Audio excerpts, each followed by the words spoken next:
I can't scratch my head. Hello and welcome to the Arts Lounge podcast. My name is Sarah Childs, also known as AGamerDraws, and I'm joined once again by the wonderful Michael Steffen, also known as funisher, who has cuddlekins on his head. Welcome. And today is the season 1 finale. What? Yeah. This is our 42nd episode.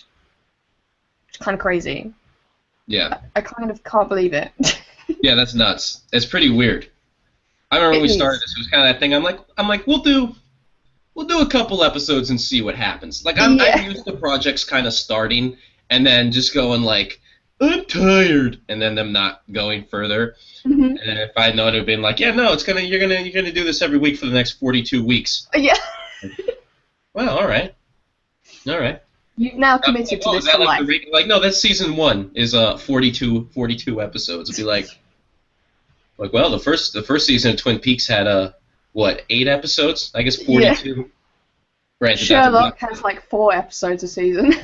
Yeah, that tripped me out because I started watching season 3, and I'm just like, I see the episodes, I'm like, oh, I just thought it wasn't, but it's. How do you have a whole season in such a short period of time? Well, the thing is, usually shows here, the actual episodes themselves are a lot shorter. So Sherlock kind of works out as being like 8 episodes a season. It's just they're condensed into 2-hour-long episodes, or like 2.5 sometimes.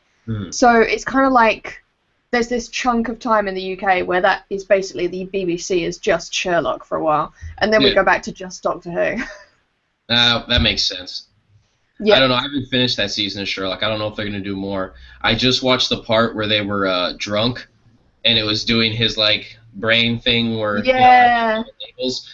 I was like, that's a lot like my life, just sober though. It's like that's how I kind of read the world. Yeah, you're just like. Is the drunk Sherlock, you know? Yeah. With the weird questions and comments, and just instead of it being smart and clever things, I'm just like big chair. I love that episode. I love the fact that he walks into that room. He's like, oh yeah, I better like check the carpet, and just like face plants into it. I love that episode so much. That guy explains, says, when will season 1 be out on Netflix? Oh, that was all 42 episodes are going to be on Netflix. Oh yeah, good luck with that. Yeah, which shouldn't be a problem at all. There's so many people. Hi. We'll release it on 19 Blu-rays. We've got Slam 9 in here. We've got Sleepy Time. I don't know if I know that person, but hello. Sane Dog's here. I follow Sleepy Time. You know Sleepy Time, cool. Sleepy Time. We follow on Instagram too. We've got Foxtrot here. Hey Foxtrot, I've missed your face. Yeah. And we've got someone who I think is new to the live show. Ryan, welcome to the live show. I think is that the Ryan that I think I know that. If it's the Ryan, I think it is who I follow.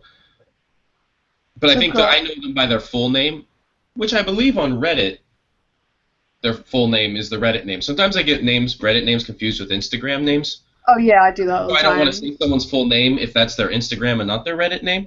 Yeah. We've also got Eric here as well. Hello, Eric.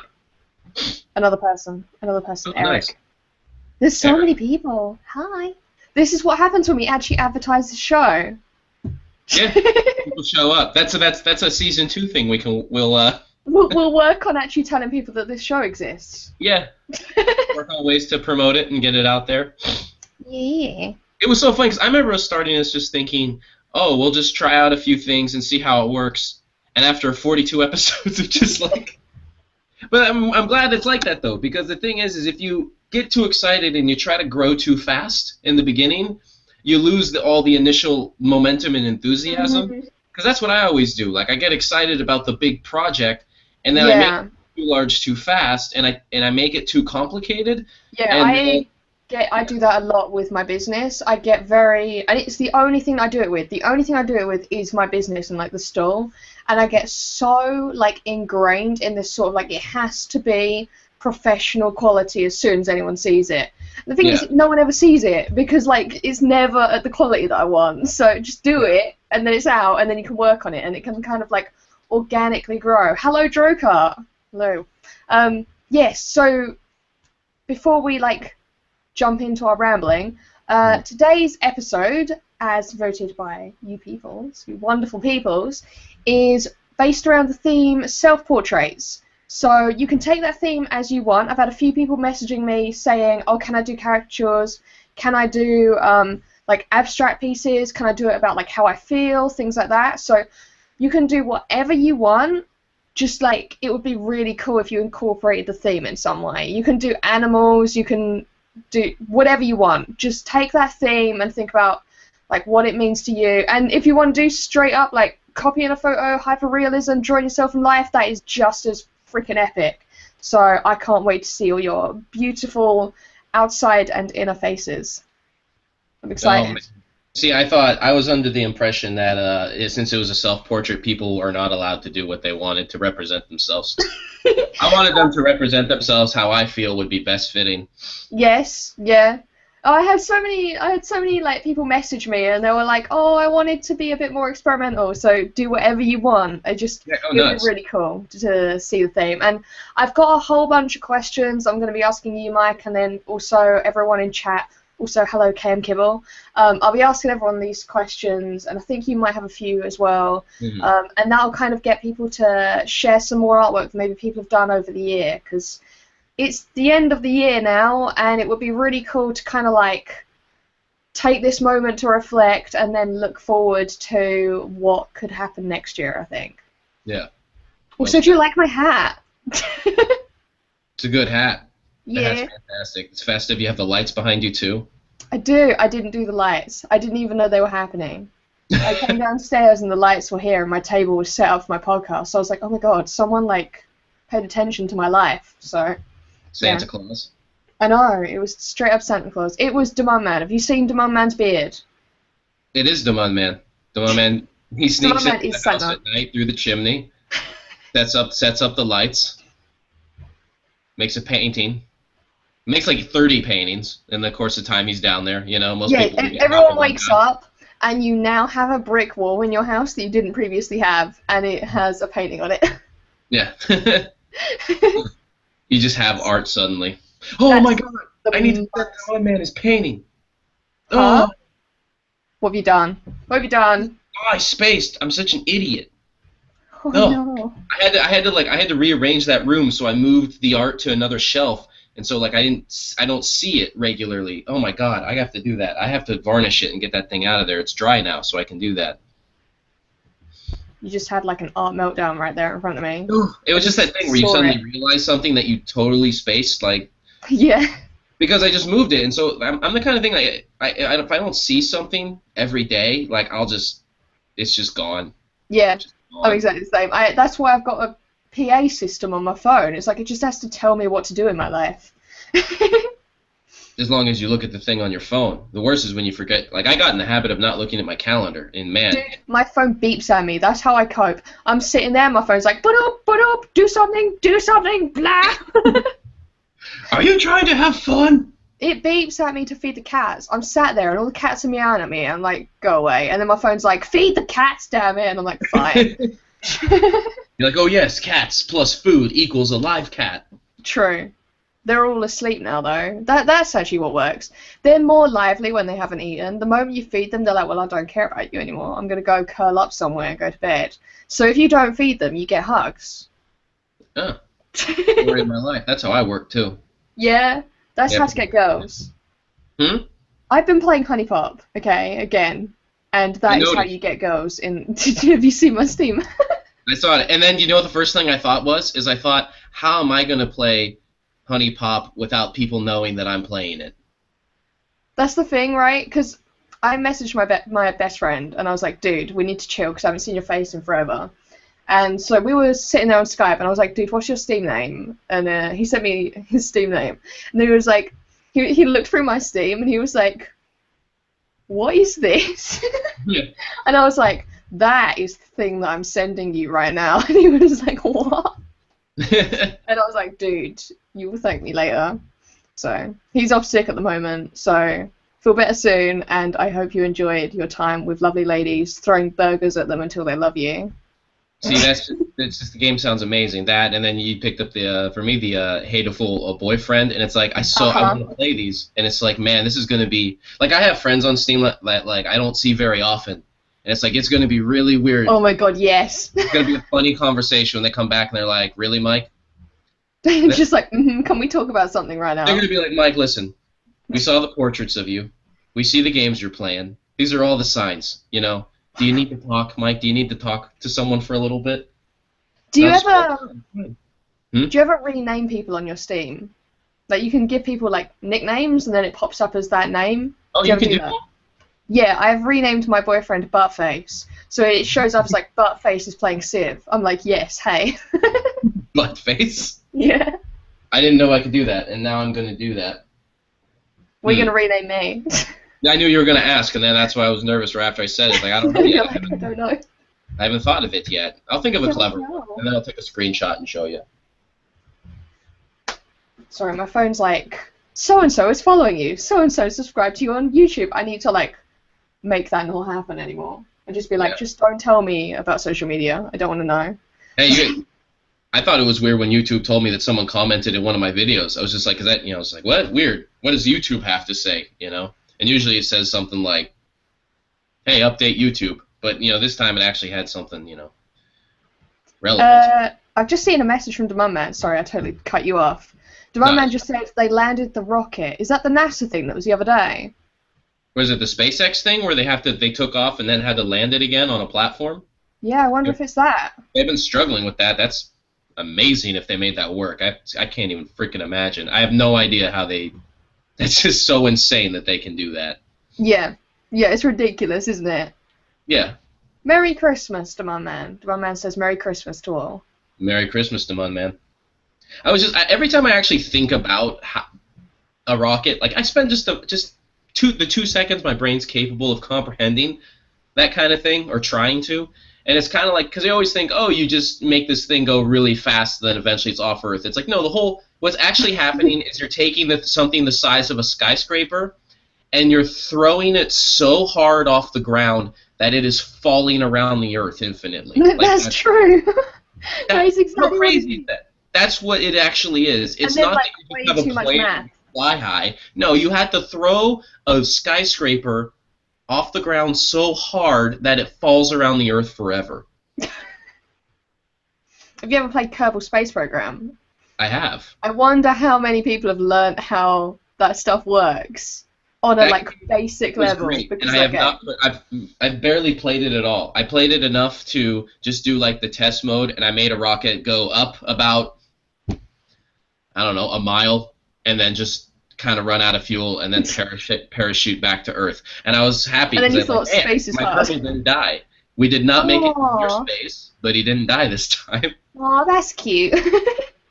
Yeah. The thing is, when they're about to die, they look so happy. They're like, oh, I know, I feel too guilty when a Kerbal dies. I know I'm not supposed to feel anything to be a good scientist, but I'm sorry, but like, they're too adorable. Like, if you made them look like it's like a difference if you had one that looked like a gremlin or one that looked like a mogwai. Like, if it looked like a mogwai, you don't want it to die. But if it looked like a gremlin, you know, you got to take care of those Kerbals. Right? Anybody? Anyone? Everyone's confirming that it's SpaceX, by the way. Yeah. Sweet. Oh, Elon Musk.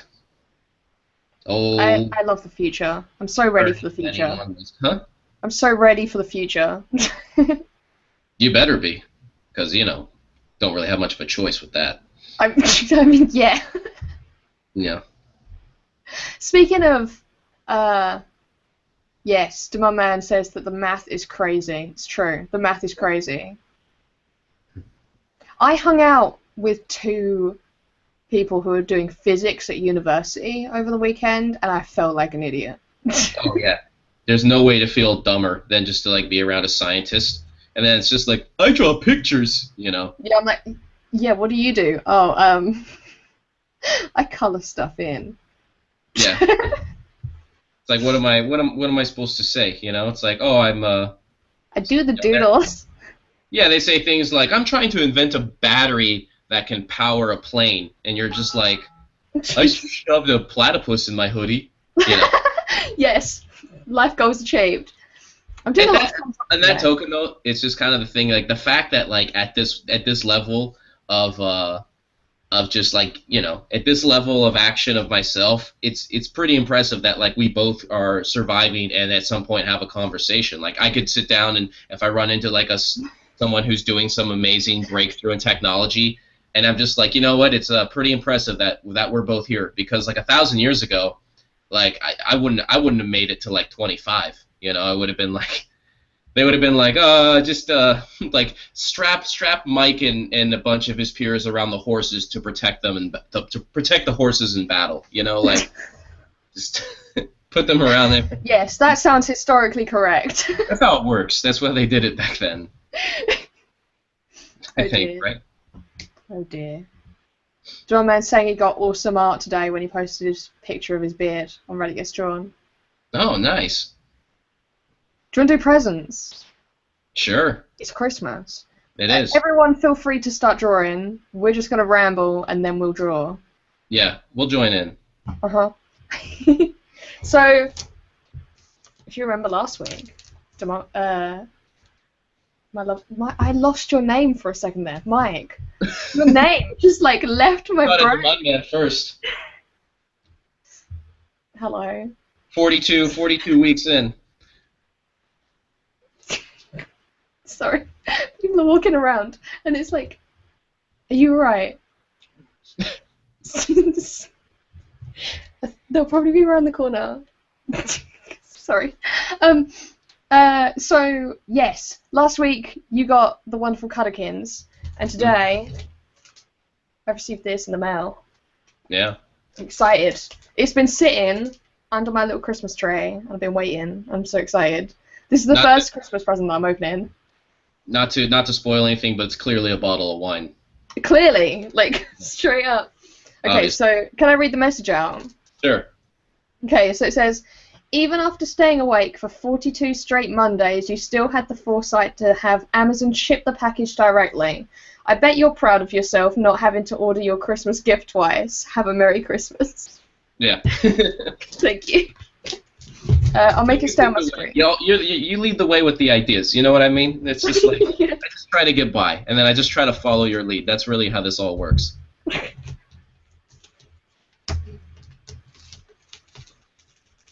I don't want to rip it. What if it was the wrong gift and I just didn't know it because it had to get sent that way? That'd be hilarious. What do you mean the wrong gift? What if they just send something and I think it's going to be the right gift and then you hold it up and I'm just like, I have no idea what that is. Just like I never sent that. It's like I totally didn't send that. But you have to totally pretend because, like, you've committed now. We're in now. It's happening.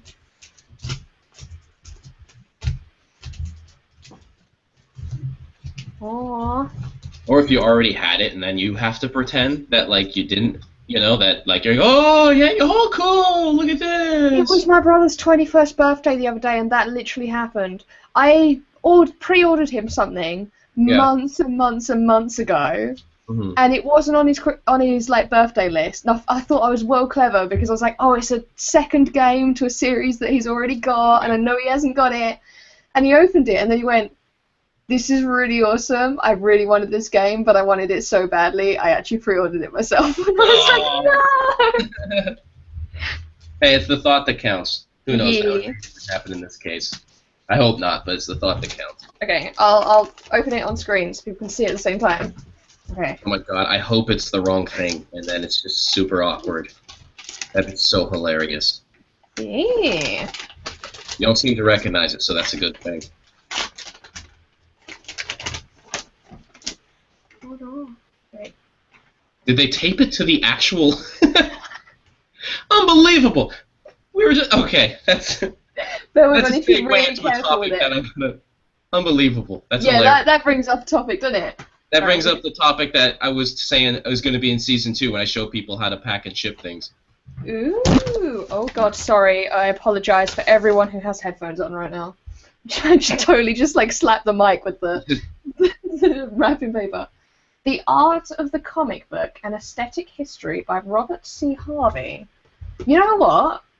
I've never even heard of this. This was the... Oh, perfect. 'Cause this was the book a long time ago I told you was the best book about comics ever written. And here's the thing. Okay, you look at that cover. It looks like it's a book for kids. Like that cover makes the book look like, oh, it's like a fun kids book.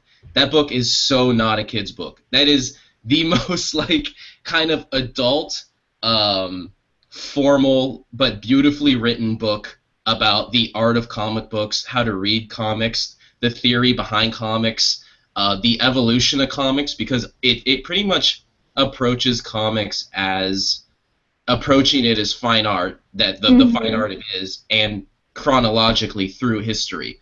And it absolutely changed the way I looked at comics forever. And you totally would never see it happening from that cover. Dude, this looks really good.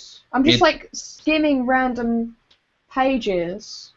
Yeah, just like if you pretty much you pull any passage out and read about how he talks about the comics, and then he'll take like different milestones in comics, and because he was one of the editors of the Comics Journal, which is like one of the greatest magazines about comics of all time. And he will then pick apart the pages that they did, talk about the techniques they're using, the certain new things they're doing that hadn't been done before, how it's moving the reader's eye, what it's doing, what the narrative is doing visually. I'm very briefly skimming like random paragraphs, and every single paragraph does all of what you're saying. Like this just like random paragraphs. Read a paragraph, like just. All right, I'll jump to a random page. So I'm on this page, and the image that we have is this image. I don't know if you can see that very well. Not from Spirit, is it? I can't tell what that comic that was. In Steranko's Chandler, the pace of the story is controlled by the prose. Figure 57.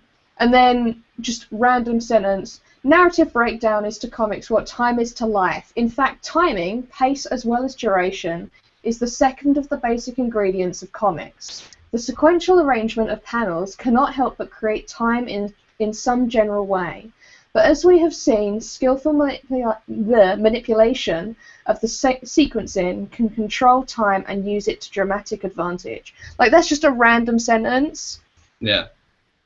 This looks really good. Thank you so much. It's going to be so helpful. I'm really excited for you to start reading that, because that's the thing. There's a book, everyone talks about Scott McCloud's Understanding Comics is this great book about comics, and it is good.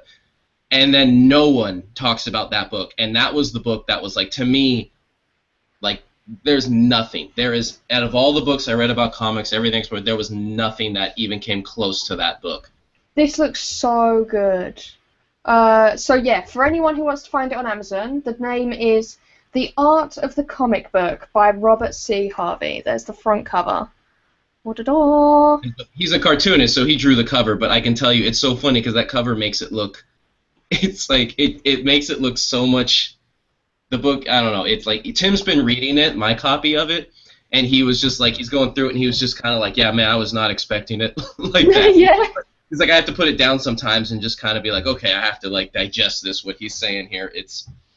That's really cool. Thank you so much. I think, like, someone was actually asking in the Arts Lounge a little, like maybe last week or this week maybe, and they were asking whether people recommended getting like instructional books and stuff when everything that you can get is on the internet. And I think this is an example of one of those things where, no, it's worth getting the book. And I have like a cupboard full, and then I also have a thing here as well full of just art books, everything from like concept art to like fully not like written books like that. And I just have them out all the time. Like, even if I don't have time to read through a whole book, I will just have ones out that are relevant to the thing that I'm working on and just flick through them either for inspiration or if I'm working on a comic, I'll have stuff about theory of comics and stuff. And just having that around you, picking little bits of information up is so useful. So I would definitely recommend anyone, if there's like a book that you're thinking of getting, you're like, oh, well, what's the point because the internet exists, definitely get the book. It's so worth it. But thank you so much for that, because that's probably going to be one of these books that I pick up all the time. So thank you so much. I'm curious what's going to happen when you're welcome, and I'm curious what's going to happen when you start reading it, because that was the book when I started reading that, like I just could not put it down. It was like I remember when I was in school, it was like there was classes, and then I was just like waiting. I'm just drawing to wait for the class to be over, so I could like, because pretty much at the time I was reading the Comics Journal, and that publication is amazing, and they've been around since like the mid '70s, maybe earlier. And the way they talked about comics, I hadn't seen anything like it. And I felt like I was almost learning more about art in general from those magazines and all that. And, he was an editor, it's the same way than I was in lots of my classes. And and just the way that they would also talk to the artists. They would interview artists. And most interviews, you're used to it being like 2 pages and a little thing, and the artist is just like promoting like a new whatever. If you want to read my interview with MCM Buzz, you can Google that and find it. What ends up well, the thing is, the Comics Journal, which was so amazing though, is their interviews would go for like 35 or 40 pages, like a huge. It's like wow, is the interview. It's huge. Oh God. Like the interview has been hours, and that's every issue. They would interview another comic artist, and it was the most in-depth, extensive interviews. It's amazing. Just that publication is amazing, and that book is absolutely amazing. Anyways, I'm excited. I'm super excited for you to read it. I've got a lot of free time at the moment as well. Yeah. Huh? I gave you a chore. You have to like study. I told you you have to study now. So I feel like you've learned that study is literally all I do. Well, that's good. I'm really because giving a book to someone is a little bit like, here's homework. No, I was really excited because when it arrived, I was holding it and I was like, oh, it's a book.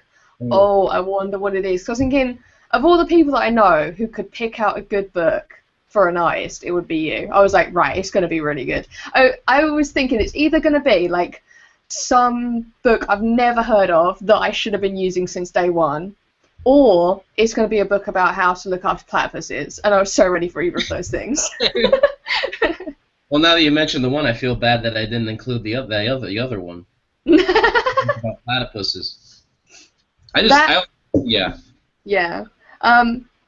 We've got some stuff going on in chat. Demand Man's concerned.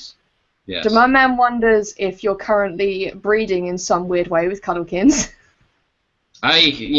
Listen. Don't finish that sentence. Don't even worry about it. Don't even start. Like Demand Man, don't judge. Demand Man doesn't judge.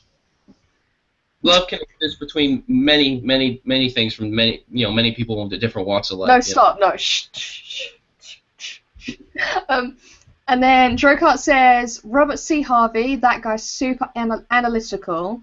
I have to be careful how I said that then. Yeah. He's a legit comics theorist. I read one of his analyses in which he spent pages analyzing. Can you stop with this word, man?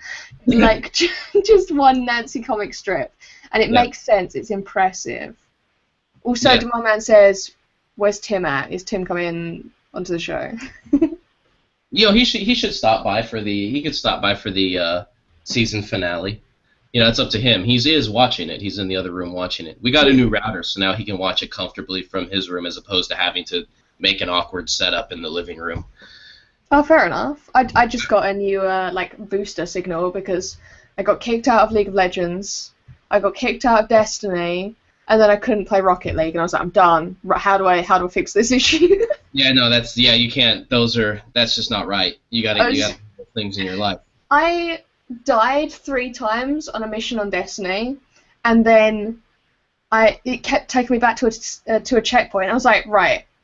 At this point, I'd learned what I had to do in the level from like that next checkpoint, and I was like, I just need to get to the end of the level. That's all I need to do. Halfway through that, it kicks me from the server.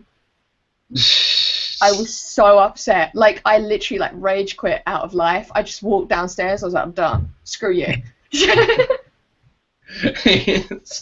Just stare out the window for a while. Just I hate you so much. I was so angry. And then I was just sat there on my own in my room with no internet access. I was like, what do I do with my life now? I don't understand. I don't know what to do. How the world works. I don't. But now I have a book, so it'll all be fine.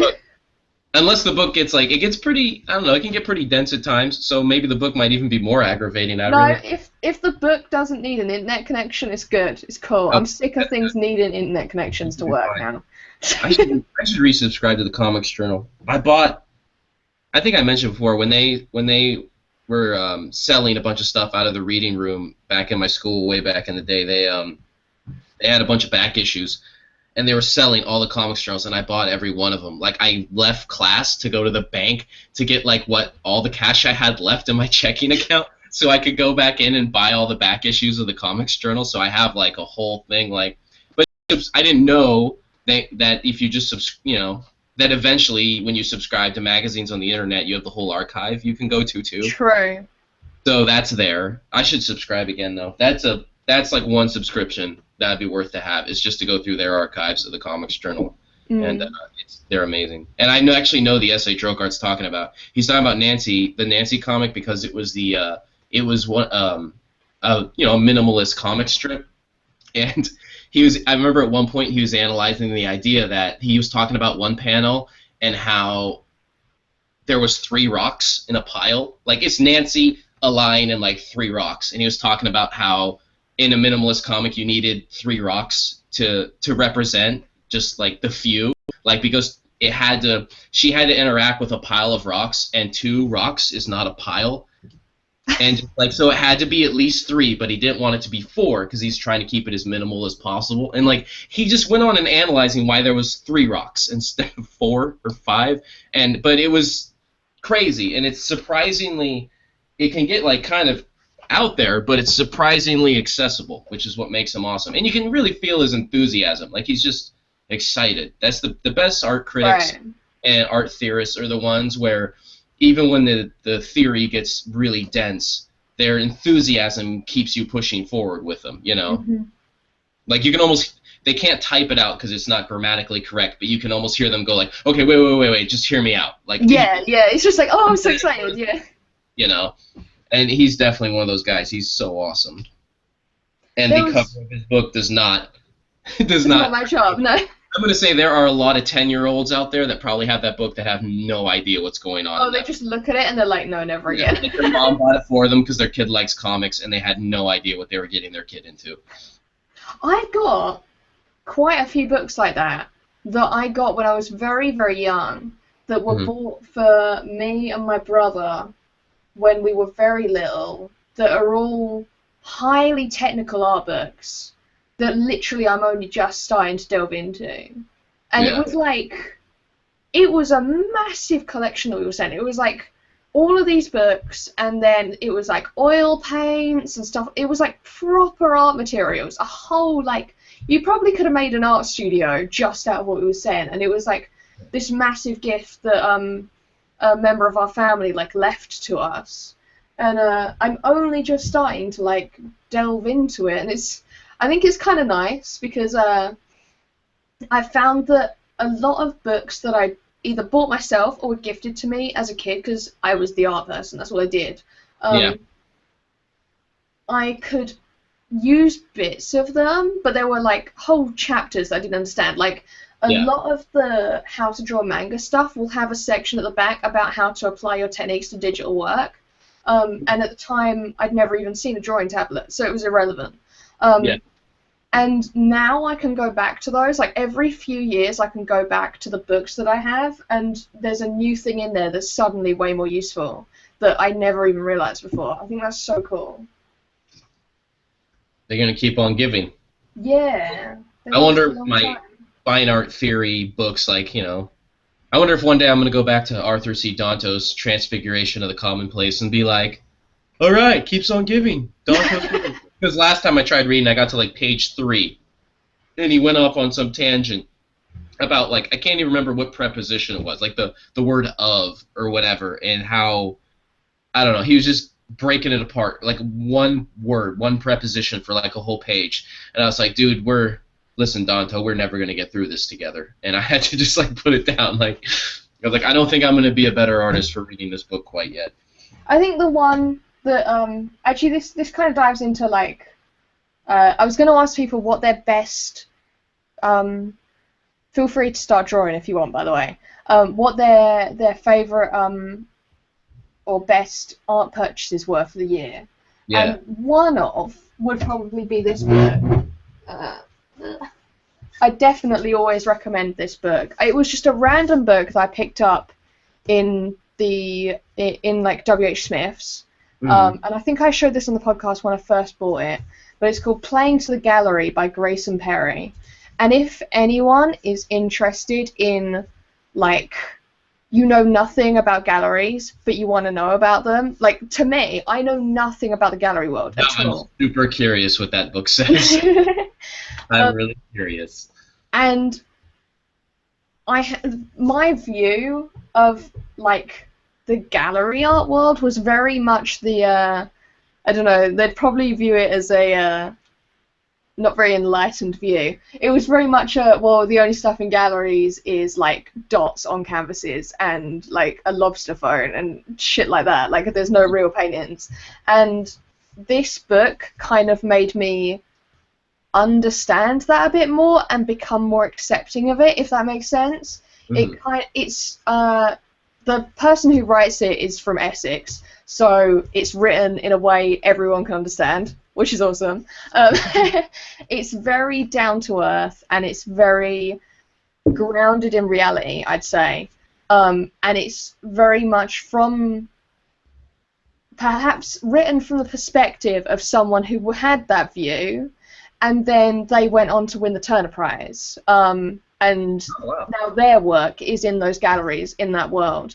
And it's kind of like explaining how you can understand and look at it. You don't have to agree with it, but you can look at it differently. So if anyone has that kind of galleries only have shit art in them view that I had several years back, I definitely recommend this book, because even if it doesn't change your view, it makes you think about it in different ways.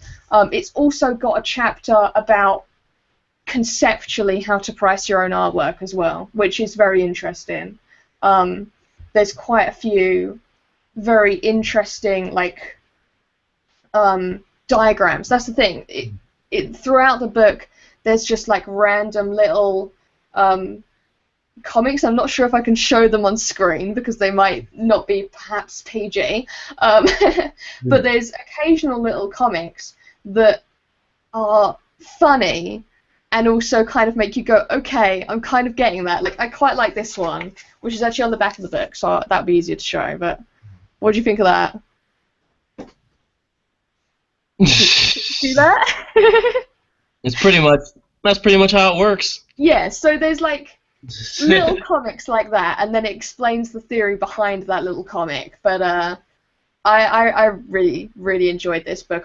The moment I started reading it, I couldn't put it down, so I definitely recommend that. And Grayson Perry won the Turner Prize? It was for pottery. Yeah. Nice. Should have him on the podcast. Yeah, that'd be cool. Actually, I'm gonna leave a question with everyone at the end of the show. Remind me that I want to do that. Yeah, awesome. Because I want people to write a bunch of stuff in the actual, like, comment section to help us with season 2 stuff. So the comment section on Reddit, not the chat, because the chat. No, the comment section here, but the real comment section, not this one, not the chat. When we end the show, the chat will vanish and the comment section will appear. And I would really like people to write a bunch of stuff in there based off of the question I'm going to ask at the end of the show. I don't want to ask it now because everyone will reply in chat and no one will put their messages in and we'll lose all of them. So the YouTube comment section. The YouTube comment section. There you go. Yes, so let's jump over to I guess drawing stuff. That's kind of what we do here. Also, hello, Shminify. Welcome to the show. And then I'm going to talk about a tattooing thing that I think people will find really useful. But yeah. That guy explains, says, not a purchase, but I found a bucket of a random type of Pilot ballpoint pens that I have been loving to use since I know shit about pen art supply. What was your best purchase of the year? Oh, Jesus. Art supply? Because here's the thing. Yeah, like anything eye related. I spent so little money on art and so much money on music stuff. Hold on, I need to switch. Oh, there we go. I can't. Give me 1 minute. Okay. Okay.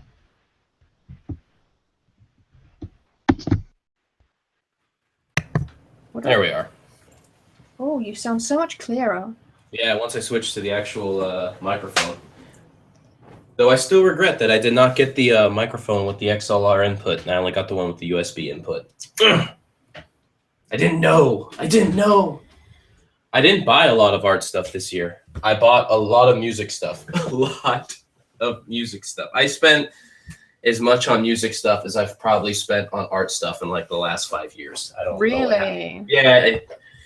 I don't know. I'm weird. Tim knows that now. Like anyone who spends a lot of time around me knows that. Like I'll just get into something and I go all in. I go crazy. And so I have a handful of different music related things that I am super stoked on and have been just awesome. Which is interesting because I have no talent in music. I don't know much of anything about it.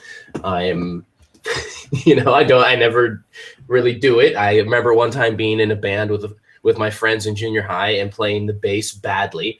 But now here, I don't know. That's just how I do things, I guess. This is the also the drawing of Cuddlekins from This Is the Same Dog. So it just seemed great for the screen. And now to the art table. But yeah, so I've spent a lot on that, and I'm going to spend more on it because I'm also started collecting some records because lots of the music I like does not have a digital version besides pretty much a YouTube video or rip, which is not the highest quality way to listen to something. No, not at all. So it's nice to hear a song, but it's not always nice to really I don't know. A lot, the music I was kind of getting into it was just, I didn't realize how much of it I was kind of missing until I kind of heard it in the right context with some proper sound system. And I think I grew so accustomed to just listening to stuff on like my earbuds and on my phone, and that's fine. And I enjoy it. But then it's like when I actually hear when I go out and hear the music in like proper context, I was like, oh, that's what it's supposed to sound like. It was, to me, it felt like a difference of looking at art, like looking at a drawing here on a screen or seeing it in person, Mm-hmm. And in lots of cases, people are always kind of like bashing on that, like, oh, no, people, you can't really tell the difference, this or that. It's like, well, yeah, there's different types of, audio files, and most people, you can't really tell the difference, but you can definitely tell the difference if between listening to something quietly in your apartment or on your phone's cheap speakers and hearing it somewhere with a really good sound system. Yeah. There's most certainly a difference there.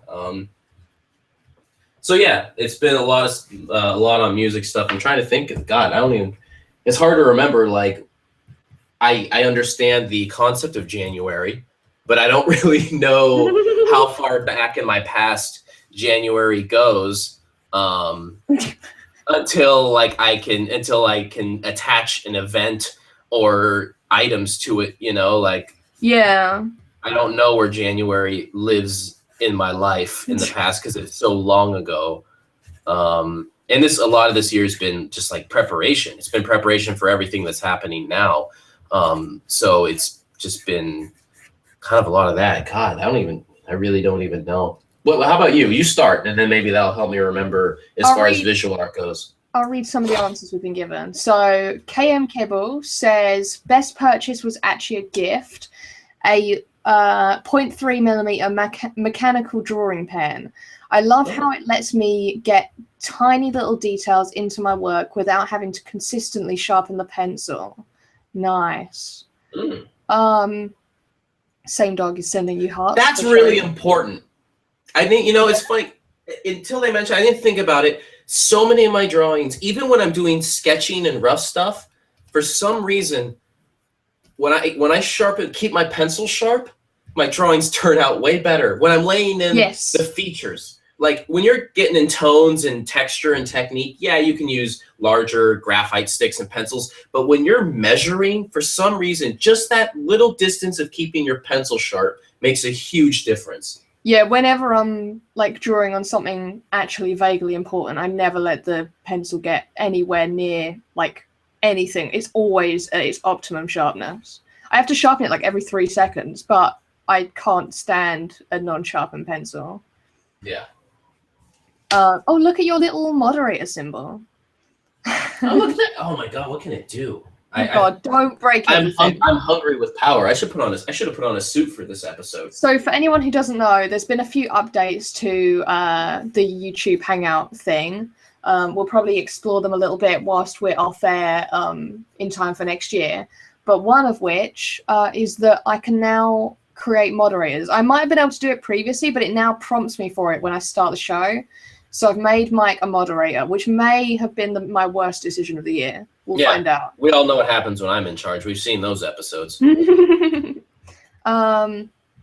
Same Dog says, best purchase this year was a Pentel Pocket Brush Pen. I love the line quality, the ink, everything about it. It makes sketching on location so much more fun. Nice. This pen right here. And they're just like $7. You know, they're like it's not like I remember I kept hearing about these and I was ready to like, when I was going to look at the pen, I was going to be like, this price is going to like freak me out. And it didn't. And I've been using, that was a good one. I've been using this all year ever since doing the ink wash pieces and everything. Good call. My best purchase is easy. It's this tablet, the Cintiq. Definitely my best purchase of the year. I use it every single day. And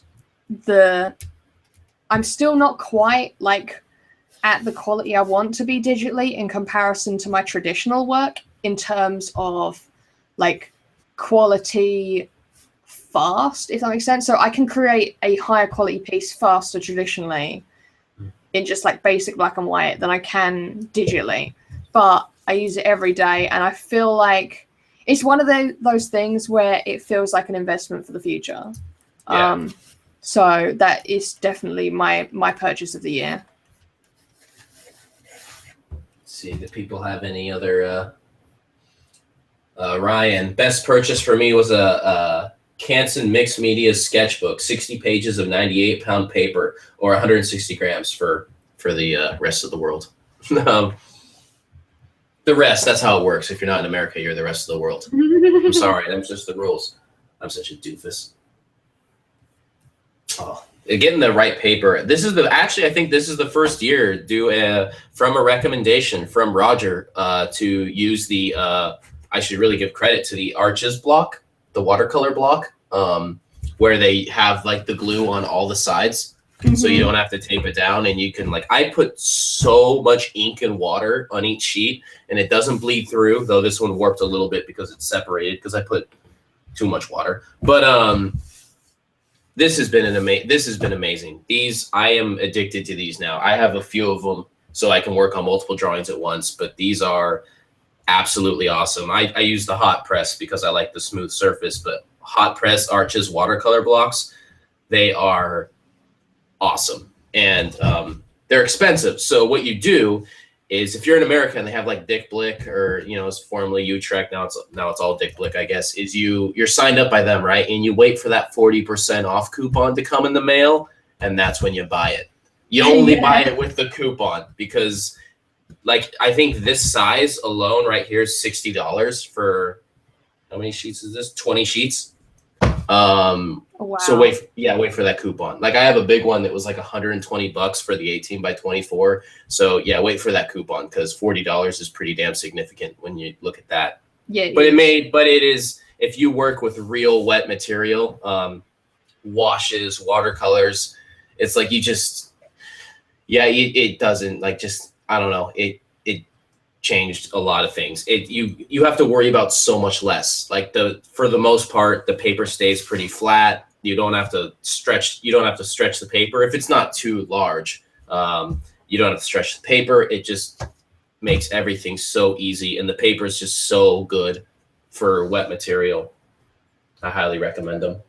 Sleepy Time says, working on that block myself today, it really makes a difference. Mm-hmm. I think maybe next season we'll try to do an episode where we'll talk about, because it's such a hard thing, like when you have to save for something, and so you have to try to think of like creative ways to like, okay, how do I earn $300? You know what I mean? Like, how do I make, like, because I think with a lot of times with art, it's always these huge numbers or anything, and it's so distant to, I think, what a common experience to what an artist actually has when they need to buy a supply or save up for something. And so many times it really is that matter of just like, how do I introduce $300 more into my life this month? And that's not like giving blood or, stealing and reselling. I mean, I literally had that for this tablet. It was like, how do I make £700 right now? Like right now, Yeah. I need, my tablet's died and I need £700. What do I do? You were under pressure because your previous thing was broken, so you needed the new thing. So now there's the time pressure. Commissions are waiting. You can't lose the business. How? Which I guess is a topic we could even talk a little bit about now. But it would be interesting to, as always, to get like community feedback to discuss more. But it's like, okay, how do I make money fast? I mean, you could go. There's a subreddit called Beer Money, which is all about that. But I've looked into that, but it's the kind of thing like, how much is your time? How much is your time worth? That's the question. Exactly. That's the real question. And it was a point where I figured out there must be a smarter way to make more money. My time should be worth more money than this. That's what I realized. Because I looked into it, the whole doing surveys and stuff. But the amount of money you get, yes, it's money, and yes, it's money fast if you need it. It doesn't always go as swimmingly as perhaps you would hope it would. Nope. But it is money, and that's not exactly something to be sniffed at. But yeah, it's more of like I could see it in the end. I was like, you know what, this is more like emergency money. Like I think we're artists. Everyone here is an artist, right? There should be, mostly. There might not be artists there. I don't know, but probably like stuff as well. But everyone here, I think, who's watching this show right now, has a talent in that. That's not like a magical talent thing. You have an ability that you've put work into to have a skill, right? Yeah. If you have a skill, you should be able to make money. That's my gut reaction. If you have the ability to create or to make or to like, if you can do plumbing or if you can mow lawns or anything, right?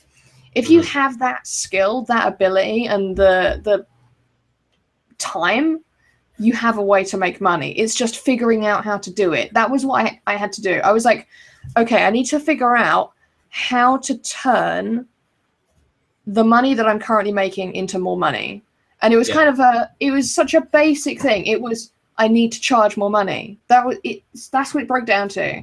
And then it was a combination of, I will get that money. I can see it in my like projections, but it's not coming immediately, and I need the object immediately. So then it was a case of, okay, let's look into what loans make sense, what can actually be understood, what can my finances allow me to do, what bending can we do with this, and combining that with new business strategies to make it work.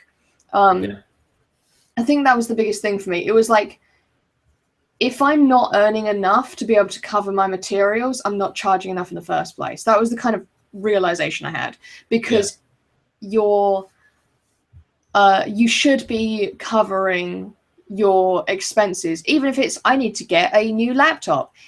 That should be like an expense that degrades over time, and that you earn that money throughout the year and it covers it. And it's easier to be said than done, I know. But it is a case of, if you're not earning enough, then you're not, for me personally, I haven't been valuing my time. So that massive piece I showed you last week, the digital piece. Still life? The still life. I did not value my time in that. I started that months and months and months ago, before I started doing like my accounting course and stuff like that.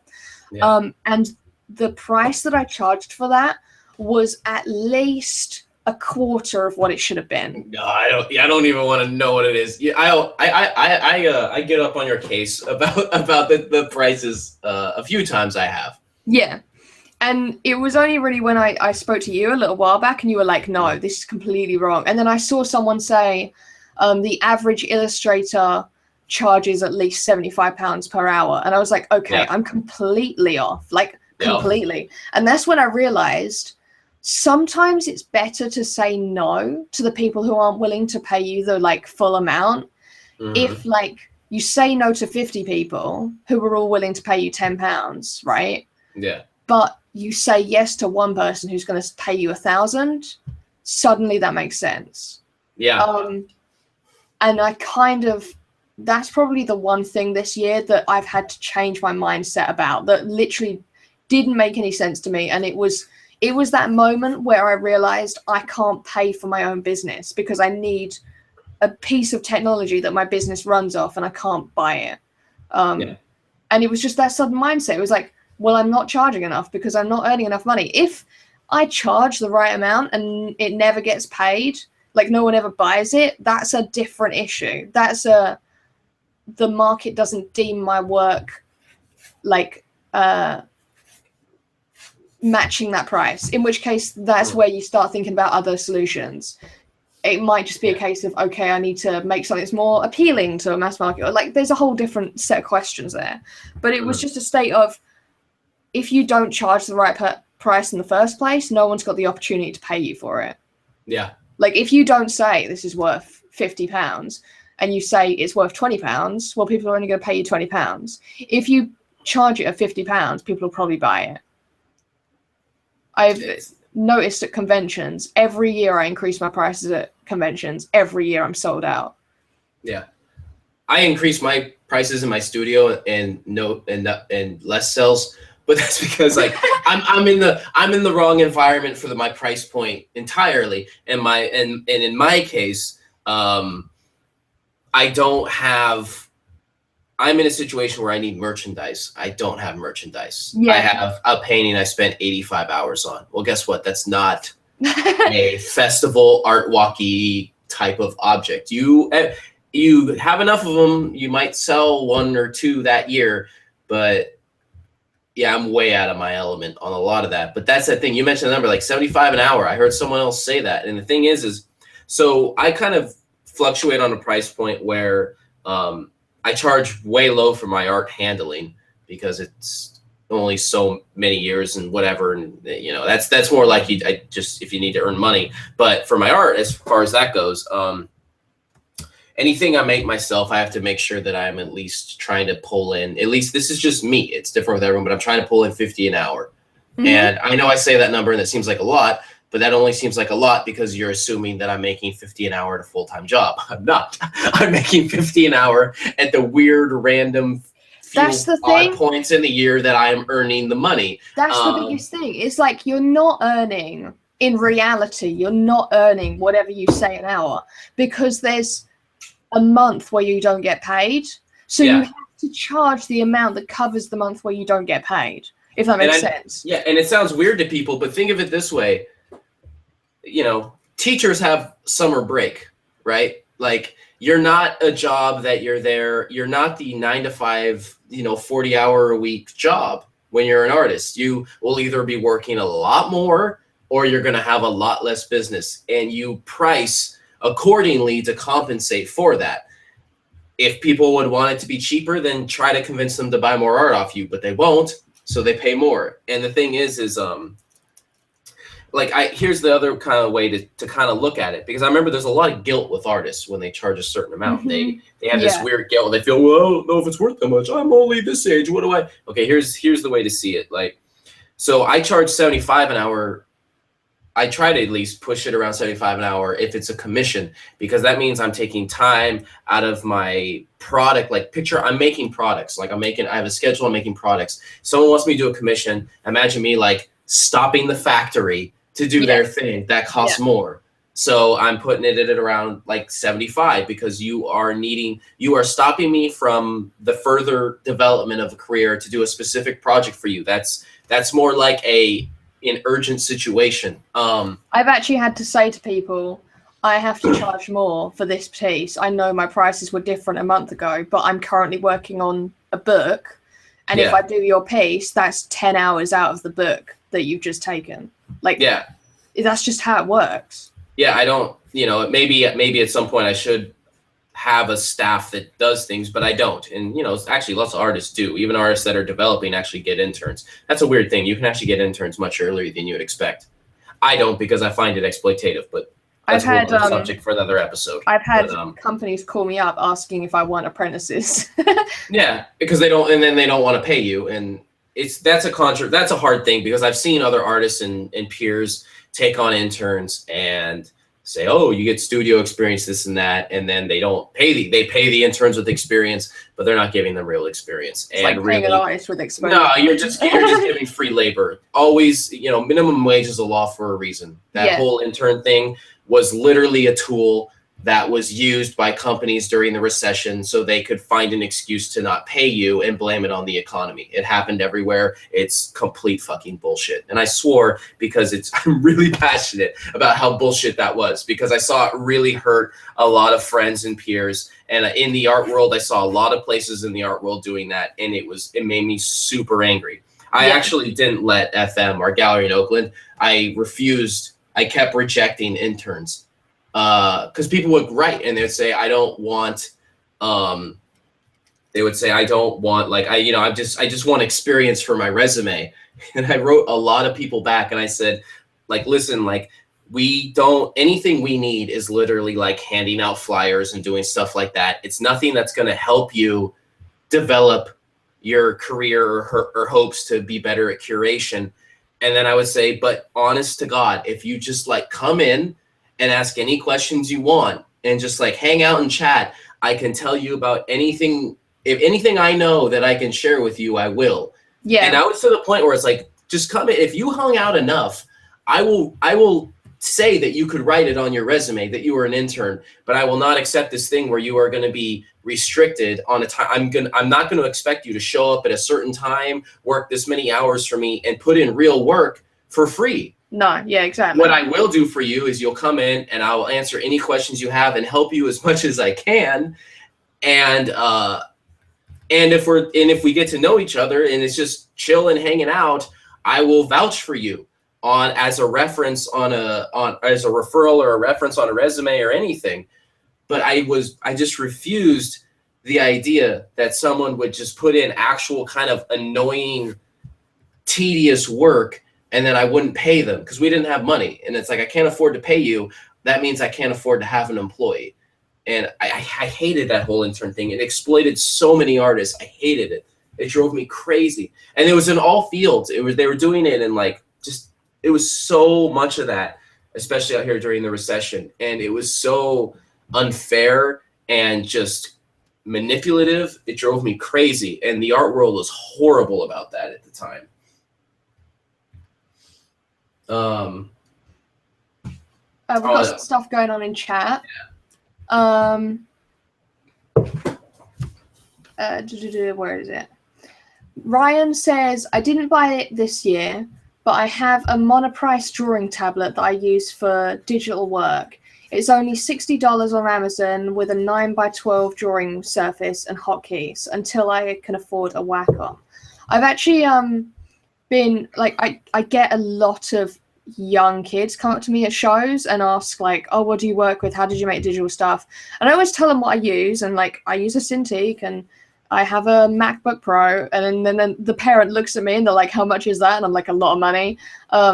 So I've been suggesting that people look into the monoprices and also the Huions, because I've heard very good things about both of them, but obviously they aren't Cintiq. Cintiqs are, well, Wacom is the leading brand, and there are reasons for that. But I've told people, go and try them out, because I've had people even say to me, oh, I prefer the monoprice to the Cintiq and stuff like that. So if anyone's thinking about getting a tablet and the price really is the factor that's worrying you, do look into those two guys. And then that guy explains, says, I got one of the Intuos pen tablets, pretty cheap, and I've had a lot of fun with it, although I still have so much trouble getting around all the Photoshop brushes. Don't worry, we all do. Yeah, Lord knows I know that struggle. Are you guys, this is from Ryan, are you guys familiar with Nocturne in Black and Gold, The Falling Rocket by Whistler? He was ripped apart by a critic for it and took a lawsuit against the guy. They asked him if he thought that the sum of 200 guineas was acceptable for 2 days of work. He said, I ask it for experience of a lifetime. He was saying that he charges not for the 2 days that it takes to make it, but for the 25 years it took to be able to do it in 2 days. Yeah. That's one of the biggest things I hear all the time. Whenever like a young artist turns to like the convention community and asks, oh, how much do you charge for your artwork? Everyone always responds with, how much would you charge for the past 10 years you spent learning it? Yeah, because that's, and then here's the other, and to add more context, what's context? That's not a word that I know of. To add more context to that, first thing I like tell artists, I've seen people bring it up in the lounge, is to how much do people in other fields charge? And I know they think, for me, I was stuck in a long time with what I refer to as retail brain. And I say I refer to, and this is probably the first time I've referred to it that way. Retail brain. You come up in the experience of working in retail. You're used to minimum wage. You're close to minimum wage. Working for like, I remember working for like, $8.75 an hour. First job I had was washing dishes at $3.75 an hour when I was 13. I don't think that was legal, but that's what I did. That doesn't sound legal to me. It doesn't sound legal, but I'll tell you, $60 every 2 weeks, I don't care what year it is not a lot of money. No. I remember I got that job to because I wanted to buy I want to be able to like buy video games and play them. I'm like, I want to have a video game, and so I got that job. You could buy a video game every 2 weeks. Yeah, here's my story. Here's how well that went. I did it. I went to a store in a mall when malls still existed, and I bought a game. I don't even remember what it was, and it was like 2 weeks of my income to buy the one game. And then I went to a bus stop, and then I just started crying. I was just no. And this woman was just like, this stranger was just like, is everything okay? And I was just like trying to explain. I was just like, I work all these hours, so it's like I want to play a fun game, and then it's all gone. I have no money for like the next time, and I just wanted to play a game. And then she kind of talked me down for a little bit, and then I went and returned it. Oh, that's a fucking true story. Oh, that was the first thing. And so I returned it. And the point being is this set this precedent where in my life it was always how do I budget within this to get this thing? And I never thought I never asked myself the question, how do I earn more? I always asked, how do I get this within my budget? I never asked myself, how do I make my budget? How do I expand my budget? And that was a big thing a couple of years ago that helped a lot. I lost track with that. That took me down memory lane there for a second. I forgot about that. That is actually a thing that really happened. That mall doesn't exist anymore. It was torn down. Malls didn't really make it. Really? They're all we have here. There's a lot of malls they disappear out here. Like the classic, like you go inside and there's all the little stores inside the big building. Yeah, that's what we have here.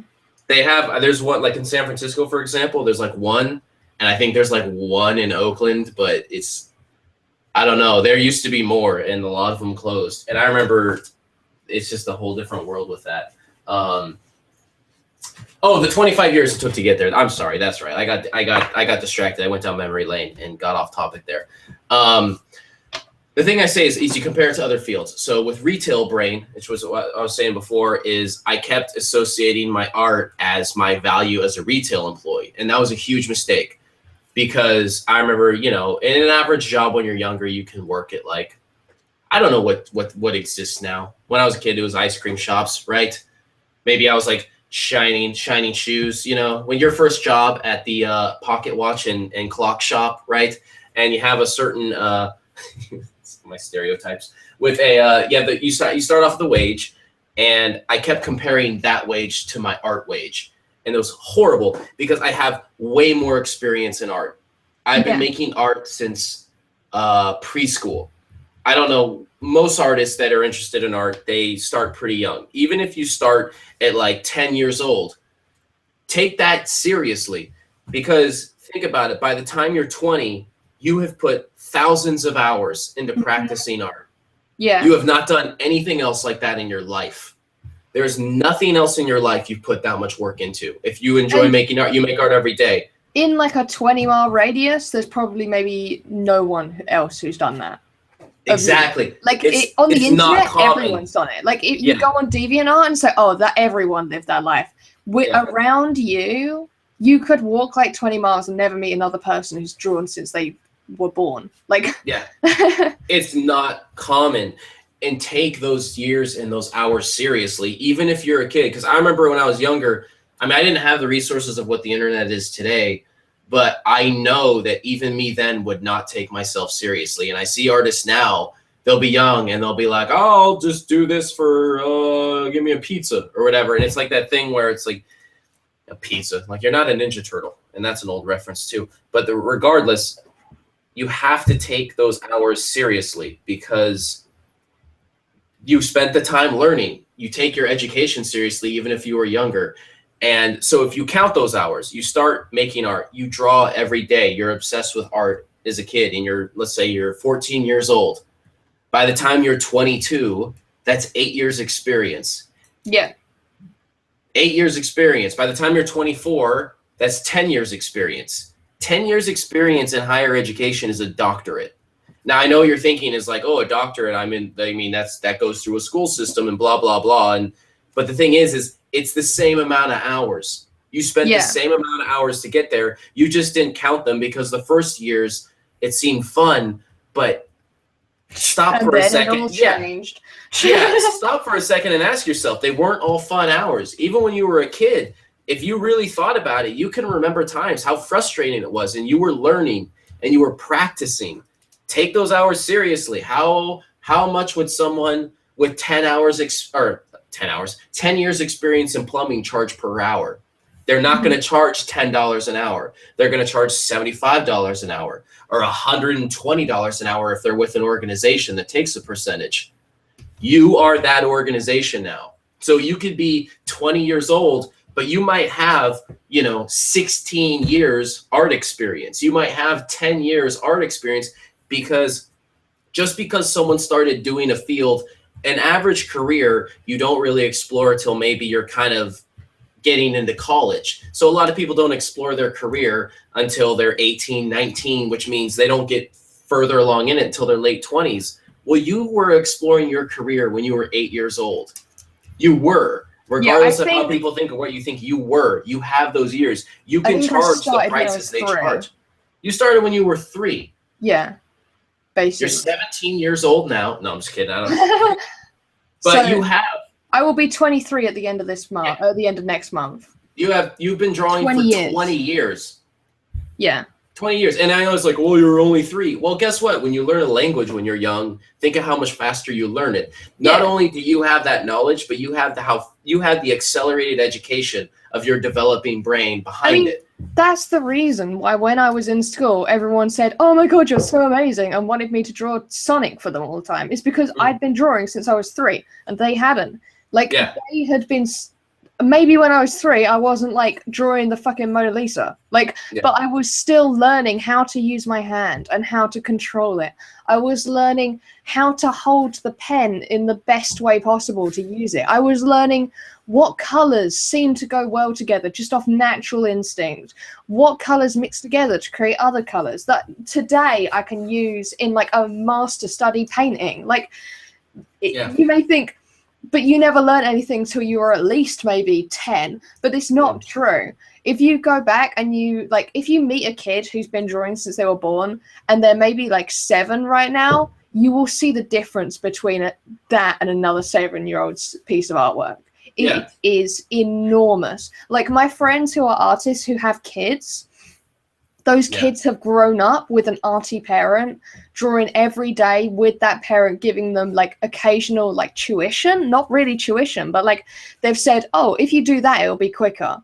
That kid is going to be so freaking good by the time it's 20. Like, It's true. I had like at the where I worked, my day job, we an artist we represented was, I don't know if people heard of Max Ernst, if they know that surrealist artist. He has a son, Jimmy Ernst, who actually made a lot of really awesome paintings. Not, you know, and he might not have gotten like the recognition that his father got. Like, how do you fulfill those shoes? But he made a lot of great paintings, and it's funny because it's that immediacy is close. Like I've met their family, like the Ernst family and the children. I drove them to the train station in the boss's car. That was an interesting experience. But it's that thing where it's his level of his technical ability. It was interesting because you could see the artwork over a long period of time, and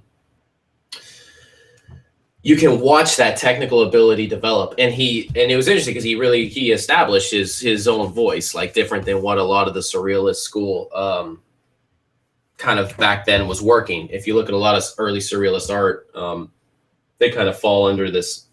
A lot of it kind of fall under the paint the landscape. You got a horizon, and then there's forms in it. But you know that there's that influence of having the artistic family that can give advice. I remember even in myself, like it's interesting to think about that. Like my dad actually knows how to draw, and he's an accountant and a business valuation analyst for a living. And so mostly when he's talking about what he does for a living, I have no idea what he's talking about. But a lot of his advice eventually helped run our gallery in Oakland, because he was helping with a lot of administrative stuff I didn't understand. But some of my early drawing memories are drawing with my dad, and he could draw. He drew well. So I was trying to draw as good as my dad. And I was starting young, so I know that I could probably hit that point pretty early on and young at my age, because it was something he wasn't spending a lot of time doing. And I think another great example would be, like, I remember skateboarding. When me and my brother were skating, it was just us. And then, he had a few friends, but everyone was at the same skill level. And we were all learning together young.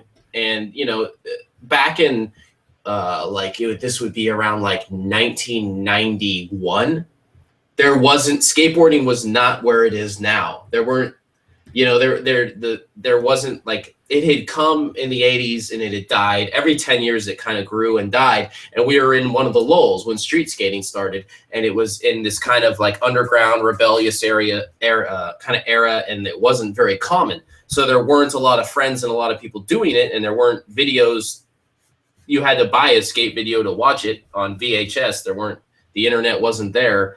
And so it was hard to improve, because when you're learning a trick, you didn't understand what to do, and you had no one to ask and no peers. So you had to just guess the 10,000 times until you guessed right. And then our friends later, we would, make friends later in our lives in junior high and, later elementary, junior high. They'd start skating and learning where we were, and tricks that took us years to learn, they would learn in like a month.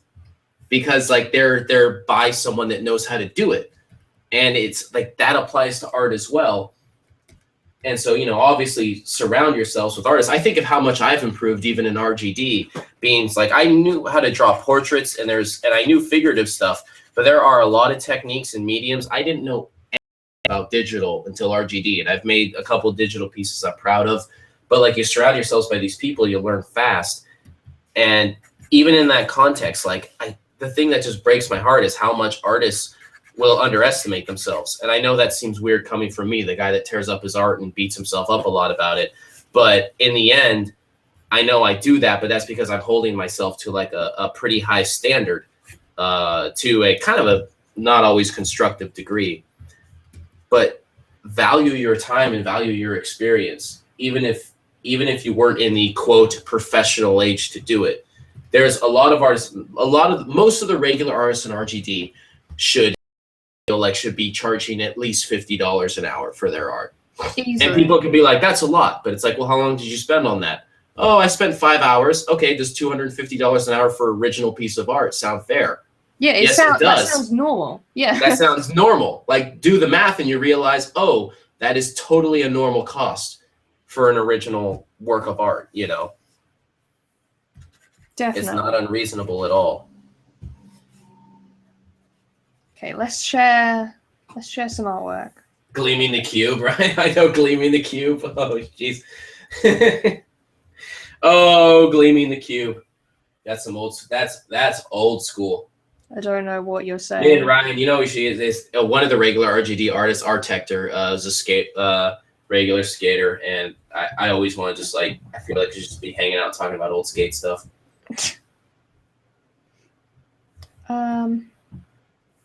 Okay.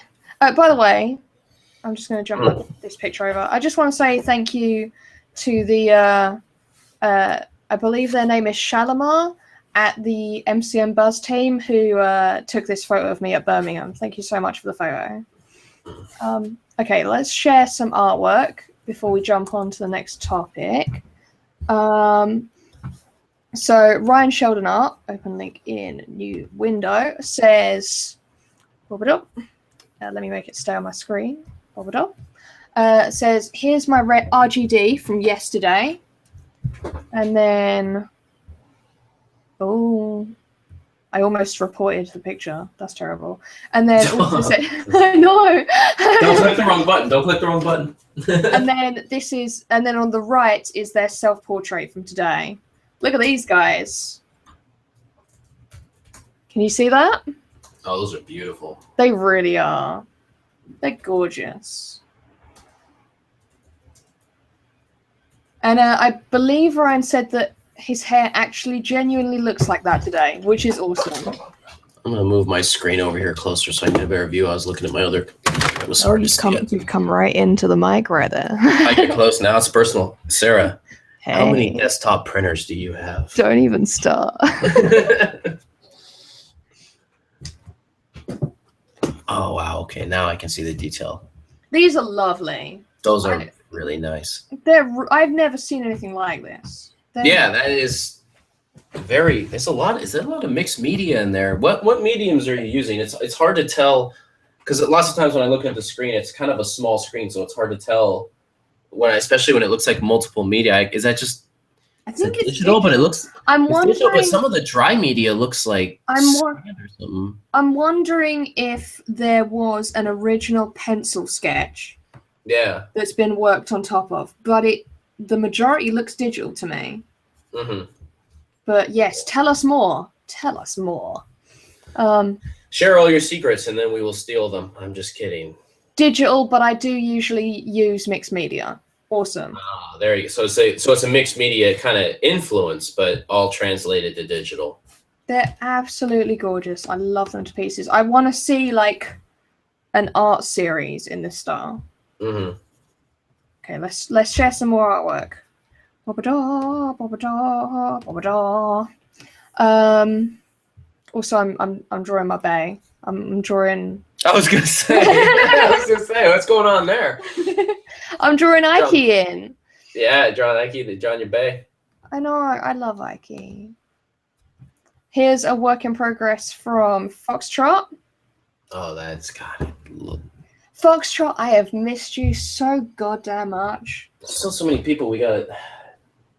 I want to get Ryan on here and Foxtrot again, and I want to get Drocard on here. And yeah, I'm going to talk about that at the end of the show. Literally everyone who's hanging out in the chat, like I want to get on the show at some point because it's just so fascinating because everyone has like such different experiences, you know, and you can learn so much from everybody. It's like, it's such a huge thing. And I know it's hard to coordinate schedules and make sure cameras and microphones and things work properly. But also, I cannot reiterate enough, if you're ever interested of being an actual featured guest on the show, please message me or Sarah. Definitely. We'll make that happen, especially if we can start putting together, start plugging in some dates. And yes, once we figure that out for season 2. We're going to take quite a while off. I'm not going to put any timing on that or any date because I don't want to let anyone down if we don't meet that date. But we are going to take some time off. I don't want people thinking we're coming back in like 2 weeks. It will be some we fun. are going to be back January 3rd. And we're gonna write a proper schedule, and hopefully that will make it way easier to book people, because we can then say, before we even announce the schedule to you guys, we can have like maybe 10 people booked in already that have said, okay, on this date I'm free. But I'm going to talk about that a little bit better at the end of the show. Yeah. But yes, God, I can't wait to see this Foxtrot.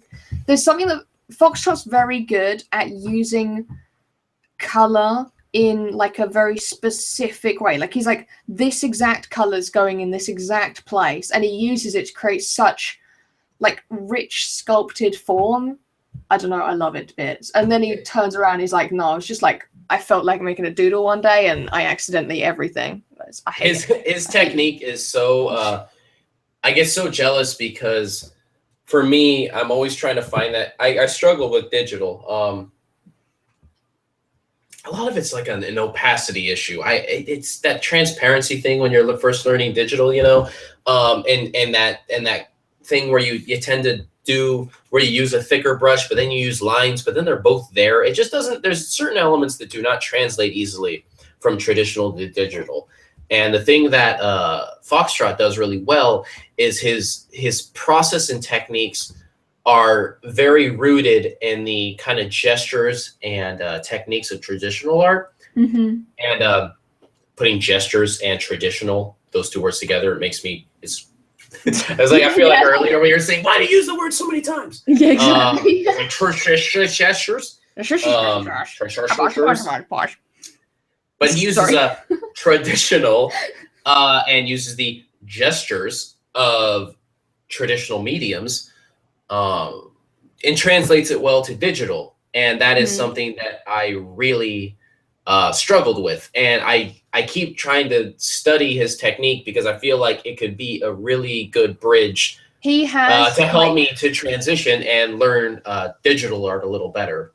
I feel like Foxtrot has, like, you know, like the Fountain of Youth or something, like that one thing everyone wants. Foxtrot has it, and he's holding it in his hands. He's just like sitting there with this like golden ball that you know controls everything, and you're ready. You're like, tell me your secrets, and he's like, I don't know. I picked up.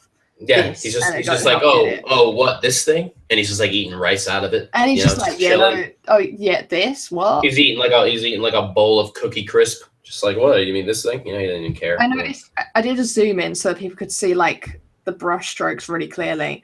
And I looked at it like this, and I thought, God, I want one of Foxtrot's pieces blown up enormously, like covering an entire wall. And I probably wouldn't even want it like completely finished. Like, I love this, like this work in progress. It would sell so well, I think, like a gallery, particularly around here. Yeah, I've seen work. Obviously, it's not exactly the same because it's Foxtrot style, but similar, that's done very well. And it's just like, oh, Foxtrot, get your butt down here and sell your artwork. Yeah. That's a lot of it too. A lot of people wonder why their art doesn't sell. And I've heard people say this to me too, because in certain contexts in Oakland and First Friday, my art doesn't sell. And a lot of people are like it, or they say this or that, and they're just like, dude, you're just not in the right area. Place. But I'm in the wrong place. And which is weird, because I love Oakland and this feels like my place. Why doesn't anyone else feel the same about my approach? You know? Well, it's like, I travel to conventions all over the UK, and randomly one of them I couldn't sell at.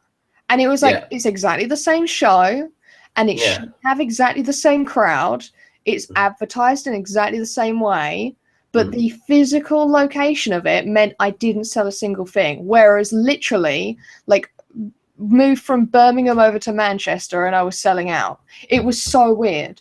And it's just a case of, if you're in the wrong city, sometimes you just don't sell. Like, it's really strange. And it's funny because I need to learn that is a lot of it, because it was wearing me down. I mean, imagine to me, it's like I do the art walk, and it's literally every first Friday, and it's thousands of people looking at my art and no one buying it for just like months straight. And it's just that thing where you're just like, how many thousands of people does it take to buy a funisher drawing, you know? And it was that thing, like, it, regardless of people giving you verbal encouragement and enjoying it and the thing of the evening, holy God, it wears you down. Like you just get to this point where you're just like, is something wrong with me? You know, it's like that weird thing. And I remember like my brother, for example, you know, we talk a lot and give each other advice and everything. And so he had self-published a book, and I did just some little kind of sketches for that and helped him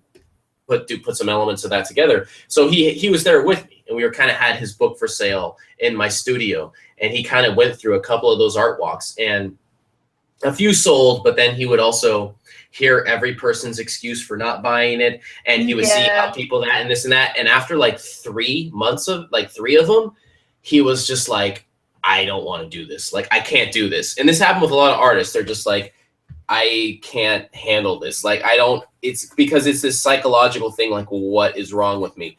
And that was after 3 months. Like, I've been in the studio for 6 years, you know, and it does hit a certain point where you just like, you can't help but just be like, is something off? Like, am I not, you know, do people not like me? Like, do people not like, do people just not get me, but not in that like cool hip movie way, but like, no, do people not get me? You know, like,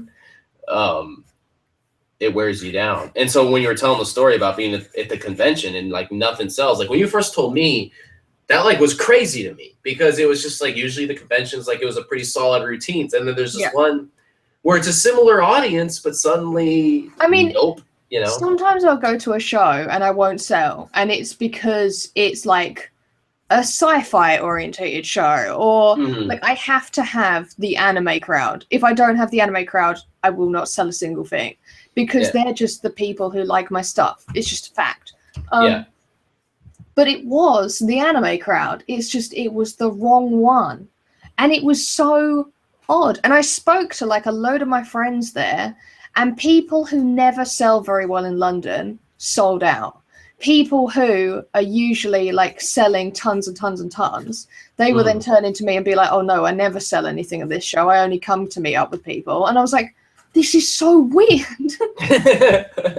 I also noticed that Foxtrot suggested people check out AGamerDraws.com, which is a real thing. It's not like a porn site or something. See, to me, I couldn't tell if that was a joke at first, because it's the most ridiculous name ever to a website. Yeah, but no, I haven't paid for any of the tutorials on there before, just because it's kind of a case of there's so much on there, I don't know what to do. Like, I don't know which one to go for, but I've seen it recommended a lot, and there is a lot on there, so definitely check that out. And if it turned Foxtrot into what Foxtrot is, then clearly there's like the golden apple there. Go find it.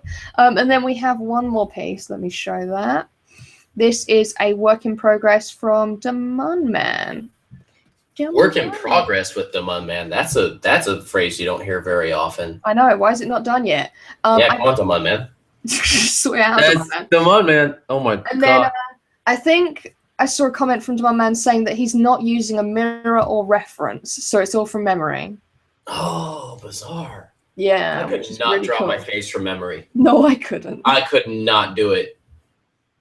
Oh, look at the seal of approval on the right. I can't draw my face from reference, so I don't know how he does it from memory. I hate doing self-portraits. You guys voted on this, and I immediately was like tears. I hate doing self-portraits, which is why I've added in Ike, because I was trying to think, why do I hate self-portraits so much? And it's because it never looks like what I think I look like.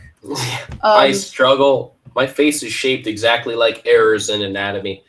Eyes are too high, cheeks are flat. Like, I cannot.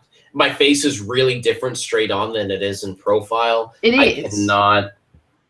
I'm struggling. Like, I can't. I look like I'm drawing a face, but not my face. But yeah, I wanted a little bit of like, I wanted to capture what I feel like when I'm drawing. And I always feel like the characters are there with me when I'm drawing them. Like, if I'm drawing like Ike in the books and stuff, it feels like I'm watching the scene happen in front of me, and then I draw what happens, if that makes sense. Like, I'll walk around the house imagining like a movie-esque version of the whole battle scene or whatever it is, and I'll try and like really push a lot of emotion into it, and then I'll write all that down and then start drawing from that. So I want to try and capture that kind of like it feels like they're sat next to me and they're telling me their story. Yeah. That sounds like an absolute magical way to make art. It is. It's why I like it so much, and why everyone's like weird. Because I'm just sitting there staring into the space, and they're like, "Are you alright?" And I'm like, "Dude, did you see that bird? That bird could be like a dragon, and then we could all fly off into this other world." And then people just stare at me, and they're like, "I'm worried about you." Like, I want to live in your art world, because my art world is like, hey Mike, you should make art, and I'm like, why? And I'm like, and then my brain's like, because you didn't prepare for anything else. You have no choice. You have no backup plan. This is where you put all your chips. I'm like, but why do I make it? And it's like, because what else are you gonna? I mean, what, you don't, I don't know. No, I live in a very fantastical, different world than the rest of the world. Yeah, you and your Pan's Labyrinthy, but better than Pan's Labyrinth world. Pan's Labyrinth was an overrated movie. It does mean I have horrifying nightmares. Like, horrifying. Oh, That's like the backlash that I end up with. Like, I've drawn stuff from my nightmares and shown it to people, and they're like, you can't even make that a real thing because you will break people's hearts. That is awful. And I'm like, God. I drew like this monster, and it was like, oh god, no, it was horrendous. And so my boyfriend looked at it and he was like, what the fuck is that? Are you okay? And I was like, yeah, sort of. But yeah, on the flip side, like, I live with dragons, it's fine. With dragons, we have, with your imagination, you have to deal with the horrors of a nightmare. Like, I had a nightmare that was so crappy once that I remember a part of the nightmare happened, and I remember thinking in the nightmare, well, that wasn't very scary. What the fuck? I was disappointed. My nightmares are like weird though. I remember I have a lot of reoccurring dreams. I remember very few of my dreams, but the ones I remember are reoccurring dreams. That's interesting. While you carry on with that, I want to throw that to chat.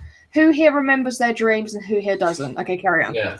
And I was, so reoccurring dreams. And then, so as I got older, my nightmares got better, but they were more like psychological horror than direct horror. Like one of my reoccurring nightmares is literally like I am in a hotel and it's empty. Not like haunted, creepy empty, but like Overlook Hotel and The Shining level hotel. And it's me and there's someone out there trying to kill me in the hotel. And it's like they have like a knife or a chainsaw, but it is like, it's realistic. It's not like I open a door and they're behind the door. It's like, imagine if you were randomly in a room in a hotel and you knew someone in the hotel, anywhere in it, is out there and they're looking for you, trying to kill you. Like, so you got about 15 floors, different stairways. You might look out a window and see them in the courtyard searching around. Like, they're not always right there chasing you.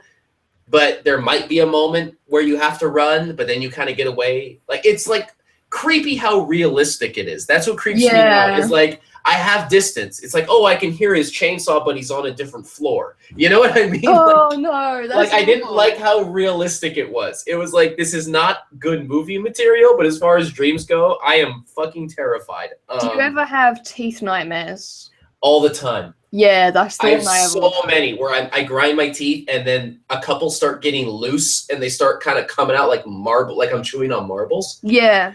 And then I will lose teeth and then wake up and realize I still have my teeth, which is reassuring. Dude, those like terrify the hell out of me. Like, I hate those. I'm always stuck in a hospital. So I'm stuck in a hospital that's completely empty. It's just corridor after corridor after corridor. And then I'm trying to find someone who can help. So I'm like, I'm in a hospital, anyone can help. And slowly, like, I'm physical pain. I will have physical pain in dreams. And I can feel them, like, just crumbling in my mouth. And, like, just spitting them out. And they're like, and there's a lot of them. There's more kind of teeth in your mouth than there's like hundreds of them. And I'm trying to, like, run down corridors. Then you get that weird dream thing where you can't run anymore no matter how hard you try. It's like underwater running. On the floor, weirdly. Yeah. And it's like, there should be someone here. And then I wake up and I'm like, what the fuck was that? Have you ever had a dream where you were throwing up, but you're not barfing? You just kind of open your mouth and salivate a vomit amount out? Like vomit amount of liquid out? I've been tortured by Winnie the Pooh before. That happened when I was 8. That was not, you said that like that was related to the thing I said. and it had nothing to do with what I had suggested. Yours was way weirder. Yours was so much creepier for so many different reasons. Dude, do you want to know the creepiest thing about that? This What? fucked me up for life, right? This scarred me, okay? So when I was 8 years old, I had this dream that I was in the world of Winnie the Pooh, right? And it was all lovely and wonderful. And then Winnie the Pooh walked up to me, and we were on seesaws and stuff. We were chilling, and I don't know what he said, something to me come and play or something like that, right? And then he takes a paper clip and puts it on my finger and starts pressing down on it as hard as possible to the point where it starts going through my finger, right? And I'm in so much pain. I woke up and had a paperclip mark on my finger. I was like, I'm done. I'm never going to sleep ever again. You're having stress dreams about Disney-esque characters doing things that an evil boss would do in a horror movie. It was horrendous. It's so Winnie the Pooh is doing such weird psychological torture on you. Just who are you gonna tell? Who's gonna believe you? Who's gonna believe you? That was the thing. I was like, I can't tell anyone that Winnie the Pooh just did this to me. I can't do that. Oh my god, I'm crying a little bit. I've never recovered from that. I don't think. I think that's what turned me into the person I am. My nightmares, by comparison, are so bland. I have one where I'm in a public restroom, one you would find at a school, a high school. And it is in a bunch of weird angles, the walls are at angles that are not right angles. And I'm barefoot, so it's gross. And it's kind of dirty. There's no stall doors, and I just really need to pee. But then I also really want to leave the bathroom. And every time I go around the corner, there's just more bathroom. And I can't find my way out. Oh, and then I wake up and realize I need to go to the you bathroom. really need the bathroom. Yeah. You wake up, you're oh my god. That's all that dream is. That's all that dream is. It's just your brain saying, for fuck's sake, wake up. And then I sit there in bed and I'm like, you know what? When I turn 80 years old, this dream's going to actually start being a problem. But I remember there was what was the other? I had one other night. Oh, I have one other nightmare usually where I'm in a building that's kind of a cross between, it's a school, but with elements that, the hallways of a hospital, but the rooms of a school. And it's daytime and I'm walking around and I'm by myself, but then the sun starts setting and it starts getting dark and there's no lights. And then as the sun's going down and it's getting darker, I can't find my way out. And then I keep going around and it's getting progressively creepier looking and I can't find my way out. And then usually I wake up before it gets too far down that. But those are the dreams I have all the time.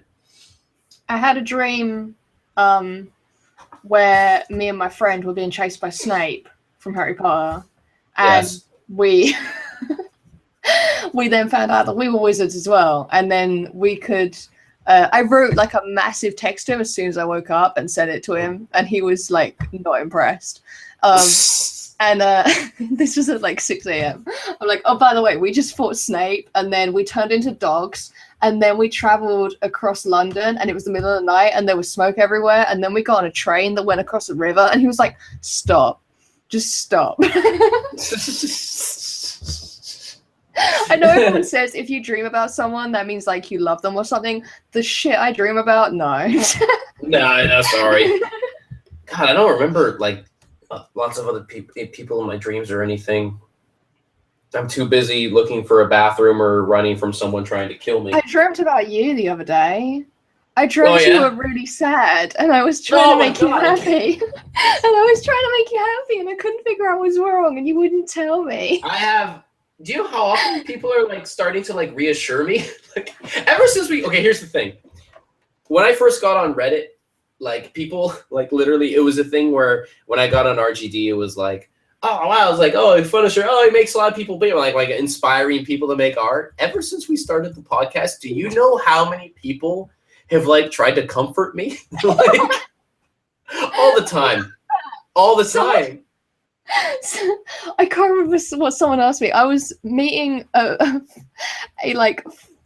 significant other's family friend, right? Yeah. And I was meeting this person and they were asking what I do and I was trying to explain it. And then they were like, okay, so what's this podcast about? And I tried to explain it and they were they asked something about what you do with your time or something. And I said, oh, he cries himself to sleep. I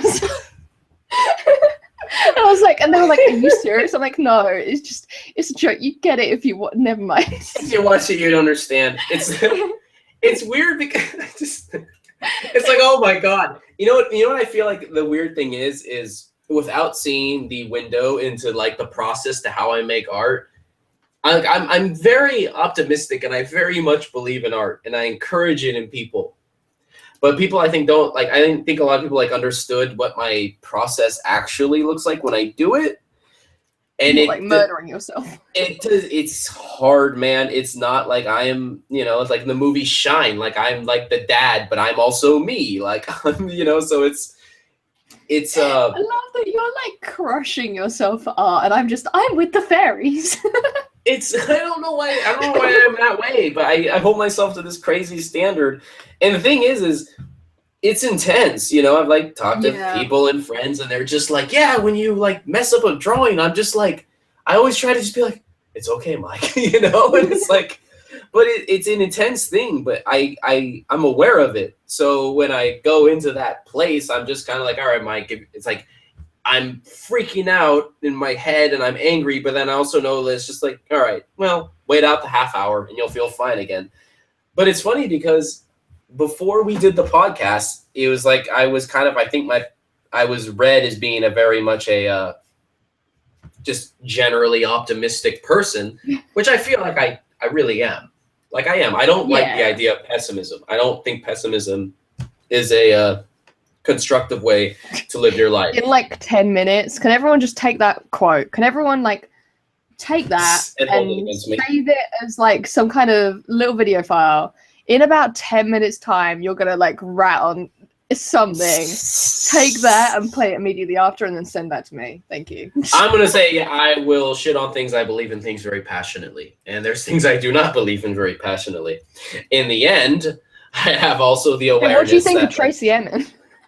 She's not a part of this. She's not a part of this. It's fine. It's fine. Oh, Aki, your head is so just put a tent up. Just put some names in a tent. You're great. You're great. Just have people make some neon signs for you. That's been done a million times. I love artwork about beds. Like you should just your bed. Right, dirty bed. It's fine. Conceptual, brilliant. Thanks, YBAs. Your country owes me an apology for the YBA artists. They owe the art world an apology. If you feel like this, I recommend Grayson Perry is playing to the gallery. I don't even care what Grayson Perry has to say about that. I got my own feelings from my own experiences. The YBAs. You know, the funny thing is I feel like your country has this thing. I say your country. What does that mean? My country. I own it. Look, you own your country. You are responsible for everything that happens in your country, and I'm going to continue from there. As an American, that's just how we deal with foreign policy. Do you know how the funny thing is I know all the art that it drives me crazy and I get angry. I have a feeling if I was in a room just hanging out with this crowd of people, I'd be like, I would walk out of that room just going, well, I'm the asshole. You know what I mean? No, we love you. But it'd be that thing where it'd just be like, I'd leave and I'd be like, wow, they're really cool. I don't like their art, but I am the asshole. But no, oh God, I'm so torn because a lot of things I struggle with are rooted in the UK. It's particularly everything from auction houses to the contemporary art scene. That's kind of why when I was like, I'm gonna go to art school, I was like, I'm gonna go to America. Like, we have plenty of art schools. I don't blame you because it's so highly conceptual, but not in a way that I entirely agree with. But I'm out there, and it's like when I went to Europe. So I was briefly in Italy, Paris, and France. No, I'm an idiot. Paris and France. I'm so stupid. Italy, France. Here, see the Americans. And England. Jesus Christ. Venice, other places in Italy. Paris, other places in London. Well, like in Europe, around San Marino, etc. But I really I felt the most inspired about art briefly in Paris, but primarily in London. Like I was seeing art in London that I was just like, oh my God. I was like so stoked. But none of it was contemporary. The contemporary art I saw in London was so. There's some all right Chris O'Feely and whatnot, and I think he's kind of that, but it wasn't.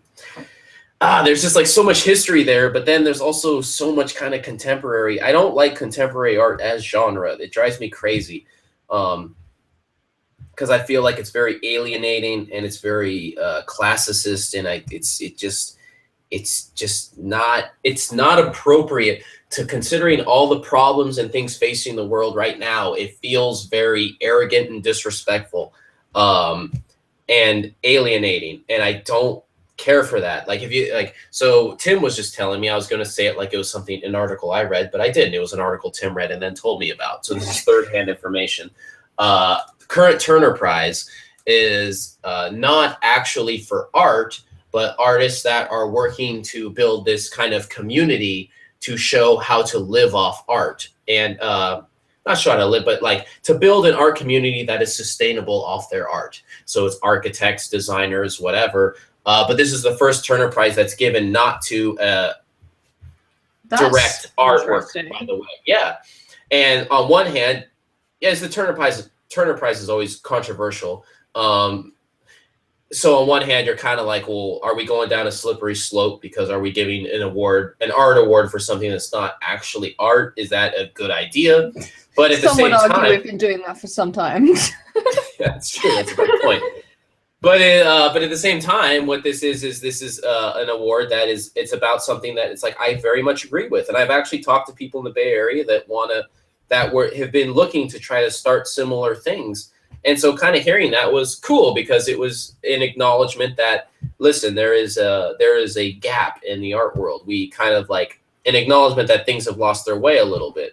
I think of particularly Dave Hickey and Cowboys and Pirates and Cowboys. I think that's what his book's called, which I still need to read. I know that's a weird way to start a book review. I still need to read it, but I want to read it. I'm not going to give a book review. I'm just going to tell you why it's something I want to read. One, because he's a great writer, but then the other reason being that his feeling is that the art world has kind of lost touch with the rest of the world, that it used to be a mirror up to culture and kind of connect with culture. But over time, it got so deep in its own bubble that people can't relate to it anymore. And his argument is he felt that a lot of artists shouldn't be living off their art anymore, that artists should go out there and be working full-time day jobs and doing other things, because it would start connecting them with the rest of their culture and peers that they lost touch with. Which is, I don't know. I don't necessarily agree with that. I don't necessarily agree, but it's reassuring for a guy like me who can't seem to get out of that lifestyle anyways. I'm like, maybe I have something to offer. I think my reaction to that would be more, it's kind of like, you don't want a politician who has to spend all of their time, like, you wouldn't want the President of the United States to also work at McDonald's, right? It doesn't work. No. Just out of time sink, right? But you do get this state where the people who are in power don't really match up with the ideals of the people in like normal us guys, right? So you would want your president at some point to have worked well, I'd say not necessarily. Like, I wouldn't say personally, I don't think that's what I would have want. I would want someone, both in the art world, in the politician, in anything, right? Anyone where someone's relating stuff of the people, I would say I want that to be a listener. I want that person to be someone who looks at the world, sees it differently, so they're not exactly the same as all of us, so they're not the same thing rehashed every time, but who looks at the world and looks to their friends, their peers, anyone around them. They go up to people in different walks of life and talk to them and listen. They don't talk to them so that they can say they spoke to them. They talk to them so that person can say, this is the world that I'm facing. And you go, okay, here's what I can do with that. That's what I want. I want people in the art world to understand people around them, but to look at it slightly differently, so that because if they make the same thing that all of us are thinking, we're just going to look at it and go, huh, and then not care. Or it goes like, I'm 14 and I'm deep, right? Yeah, what you want is someone who can talk to you, understand your world. I think it's very much like let's take photography, right? let's go the route of Humans of New York. I feel like it tells stories of other people, and but in a way that means there's no barrier between that person and you. And then the photography, the art of it is used to help portray that story. That person doesn't have to have lived the life that original, like that storyteller told, but they listened to that story and used it in Sarah is bonkers. Thank you. Pretty sure she's a robot. What are you guys talking about? Oh, because it's 3:30 a.m. Okay. I was like, is what I'm saying really stupid? Is that what's going on right now? But yeah, like I want the art world to be filled with people who not only say what they're feeling, but listen to other people as well. I think that's what I want. And I don't want people who go, it's a lobster, and here's a room full of ping pong balls. I want someone who, I mean, there is a place for that. I don't want to say no, like a piece of art isn't valid, because there's going to be people who like that. I grew up in a world that told me manga is not a form of artwork. So I would never say that to someone else, because I know how irritating that is. So, but I wish that there was more, like, I don't know, critical acclaim for stuff that perhaps we on the internet love. Like, you see how, like, YouTubers are getting really big on TV now? That kind of thing, with, like, massive DeviantArt artists and stuff like that. The kind of people who we relate to, I wish they had more of a standing in the gallery world and stuff like that. Do you know, I guess, like, gets me is there's a lot of artists that are just in the what would be accepted as the normal fine art world, that thing, that don't get recognition because it's like they're not playing within the parameters of that world. I mean, here's the thing. Yeah, and here's the thing, and it's, I don't see why we still pander to the game. And the thing that kind of gets me is, as I mentioned it before, is that it's one thing for a person to listen and be compassionate, but they will never understand the other viewpoint until they know it. Like, until that point, I feel like when a politician or anyone can just say, because we were talking about the comparison earlier, but they say that they understand this person's viewpoint. It's like they don't understand it and they can't ever understand it. And I want them to understand that. And I think of it as the way, like, when, when Tyra Banks puts on, like, a fat suit, and then people treat her different, and she's like, "Oh, I know it's horrible. I know what it's like to be overweight." Yeah, it's like, no, you don't. Because you can take the like off. No, like, the person who actually has to live that way has to live with the idea in their head that they can never take it off. Even if they can, you need to understand, how would it feel if you could never take that suit off? That's the difference. That's the thing, is like, when people try to, like, that's why I hate it when people are, like, in college and they're like, I had to eat ramen for a year. It's like, dude, but you knew it wouldn't be the rest of your life. Like, that's such a huge difference. There's people that eat that actually, and usually that's an exaggeration. It's like, I had to eat ramen, and then you went and got a bunch of beers with your friends. Yeah, but, you went to McDonald's that one day. Like, yeah, it's like, come on, like, yeah, whatever. But the thing is. But then there's people that's like, they only, and it's not, I don't even mean extreme cases, you know, I mean, even people in our peers that are in that situation, and the only difference is it's not temporary for them. And that's the part, that's the hard part of the mentality. And that's a part that a lot of artists are in the fine art world, is it's not, they don't see their position in it not working out as a temporary thing, is they see it as, this is just the position they're in. And that's where it gets scary.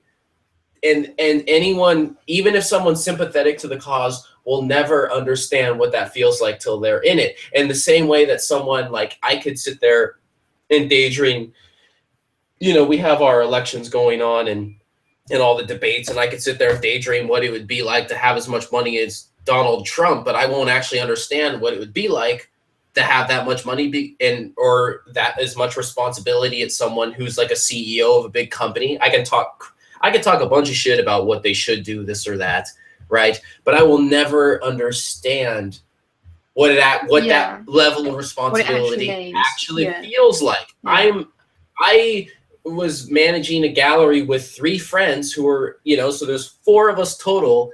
managing a business that doesn't make money, and that level of responsibility was breaking me. What would it feel like if I had 20,000 jobs on the line? You know what I mean? Like, and I'll never understand it. And that's the thing. That's all I want to see from the other side is like the admission that it's like, it's that you won't understand. And you don't see that in the art world. There's this weird expectation. Like I go crazy when people are just like, oh, well, when you have that series finished, then we'll look at it. It's like, there's no system in place for people who do not have the resources to make the series. They just expect you to get it done. And it's like, they don't understand how hard that is for someone who can't do it for a living, because they have their thing that's set for a living. So they can't understand anything around it.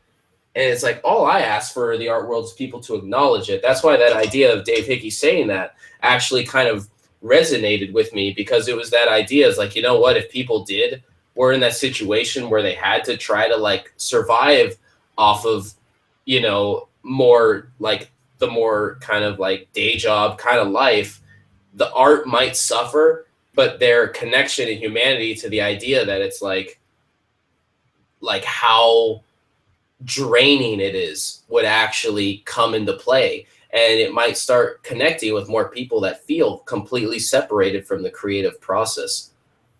They will never understand what it feels. People who can just go to work, and then when they get their, you know, the end of the year comes, they get a bonus, and then they can, like, you know, buy their new computer or do their thing, will never understand like the sacrifice you made when your tablet died, and you're like, I need to get this next thing because it has to further my career. To a lot of people, that could just be a basic expense. And they're like, oh, it's rough, but I'll make it work. They won't understand.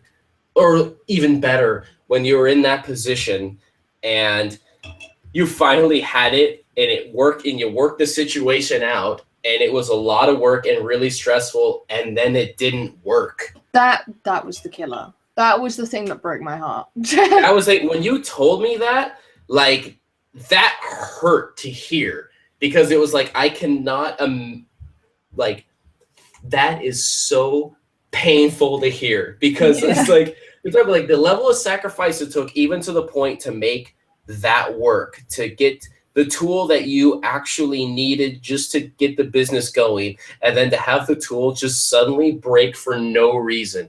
It was just like, that killed me, because I was just like, why couldn't that happen to anyone else who I could at least assure myself that it would not be as stressful and painful to you, you know?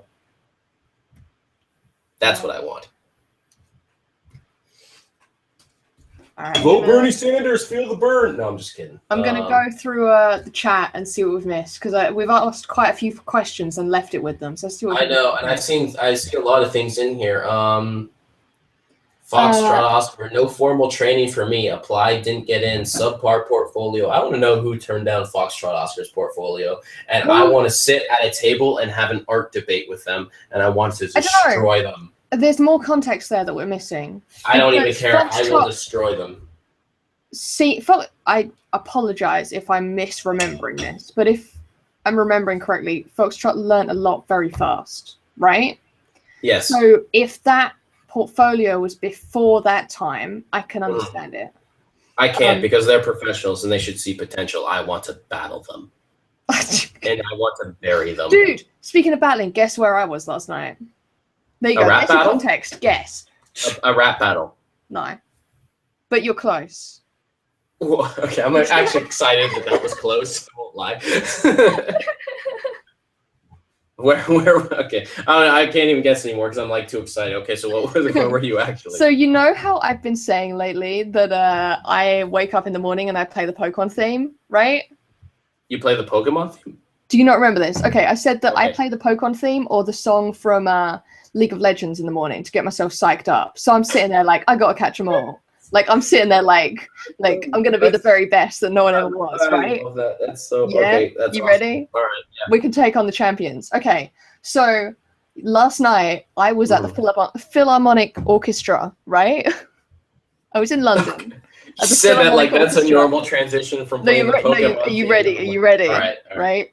And I was standing in an audience of about 1,000 people, all sitting there singing our hearts out to the Pokemon theme with the Philharmonic Orchestra in London. Dude, it was amazing. They played loads of music from all the Pokemon games, and they played the games on screen while they were singing it. I heard about this. The whole orchestra was there, like the actual Royal Philharmonic, and they were doing the whole, oh my god, it was so good. It's the best concert I've ever been to in my life. I remember I cried. I cried. There was a moment in that, and they showed this moment from I won't say exactly what it is because they showed massive spoilers in that room, right? Yeah. There was a scene from, I think it's Pokemon Black and White, I think. And it's either that or X and Y. People who've played them will know what this is. And there was a scene with this little baby Pokemon and with the tiny little box. Oh my god. Anyone who knows the tiny little box. Dude, I'd never played that game. I was sitting there crying. I was like, what is this? Because they're playing the cutscene on the screen and playing the music in front of you. And then we're all singing the lyrics along to it for the ending credits of this game that's in Japanese, that was chosen by Game Freak for that particular show. And we're just crying. Oh my god. You know what's so extra funny to me about all this is I remember reading an article about how what's not extra funny is it's interesting that you mentioned it because I remember reading an article about how a lot of the symphonies are having trouble kind of reaching the younger audiences, so they started doing shows of different video game music. And I remember one was talking about doing a whole Zelda kind of. Yeah, they do the Zelda Symphonic. This was Pokemon Symphonic Evolutions, because I go to a lot of them actually. And then there's Final Symphony, which is Final Fantasy, and there's also Distant Worlds, which is also Final Fantasy, but they're like a separate company, and they travel around the world. Like all the others were the Royal Philharmonic. Distant Worlds is their own thing. They have like CDs and stuff. They're like sent around by Square Enix, and they have like Nobuo Uematsu show up at the shows. And then I also saw the Star Trek one this year as well. I actually go to a lot of them. Look, my life is just gaming and art, right? I love it. It's like that must have been okay. Here's the thing: if you're doing the Final Fantasy one, if you don't end it with then I don't know what you're doing. I don't know what you're doing. That's the opening. The opening. Yeah, they start it with the interlude song. And then just at the end of it, as it's trailing off, it then goes da da da da da da da da, and then it does the full da da da da da. Oh my god, it's so good. And then Final Fantasy VI in concert. If anyone gets to see Final Fantasy VI being played in concert, that made me play the game. When I heard that being played, I fell in love with it. I still need to play it, but that is a classic. And then Final Fantasy VII, all of us standing up in the audience singing One Winged Angel. We're just like, Sephiroth! Oh my god. My god. Literally, it was literally, they went, okay, for this one, we need your help. And then they bring in a choir, and we all were shouting Sephiroth with top of our lungs. And then this weekend, they were like, okay, the encore for this show. We've got 2 encores. They're like, now, I think 99% of you in the room will know this song. And everyone's oh. And then they go, we're going to need you to be your very best. The audience erupted. And then it brought out the lyrics on screen, and everyone's like, I want to be the very best. Oh my god, it was so good. I swear to God, if anyone gets the option to go to a video game concert, freaking do it. It's the best thing in the world.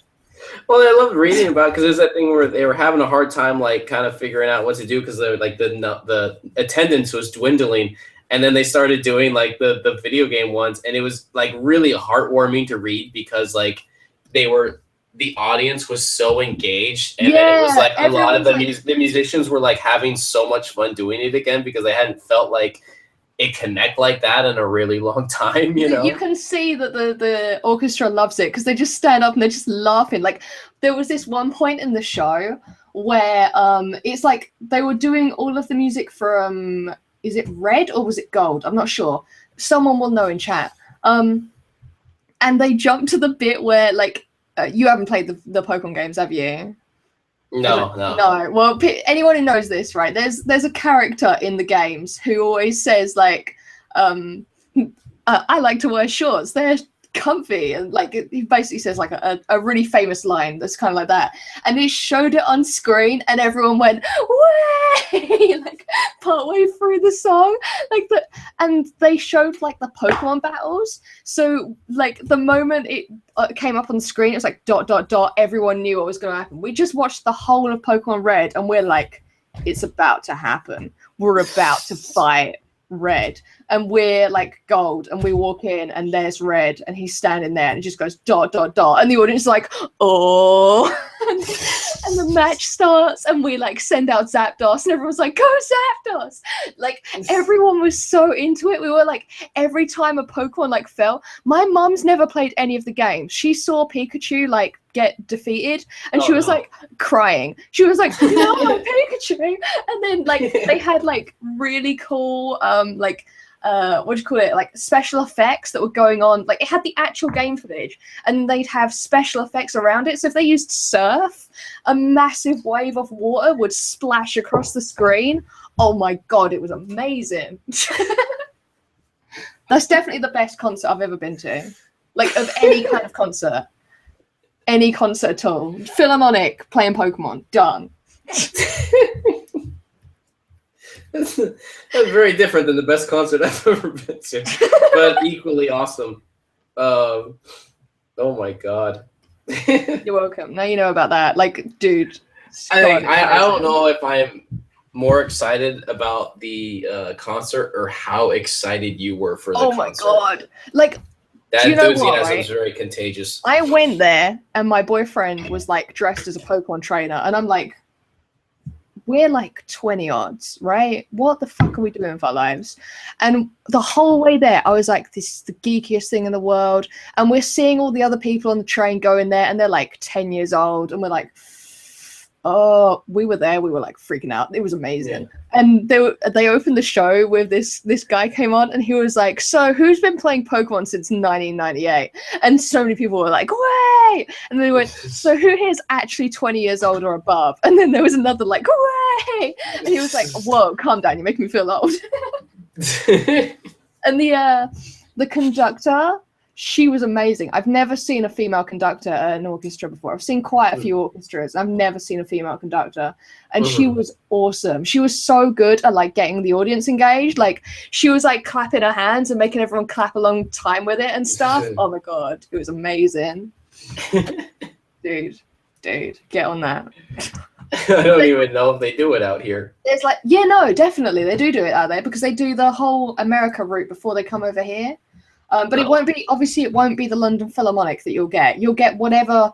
You'll get like the San Francisco one or whatever. Mm-hmm. But I know that there's like, I think it's called Replay or something. They did all the Halo music as well, which Halo music's amazing. I don't know Halo very well. Halo was not my game. I was a Quake guy, so when I started playing Halo, it felt really slow to me. I had the same problems with Halo that I had with GoldenEye.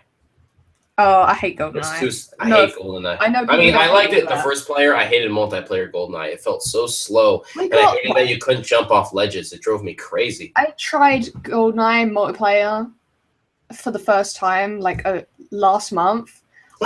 Jesus. I got stuck in a toilet and couldn't get out. And I was so annoyed. Yeah. I was like, I play FPSs all the time. Why the fuck am I stuck in a toilet? Right? I mean, it's interesting because the people that were into it were like religious about it. And it drove me crazy because I was from like kind of a PC game, 3D shooter background. So at the time, I believe the equivalent on PC was kind of like Quake 1 era. And I fucking love Quake 1. Like that, no story or anything, but that game, oh my God. Like it just, if I played Quake, just the first Quake, that just puts me in a place. It's like, I think that was one of those moments where like, I mean, I remember like Doom 2 and all that and playing those, and I had Doom on diskettes, like 7 diskettes. 3.5s, but I feel like I really came online with gaming when I played like it was the first Quake, because I had enough experience in gaming at that point, and I was playing it online, and oh my god, it was just like so environmental. And I remember like nothing. There was a point in time when PCs did not work as well as consoles. Like that was a weird thing to me. I remember I stopped playing PC games because I got frustrated at how buggy it was, and I was playing consoles. So when I had a PS3 and suddenly Fallout New Vegas was not working as well as the PC version, I would like, that was like world is upside down. That was crazy to me. Like I never thought I would see that day. And then I get a PC and I play Steam and then everything works way better. Like that was weird to me. Yeah, it was really weird to me to see the mainstream world turn from consoles to PC again, because I had a PC when I was a kid, and then after that I moved away from it because it was like I'd walk into game and see the PC section and be like, that's the section for the noobs. And I'd be like heading straight over to like PlayStation 2, like the boss that I was. And it's so weird to now be like, if you want a proper experience, get game PC. It's so strange to me. Yeah, it's really different, because I was at PC games like so it started with like Doom and all those, and then I got into like, I remember Daggerfall and the first Diablo, and Total Annihilation just came out on Steam, and that was weird to me. I hadn't even played it that much, but that was weird to me. And I remember when System Shock 2 came on GOG, and I was just like, whoa, like it's just like, I remember like that was the game of the year. And I remember PC Gamer, that a magazine, an actual physical magazine I was reading. And I remember how excited I was because they had a hamster named Hammy, which was the name of my hamster. But reading it, and Half-Life 1, you know, but just like, I remember like Quake 1 is when because I remember you had to upgrade your computer to a Pentium processor to play it. And then like it wouldn't work on Pentium, and I didn't get it. And then we played it, and it was just like me and my friend Dylan, who I still want to do a Nintendo Golf Twitch stream of. Yeah.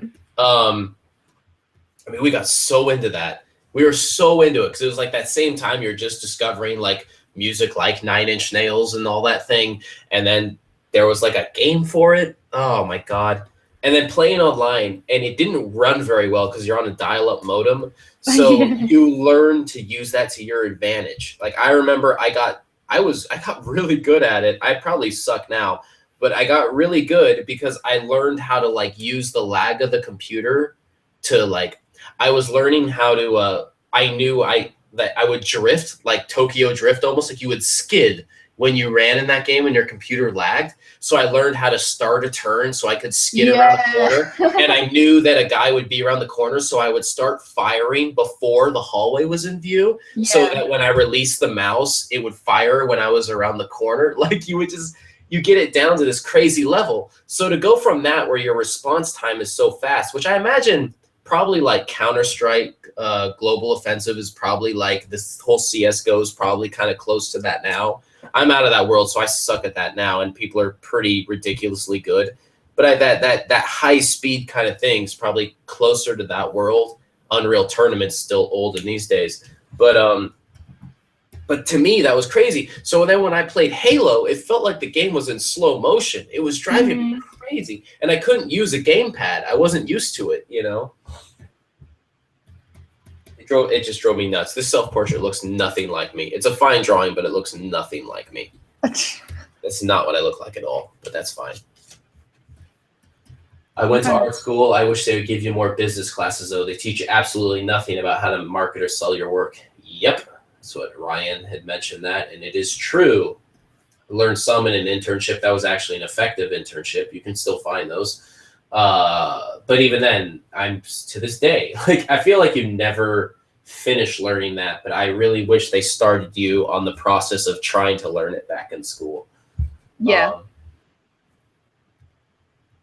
Business was the best thing I ever learned.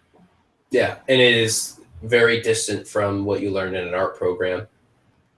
That guy explains, only thing I can see going on at art school for is becoming a camera operator or precious metal smith. I know someone who specializes in creating clockwork machines that draw themselves. So that's what I think when I think of art school. That sounds like a Tim Hawkinson piece. Is your friend Tim Hawkinson? Because he's fucking awesome. I saw his art. I saw an art show of his in New York at the Whitney, and it blew my mind. He was amazing.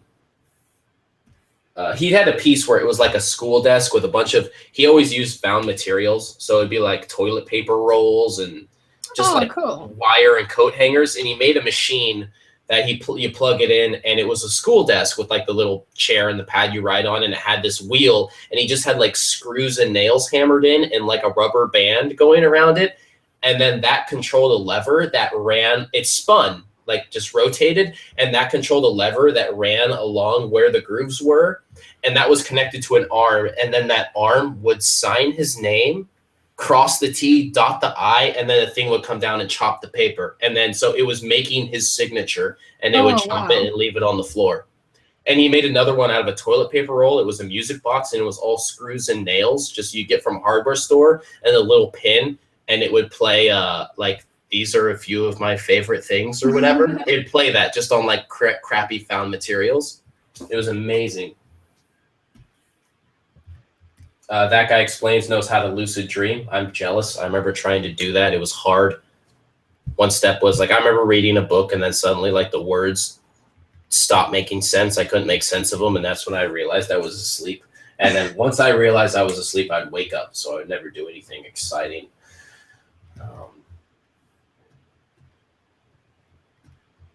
Oh God, that's way back in the dream discussion.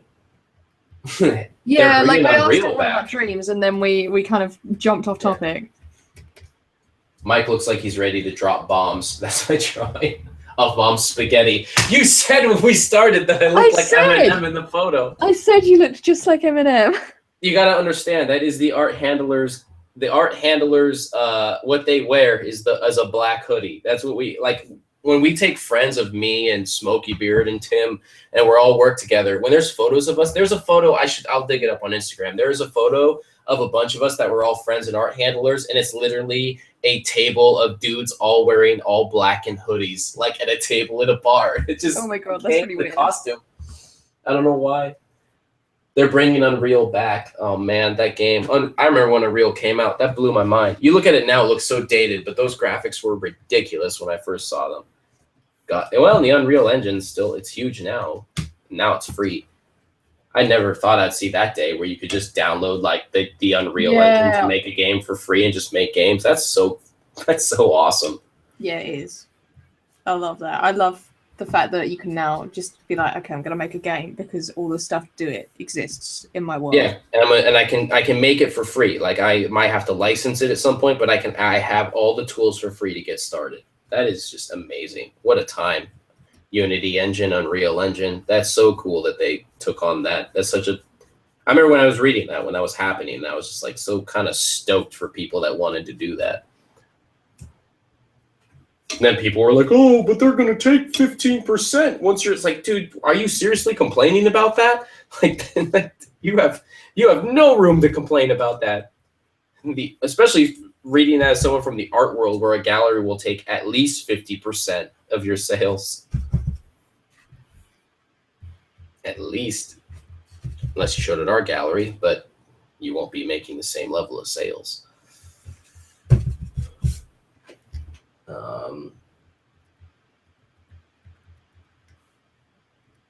Definitely not him unless he suddenly became a slightly alcoholic procrastinator. Hey, wait a minute.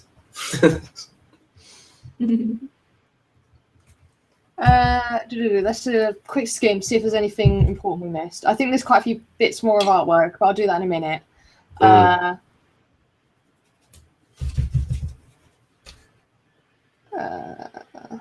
You better lose yourself in the music the moment you own it. You better never let it go. Hey, I'll watch 8 Mile, no big deal. I gotta say, Eminem's track Bad Guy is amazing. Amazing. I don't follow Eminem even that close. My brother kind of knows his stuff a little better. And he is talented, but his track Bad Guy on his most recent album is like, when I heard that, it like kind of shot up to at least in like my top 10 favorite hip hop tracks of all time. And it is way smarter than a lot of people would just listen to it on the first listen and kind of just take it for face value, because the whole track is super meta. He references his old song about Stan, but he's going through the whole song, and then like as it's going, you're realizing it's like the whole narrative is about his career, and he has all these references to it, and he talks about this dude taking revenge and being kind of stalking up on him. But then he says, like, I've been driving around this neighborhood for however many dozens of hours, and you realize that number of hours he says is the exact number of hours as the length of all of his albums combined. And so the whole song becomes this crazy like meta reference to his career. And then you start realizing that he's rapping in ways that mimic earlier stages of his career and his different personalities. And he starts laying out what all of his personalities mean, what all his alter egos, how they all interact, and how it all works. Why there's an Eminem, why there's a Marshall Mathers, why there's a Slim Shady. They're all different people. And he lays out his whole career and freaking builds this huge kind of like web of a narrative, and then ends it with like the most like amazing minute wrapping up of all that history. It's awesome. Y'all should listen to that track because it's good. I don't know much about Eminem, but that freaking track is ridiculous. I'm just skimming through chat, and chat is quite entertaining today. KM Kibble says, "Why the fuck am I stuck in a toilet? Metaphor for my life." Ken says that his ringtone is the Pokemon theme now. I think it was Follymizer who said that they went to a concert for video games. Yeah, I went to a video games live concert a few years ago. They did a crap ton of music from different franchises. Ryan is singing Sephiroth's theme, One Winged Angel. They're comfy and easy to wear for the shorts. Everyone hates me for talking crap about GoldenEye, but then understands because I've only played it this year. So because it's not as good as a lot of other 3D shooters. Yeah, and then, right. What are you going to say now? I played all those games. We've established that Beyonce is the greatest shooter of all time in chat. Yeah. I'll go toe-to-toe with people with their 3D shooter history. You want to know why? Because I remember playing Wolfenstein. What do you got now? Y'all remember Wolfenstein? Same Dog says, "Is anyone else tired of staring at their own face?" Story of my life. Okay, awesome. There was other things I wanted to bring up. Wait, where has it gone? Okay, we're spending a lot more time on the topics than I expected us to. So I'm actually going to jump sideways because I want to tell people about this because I think it's super useful. So I'm going to keep the screen on yours for a little while whilst I talk. Okay, so I signed myself up for a Manga Studio seminar, like webinar, the other day. And just to preface this, if you go to the Manga Studio website, you can find all of their old seminars on there. They're all fully recorded on there. You can find more. It's just, obviously, you can't be in the chat live. It's like our YouTube videos, right? But yeah, you can find all of those on their website. And I signed up for, let me find the name of it, Digital Tattoo Design with Ross Abbott. And then the project marketer was Michi Catanese, and she was kind of like relaying chat. And if you are interested in using Manga Studio, or Manga Studio and Clip Studio Paint are exactly the same product. So if you use either of those or are interested in either of those, watch this video. If you are interested in tattoo design, watch this video. Those are the two groups I would say would benefit most from this video. And oh my word, I wasn't expecting much from it, honestly. But it was very, very, very good. The artist, Russ Abbott, who is from Ink and Dagger Tattoo, he was very good at getting a lot of information in a very short amount of time. It was, where was this? It was a webinar, so it was on live streamed. It wasn't like in a place. They were like they did what we do, right? What we're doing right now. And if you go to the Manga Studio website, you'll find it there.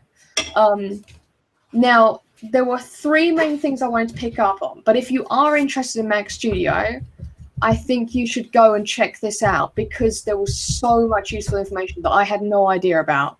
I think, side note, for anyone interested in Manga Studio, the lady, Michi Catanese, mentioned that Manga Studio will be changing its name completely to Clip Studio Paint for the foreseeable future. They said it's happening soon. Originally, Manga Studio was Clip Studio Paint in Japan, and I think they changed it to Manga Studio to sell it to a Western audience because it sounds better, right? But if you like chat to people in the art world, people tend to reference it as Clip Studio Paint because that's how you get all the brushes for it and stuff like that. So they are changing it to Clip Studio Paint. So that was really important because I was worried that like a lot of people aren't going to be able to find it in a few years' time. So Clip Studio Paint is the product that they will be selling. They were talking about how to make a tattoo artist's entire process digital. So the idea was that you create the entire piece digitally on a tablet, on a Cintiq. So you stand there and the person walks up to you and they say, "Hi, I want a tattoo." You say, "Where is it?" They say, "Oh, here." They show you your arm or something. You take a photograph on your phone of the arm. That then gets airdropped to your Cintiq in the other room. You walk over, draw on top of the photograph to draw the tattoo. You then invite them in to make changes and then go, "Oh, I want a different color." And you just move the hue sliders. So the idea is that it makes the entire process 10 times quicker so that you can get to the tattoo stage faster, like so that you can get to the moment where you're working on skin. So there are a few particular things. One thing they talked about was symmetry rulers. So if you are in Manga Studio, you can find, let's see if we can find it. Let's see if we can find it. I haven't tried to do this stuff. So there should be a triangle with a dot in the middle. Although apparently it's not always visible on your screen. Apparently you've got to find it sometimes. Go to, okay, it's above the A, so it should be here. This guy, rulers. So you can create a symmetry ruler in this section here. The reason you would want to do that is it does what it sounds like it does. You draw a line. I'm not going to do it because it might ruin my piece because I don't know how to get rid of them. So you draw a line down on the screen where you want the ruler to be, and you tell it in what direction and how many times you want it to mirror. So the basic would be that you want it to mirror, like you draw a straight line new layer. The basic would be that you drew a straight line like that. You draw on this side, and it mirrors what you did on the other side. So if you're working on anything like a sword, you're only having to work on this side to make your sword, and the other side is getting perfect symmetry. And you can create that symmetry line in any direction that you want. So if you want to help it with like drawing the basic lines for maybe a face, if it's like a front-on face, things like that, that's how you can use that. So that is under, if you go above the A, you might not have the symbol there. If you click there, you'll find there's a whole bunch of different tabs at the top. It's the one that looks like a little protractor ruler thingy, the little triangle. So that was one thing I thought was very useful. The second thing, they mentioned to use the turnip pen. So if you jump over to the pen, use the turnip pen for clean lines. That's what I do. That gets you a really nice smooth pen rather than any of the other pens. The G pen is nice, but as you press on it, it gets thicker and thinner. But if you want a really just like straight clean line, work with the turnip pen.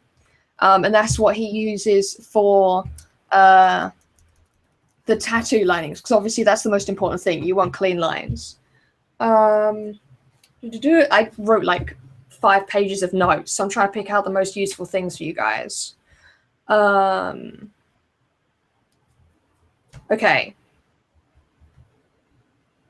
Back to where it touches it. Okay, so there is a plus sign somewhere. I might not be able to find it, but there should be a symbol somewhere on the screen that looks like this. And it's with using, down here, if you look at the bottom right, we have layers. Now you can make, I did not know this, you can make vector layers in Manga Studio. I had no idea, right?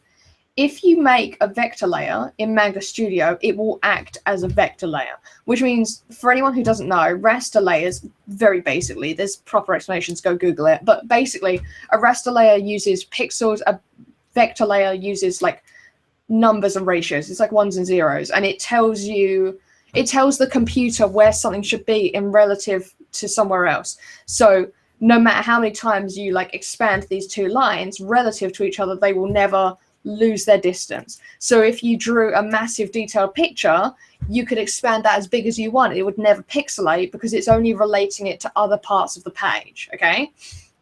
So you can create a raster layer in here, which means you can work on logos, anything that you've got like massively, like you might have to suddenly resize, which is great for tattoos because you want to be able to draw it and then the person goes, actually, I've changed my mind, I want it on my back or something, right? Now you can print it off at the size you need and you don't have to worry about it completely screwing up the drawing that you did. You didn't have to have the exact size to begin with. In conjunction with that, there are some tools that you can use, and go watch the video so you can see him do it, because otherwise it will take me so long to find the same things. So it's the webinar on the Manga Studio website. Using the vector layer, it treats each line as its own physical object rather than a line. So as probably most of you know, if you want to get a really nice clean line, you overshoot the lines and then you erase the overshot area, and now you have a really nice point, right? That's how you get that gorgeous point, and it's used a lot in manga work to get really nice like hair strokes and stuff like that, rather than trying to create it yourself like that, where you might not necessarily get the sharpness that you wanted. Overshoot the lines. Now, what you can do with a vector layer, if we bring it back to, step forward, edit, screw it, I'll just draw again. Right. If you're here, each of these lines acts as its own object. So what you can do is you can say, well, I only wanted it up to here, right? So I'm going to delete this line, and you select that line and it deletes it straight up to where it touches the last part of a line. So suddenly you've deleted that, then you delete this one and you're all the way back here. You didn't have to do what I just did, which is sit there and erase all of it. The whole concept of the show was about saving you time. So I thought that was great. And then concentric circles. If you are in Manga Studio, I think it's in the ruler. Special ruler. Okay. Stay on the same layer as a symmetry layer. Special ruler. Special ruler. Concentric circle. So there should be something in here. Concentric circle. There we go. Okay, find the center. Okay, so let's say we wanted to make concentric circles from the top of this pen, maybe. So draw the point. And then, oh gosh. And then oh God, how does it work? Oh, there we go. So now we've made that. And then I think this might not work because it's the first time I'm doing it. Yes, look at that. Look at those perfect circles.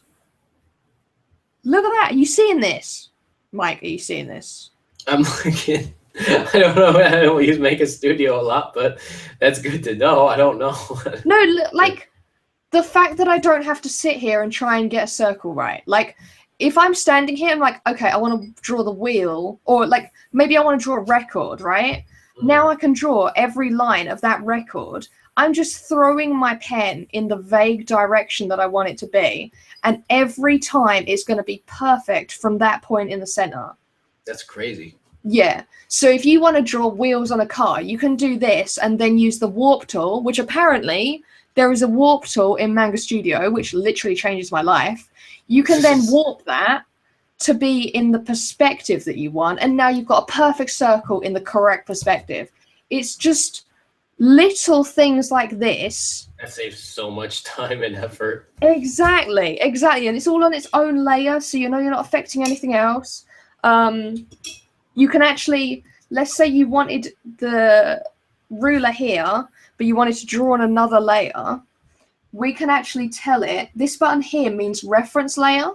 So if we click that, which says set as reference, and then we draw on here, it should work, fingers crossed. Let's draw in a different color. Let's draw in a green. Did that work? No, it didn't work. But there should be a way to make that work. No, that won't work. There should be a way to make that work using the reference layer. You should be able to make... No, it's not working at the moment. There's a way to make it work. Try looking it up. But you don't have to draw on the ruler layer.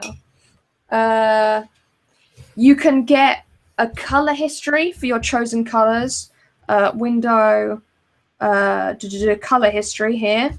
That is all of the colors that I've used today.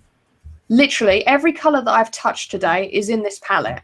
So That's the moment, super useful. yeah, the moment I go, I want to use this green, right? I'm like, oh, that one blue that I use in the background, if I try and color pick it, it's not going to get the exact blue. So I click here, and now I have that blue, and now I can use it if I have a layer that works. Now I can use the actual blue that I wanted, right? Look, that's the perfect blue. It's literally just memorizing not only what color I use, but the recentness, that's not a word, that I used it. So it's moved that blue back to the top because I only just used it. So if I wanted, like, I knew that I used the color very recently, I can just stay in this area. That's so brilliant. So that's under window and then color history here. I'm going to stick it back on the color wheel. God, it's funny because it's little things, but those could make all the difference. It saves so much time. It's like, everyone, just go and watch this video because there's so much in it. I'm trying to pick out things that I think would be like, one, quick to explain, and two, incredibly easy. But like, seriously, the video was 1 hour long, so it's not long, and he filled it with so much information. It was ridiculous. There's also an explanation of how to make a pattern brush. So if you go over to blah blah blah blah blah, this button, the little leaves, in Manga Studio we have pattern brushes, which let's use a color that you'll actually see. So it's got like a pattern on it that it's drawing. Let's draw the grass, actually. That might be a bit more obvious. So you can see, oh, you actually can't. That's not very big. Black. There you go. Look, you can see that there's a pattern there. There's objects that have been drawn, and the video actually tells you how to make that and how to make that work. So you can create your own ones. The example that it uses two examples. One is creating lace, so that whenever there's lace on a picture, you can just draw the lace along and it will just be there. It's done. You didn't have to draw the lace. And then the other one that it did was snake skin, how to get all the scales working so that it will act like a snake. It's very cool. I recommend people go and check that out because it's just one of them things where you draw it once, you draw about like a second worth of it, and then you never have to draw it again.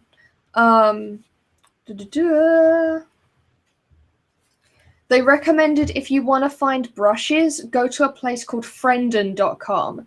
FRENDEN.com. And then they said that you can find the Smith Micro webinars and also the Manga Studio forum on the Manga Studio website. Let's see if there's anything else. Let's see if there's questions here. Give me 1 second. There's just one more thing. So if you go to edit, you can find transform. Now, if anyone who uses Photoshop will know of this.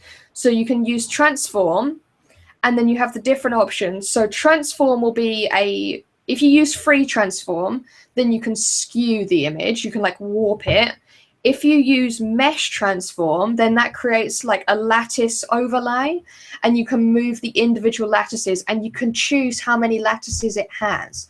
So like if you imagine crosshairs, and where the crosshair meets in the center, you can move that point to warp that object.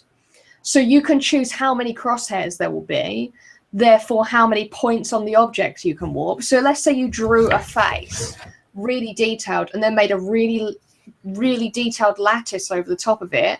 You could potentially move the face into different like facial positions without having to repaint it, essentially.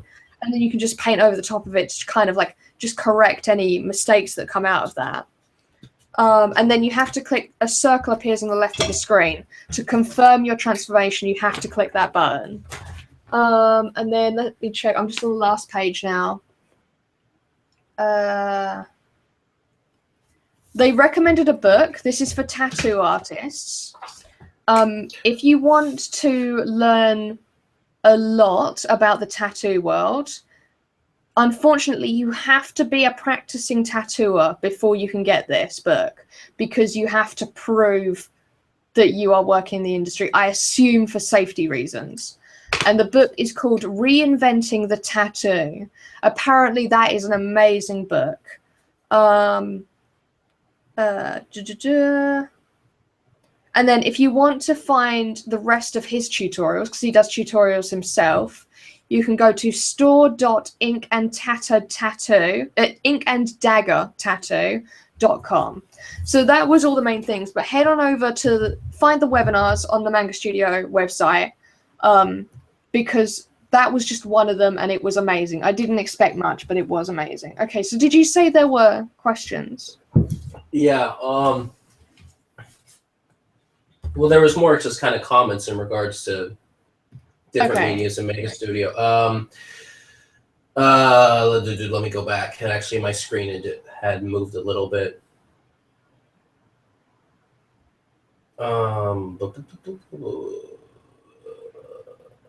Color history and traditional media. Well, that's pre-mixing a palette in traditional media is a big part of that. So really what you do is you pre-mix a palette and then you stick to that palette.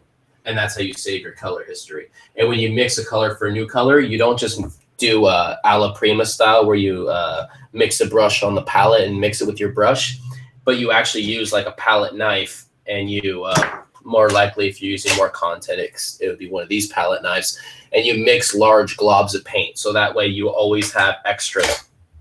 And then you can save it in little plastic containers like these. These are all dried out, but these were little plastic containers I used to save acrylic paint in. And how many colors do you use? I only have like 12 colors I use, maybe 16 for digital. I don't pay enough attention to it. I should. I usually use far too many, whatever the answer to far too many is. If I'm thinking about it, like I'm actually aware of it, I probably use, for a painting, maybe 10 or something around that mark. I try to minimize it if I'm doing something that like the piece that I did of the bubblegum girl, I probably used maybe 5 colors max. And that creates a much cleaner looking piece. When I'm doing this, when I'm like playing, I use just whatever I feel like. And it looked like I'd used maybe 20 colors by this stage. And I'm like, whoa, what the hell was that? I'm not very far into the piece, so what was that? Oh, that's my marker. Oh, wow. It just makes a sound because I was drawing kind of like a heavy line with it. You were like doing a thing. Yeah, I hate this drawing, but whatever. I cannot draw myself. I don't know why. Well, I know why. That's what makes it more frustrating. I need to figure out how to. This is by Eric. I need to figure out how to better mimic watercolor digitally, because I like how. So they like how watercolors look in the palette of watercolors, and they want to emulate that digitally. I know that Manga Studio actually has straight up watercolor colors, so let's try some of those out. So this is the Blurred Edge watercolor. I use this for, actually, let's like get rid of this background color first. That's messing me up. Okay, so I use this for clouds sometimes. And then I've downloaded the Red Juice stuff. You have Watercolor Psy, which if you like Psy, it kind of creates these sort of like weird layers that you can do stuff with. They blend very nicely. And then there's the, where is it? Pure Watercolor G. This is kind of like thick, as if you had like a brush that doesn't have water on it. And then there's a watercolor spread. So the idea is this is you adding water to your piece. So I don't know if you can see that. Let me try zooming in. Can you see what that's doing? So you've got this piece that you've done here, and then you add water, and it just kind of pulls that color out. So I know that's what Manga Studio specifically has. I personally don't do, like, look, you can see the cracks in the paper appearing because I've used too much water, which obviously is non-existent. This is a computer program. You can get rid of that again by using the blur a little lighter, but if I press down on it, you get those hard edges. I don't use a lot of watercolor stuff, but it is here. I would suggest trying to find an artist on RGD whose like style you like and asking them specifically. And that guy explains it's the mixtures that I have trouble maintaining. Keeping the same tone consistent in things like watercolors is something I find really difficult. So it sounds like maybe they're dealing with a situation of their colors getting muddy.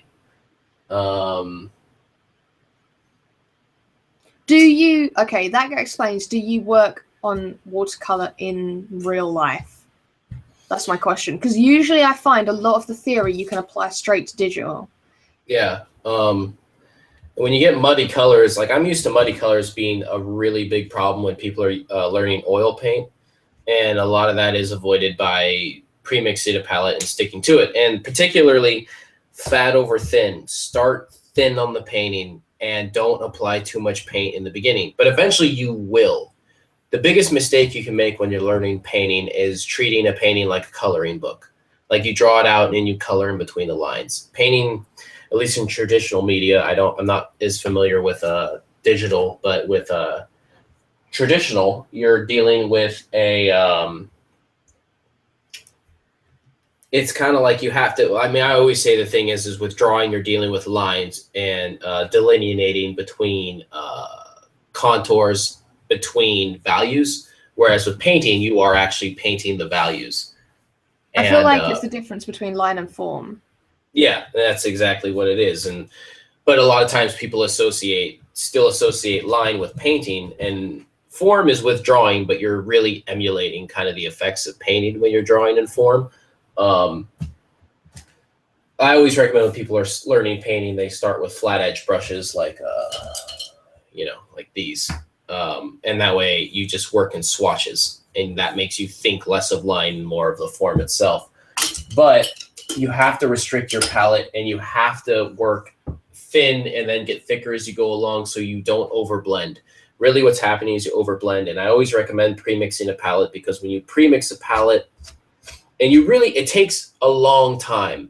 When you pre-mix a palette, don't think it's something you're going to throw together in 15 minutes. You might spend 3 hours mixing 12 appropriate colors, and then you're going to make that painting in like 45 minutes. The only thing that I'd say with digital that's perhaps different is go ahead, pre-mix your palette, make your color history, do all that. Well, yeah. But what I would say, because a lot of artists do that, is that you have more freedom. You can decide halfway through that the blue you actually want to be green, okay? So if you work in layers and stuff like that, then you can kind of have more control digitally, and you can just pick colors that work together to begin with, and then later on you can adjust that with like hue and saturation and all of that lot.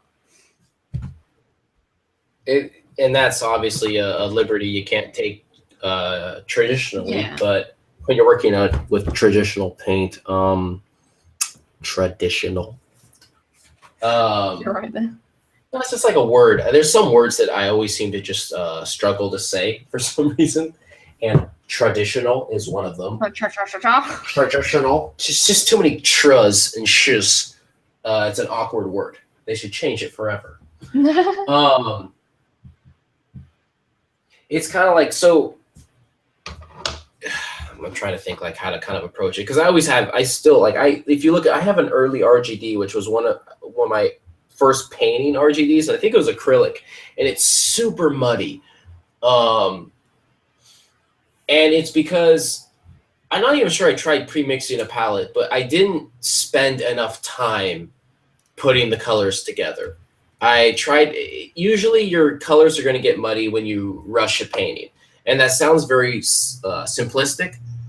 Like, it seems like, oh, well, rush a painting, that's not really helpful. What's rushing mean? How much time should I spend? But that's really what it comes down to. And you have to spend a long time focusing on the color, because when you apply it, you need to learn how to let yourself paint thick. Don't paint to brush paint on the canvas, but think of it more as like you can lay it in first by brushing it on the canvas, but then once you're done having it all kind of brushed in, you need to think about it as laying the paint across the other layers, like laying it on top. So don't just mash your paint in every time you do a stroke. Don't just mash that brush really hard, because you're going to blend. Sometimes you're going to have to get that paint on, and if you're trying to do it in one sitting, that's the other thing, is if it is a constant problem, set up a few paintings at once, work on one, and then when that layer, that kind of area is drying, put it aside for a few days. Let it dry and set, and work on a different painting.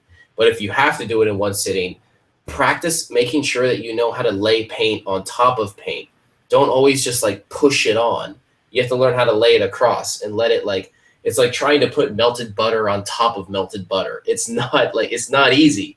You have to let it lay, and you have to not let it overblend. But that's really what it is you can't just keep applying it and mixing it together. And most importantly, when the paint gets muddy, don't be shy to just take your palette knife and just scrape a bunch off. Because once it starts getting muddy, it's only going to get muddier. So if it's starting to get gross and you don't like the colors you're getting, just get your palette knife and just rub it on there and just scrape it off of the areas you don't like. Get rid of that excess paint, because all it's going to do is it's just going to ruin every color you put on top of it. That's particularly with oils. With acrylic, it dries a little faster. It's not so you can paint on top a little easier, but when you're working with oil, it's going to keep mixing. So get rid of it. If there's too much paint and it's ruining your palette, scrape it off. Just get rid of it. Don't just sit there and trying to push it. If I add a little more blue, if I add a little more yellow, no, like once it goes down that path, it just gets worse and worse. You can't improve it by adding more. Let's see here. Does anyone know if you get, okay, they're mentioning, asking if you can get those effects with GIMP, but I need to check which effects they're talking about. Probably the watercolor effects. Could be. I see someone mentioning magic markers. I haven't used GIMP, so I can't really help with that. I've just briefly used GIMP, but I haven't drawn with GIMP, so I don't know it very well. If anyone knows anything more about GIMP, that is definitely something that's useful to post in the Artist Lounge subreddit, because a lot of artists are also asking for free software they can try to start with and learn with. So if you're very familiar with GIMP and it being an open source software, that would be super helpful for a lot of artists in there, because it's something that people can start with to kind of start cutting their teeth a little bit with digital art. I do a lot of my mixing on canvas. I'm not focused enough to pre-mix. I'm telling you right now, like if you pre-mix a palette, it's going to be really annoying because it's going to take a long time. But when you actually start painting on the canvas, if you stick to that palette, mix a lot, mix huge globs of paint, enough paint for, mix like 12 colors, and do a value range. Mix a row of 6 cools and 6 warms from real light to dark. and think of it as warm and cool, not what the color specifically is. And just mix way more than you think you'll ever use. And then just make a painting, and you'll realize how liberating it is that you're not having to mix on the spot and taking yourself out of the zone. You just mix, and then you're done with that color. You just kind of wipe off your brush, don't get too much terp on it, and then just take another swatch of paint and use that. And you just keep moving forward, and you'll be amazed how much faster the painting will go.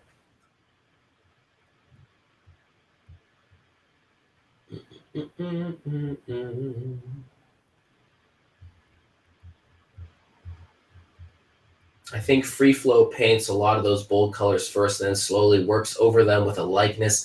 I could be wrong, but that's my guess. I mean, that's a really interesting process to start bright and then mute the colors in reverse. I've never done that. I'd love to get some feedback about that. That's actually pretty fascinating. Ryan, I have a Spanish palette and then a warm and cool version of each color, basically, except for black and white, and then burnt sienna and umber into fluorescent color. There you go. And so much of it's thinking about colors and warm and cools as opposed to what the actual color is. Yeah, definitely. Okay, here we go. Now I'm getting to the thing. God, there's a lot of art that's posted, apparently. I should jump in that and start showing some of it. I'll do that. I'll switch screens.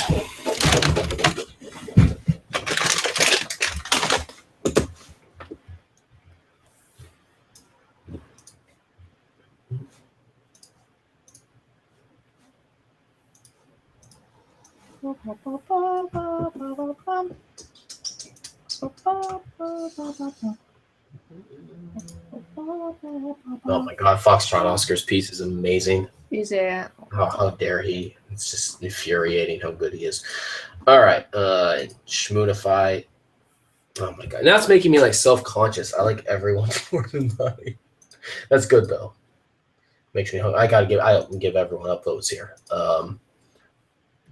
It's good. It makes me hungry. Got to be hungry for the art. I hate drawing myself so much. I am absolutely, completely. I like everyone's art more than mine. These might be some of my favorite pieces I've seen. Really? Yeah.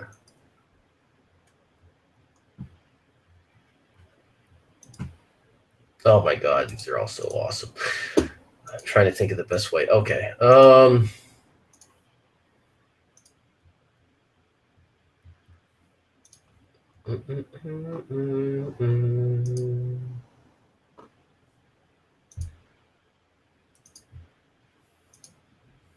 Trying to find the best one to do this. And they're all like very different approaches too. Okay, yeah. Here we go. I got one more I'm loading up here. Oh, and an update. Okay, let me get back to the top. All right, let's just I'm going to have to kind of be creative with the way I do this. So, oh, God. I just want to read this. Okay. Foxtrot says that, I think Foxtrot is off at the moment. And Foxtrot says, thanks for this year, Mike and Sarah. The podcast has been invaluable in terms of encouragement, motivation, and learning. Looking forward to next season. Oh, Foxtrot, we love you. Seriously. Get everyone back here. Wait till we scroll through all this art and see how. And this is right now when we look through all these is the exact reason why I want everybody on the podcast to talk about art, because we can all learn so much from each other here. So, first one's up is Foxtrot Oscar's piece. And I mean, Jesus, I was talking earlier about translating traditional kind of approaches to digital mediums. And it's like, he's got the sad eyes too. But we need to just, I think me and Foxtrot need to just sit down, have a cup of coffee or tea or however we like to approach it and just talk about our sad eyes and figure that out. Yeah. I love his use of kind of like, well, what looks like pink and reds to me. I don't know what it looks like to the rest of the world, but I love how those look and they're very like subtly applied. That is a beautiful piece. That might be one of my favorite Foxtrot pieces I've ever seen. I want an enormous poster of it. I know, me too. I really do. I love that piece. Oh, Foxtrot, you're amazing. I was scrolling through these and I'm just almost kind of rendered speechless because I just kind of want to just appreciate them. You know what I mean? I don't even want to like dive Everyone's into. freaking out. They're like, holy hell, that's amazing, awesome. Foxtrot is so good, great job. Same Dog says his use of color is astounding. Look at the purples in that skin tone. It looks totally natural. Yeah, it's like making a think about that too. Purple looking natural. How do you make purple look natural? But it does. I feel like a lot of these too, people should post these just as separate pieces in the artist lounge. Like, because sometimes when all of our art's just in the Artist Lounge podcast thread, it can get a little buried. And there's a lot of the audience in the Artist Lounge that I pretty much would love them to see everyone's work that they're making. Yeah. Individually, like have the thumbnail, have a post, have people see it. Because art like this is something that shouldn't just be buried in a thread somewhere. It should be seen by. There's a lot to learn in a piece like this. So much to learn, especially when you can see like the work in progress and see how it was developed. Just like working large to small, dark to light,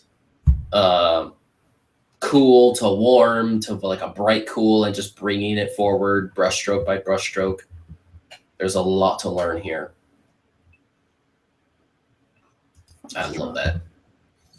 I'm so happy to have Foxtrot back. I know it's seriously. The last episode, but God, I've missed Foxtrot so much. Seriously. And we got I almost won't even want to say who it is. You could just like show the art. And by this point, like we get so familiar, we know who they are. I know who. But I will for people that are new. Is this our Shmoo? Yep, that's Shmoody. Yeah. Like you recognize that, like those like clean, beautiful like lines it's anywhere, the eyes. you know? I always spot Shmoodify's eyes. Like the way Shmoodify draws eyes are so unique. There's just like what I love in like Shmoodify's work too is there's just this like when I look at everyone else's art, I grow insanely jealous of the things they're good at, and that's kind of the root of my inspiration. It's not the healthiest root, but it's exciting because like I like everyone here. You know what I mean? If everyone that made the art here was like a total asshole, then I'd have a huge problem in life about it, dealing with it. But since everyone's been so amazing and awesome, it's really inspiring because you can look at it and there's just so much to learn. Like, look at those contours. Like, contours is something that, like, a smooth contour is not really part of my world. I work in rough contours. I like them and I can do expressive lines, but the idea of doing like that smooth contour from the eyebrow to the nose, down the mouth, lips around to the chin, down the neck and over the shoulder, like that whole thing is just so perfectly placed and executed.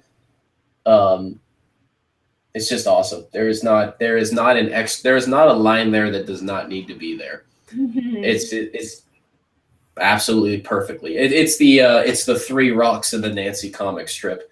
Yes. Yeah. R.C. Harvey will go nuts. Beautiful. I mean, if we were talking comic book line work, we're talking like Jaime Hernandez level of line work. Classic Love and Rockets, amazing comics. But Gilbert. I love that. Even like the light line work for the beard and where the scruff goes from the chin onto the neck, you know, how it kind of fades in and out. I think that adds so like a softness that otherwise wouldn't be there. It adds and a it's little like bit of personality. Yeah, the line weight varies just the right amount. It's beautiful. Now I can see why everyone picked this as a topic, because it's just they wanted to mess with us. And then they wanted us to like fall in love with them, apparently. You know what? I'm starting to like mine. Oh yeah. I was hating it for so long, and I've tried to channel a little bit of Foxtrot, and I'm starting to like it. And that's how you gotta do. You gotta use the influences of others. By using, I mean stealing. I made the eyes a little. I made the eyes too large in mine, but I'm hoping I can maybe put a little work into. My eyes aren't that big, but I don't know. Maybe I can fix it. Maybe not. I'll just keep plugging Depends. away Are they at it. sad? If they're sad, they're correct. No, they're kind of.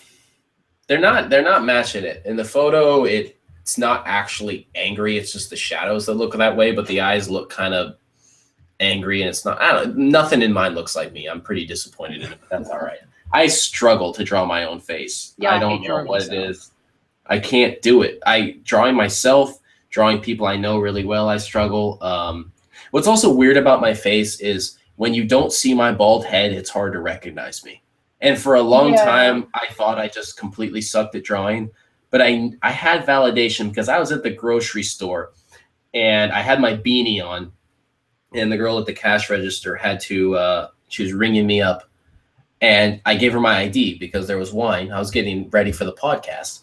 And she's like, oh, so you see the ID? And I'm like, she was kind of looking at it like she didn't recognize. Like, oh, hold on. So I take my beanie off. And she says, oh, you look like you should have hair. I'm like, there we go. What does that even mean?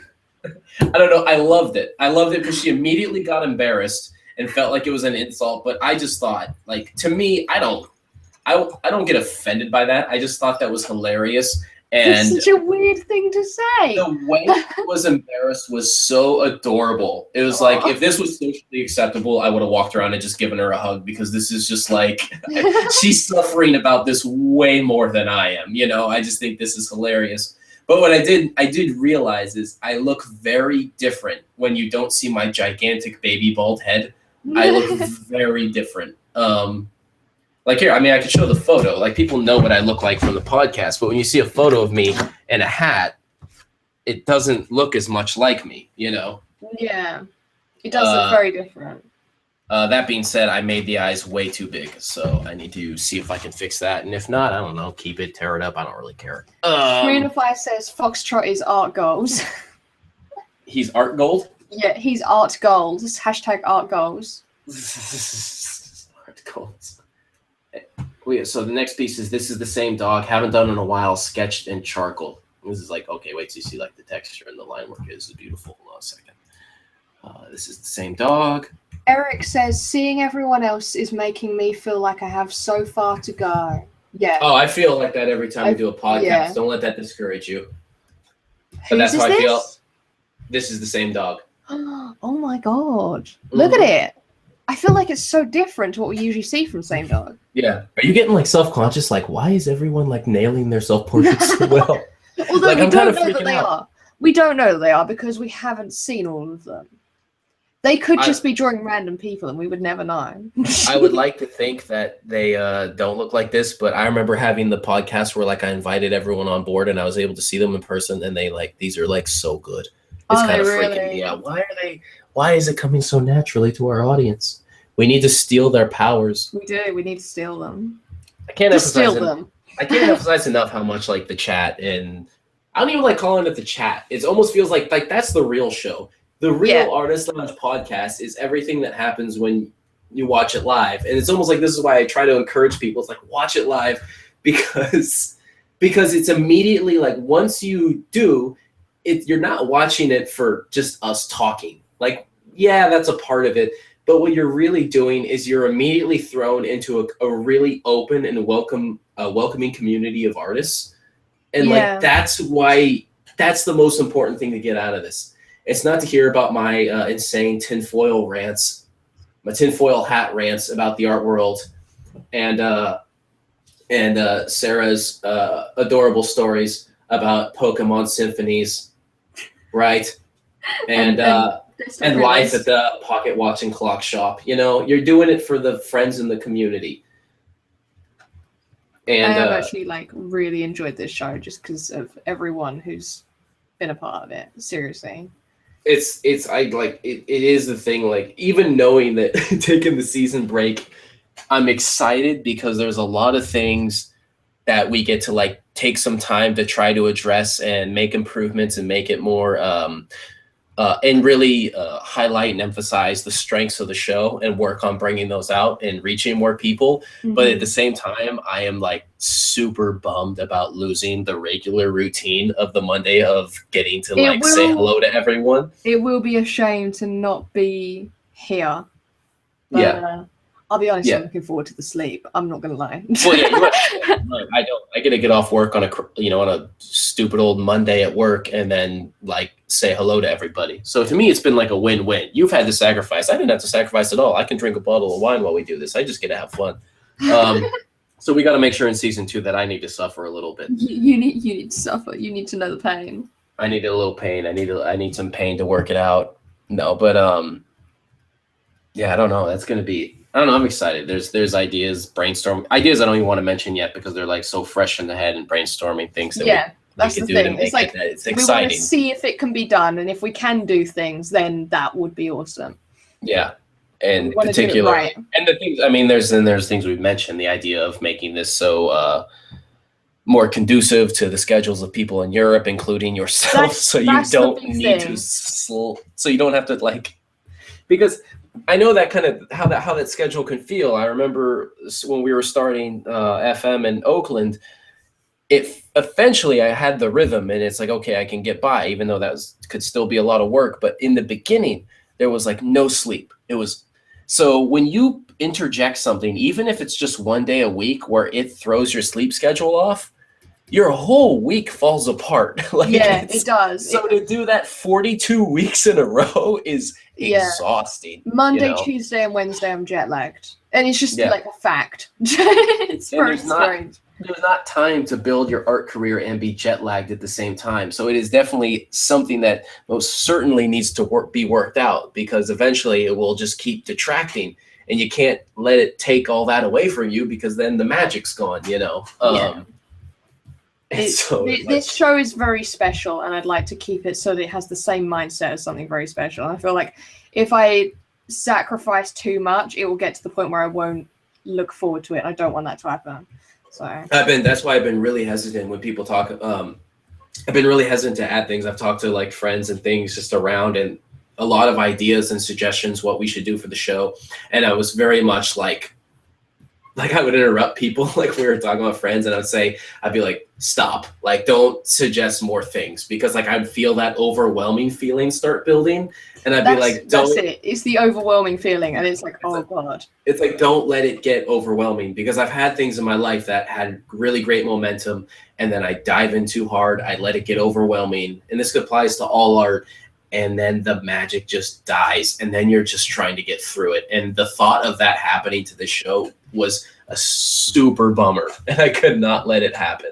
Yeah, that's why I'm super looking forward to the break because it will give us time and space to think about it and think about what we want to do and what people want us to do, to make it work. And get excited again about, not again, Jesus Christ, that's not even right. 'Cause I'm always excited, but help us get to make sure we don't lose the enthusiasm. It's to make sure we don't lose it, really. And then in the meantime, I'm excited because it also gives me a chance, because I have a lot of changes coming up, and a lot of them will free up my schedule. If people had noticed, a couple of years ago on RGD, I was far more active and there in the lounge, and then I slipped away, and now it's just like I'm on the Artist Lounge podcast, and then every now and then I'll comment. But I used to be super regularly active, and I'm bummed that that's gone. And I have my schedule clearing, and I can start really being more active in the community again. So I feel like after we have this break, I can kind of reintroduce myself, especially with a lot of artists, and I can learn a lot from them. And then we can kick it into gear for season 2 with just a lot of momentum and explore some new things. I love this. This is the same dog piece. It's so good. It just inspired us to just talk about how much we love you guys. So everyone's eyes are looking really sad in these drawings. Am I bumming people out? I have so many things where I've had so many people be like, and listen, Mike, don't be so hard on yourself. It's like, I can assure you, I know it's rough and I am hard on myself, but I can assure you guys that this is how I just kind of always am with this. It's just that's not more reassuring. That's really not. Maybe that's worse. I don't know. The podcast is an extra window. I'm able to filter those things out when I encourage and talk to people on the subreddit. But when you see me work live in the podcast, you are getting a window into my working process that is very, and you've probably noticed with a lot of artists, there's a lot of self-doubt, and it's not something I would encourage an artist. It's not an entirely healthy way to make art. The only reason that I'm still in it, and I don't really hold it back, as I just want people to know that at every stage of art, you're gonna second guess yourself, and there is gonna be the doubt. And hopefully in the end, that we learn from looking at each other's work is that even if a bunch of us can feel that way at times, that like we still that you're still impressed by the other person's work. So I could be sitting there full of doubt and beating myself up, tear up a piece, but a lot of people will be like, I really like that piece. And the point is not, you know, I mean, obviously I can learn something from that people still like it, but hopefully for people themselves can look at it and realize, well, wait a second, you know, like I feel this way a lot too, but at the same time, my own insecurities about my art and how I make art are not shared by other people. So they're coming in with a fresh set of eyes, and they can enjoy it on a level that I can't understand, and that's reassuring. Yeah.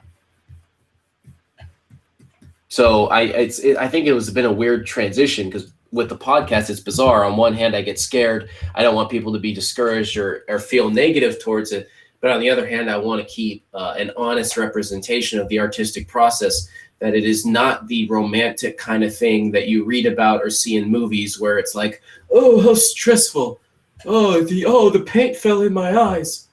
Oh, what am I going to do? Oh, I must make love to a pile of people for 3 days. Now I'm inspired. I don't know, whatever. Movies make the artist's life seem so weird, you know? They don't show the actual kind of tediousness and boredom that really can kind of come with a real art project. You ever notice that? I'm sorry, like, chat's gone off on its own little tangent, and I'm loving it. Like, I love the fact that we go off on our own stories, and so do they. Mm-hmm. So that guy Spain says, dank references can't melt these rare steel beams. Follymizer says, Follymizer says you can funagize. I think in response to why everyone has sad eyes, Ryan says we're all broken inside. We're all broken together, though. That's what's important. We're together. It's fine. We're like a support group. Eric says, I'm sad I only found you guys the last few weeks of the year. Well, I'm glad you found us at all. And you can join in with Artist Lounge and Ready Get Strong while we're away, and then we'll jump back in for season 2. Yeah, and we're very active. Anytime someone messages me, like, I'll message back. So art tips, advice. God, even if you just want to rant, even if you're just like, I'm so fucking fed up, and you just need someone to rant to, and you've already ranted to everyone else in your life, because Lord knows I do that too. Just PM me on Reddit. Just go on a freaking art rant, and I'll art rant with you. Just like do it, and you can do that during the break. Like we're not going. We're still around, you know. We will still exist. We don't vanish off the face of the earth. I will say something. I've been getting a lot of messages lately, which I love. I love you guys. It gives me an excuse to pretend that I have friends. So, I just thought when you said that, I was just like, well, I'm not getting a lot of messages. But it's been a lot of like asking about how to get into the comics world and stuff like that. Yeah. I am getting the same questions over and over though.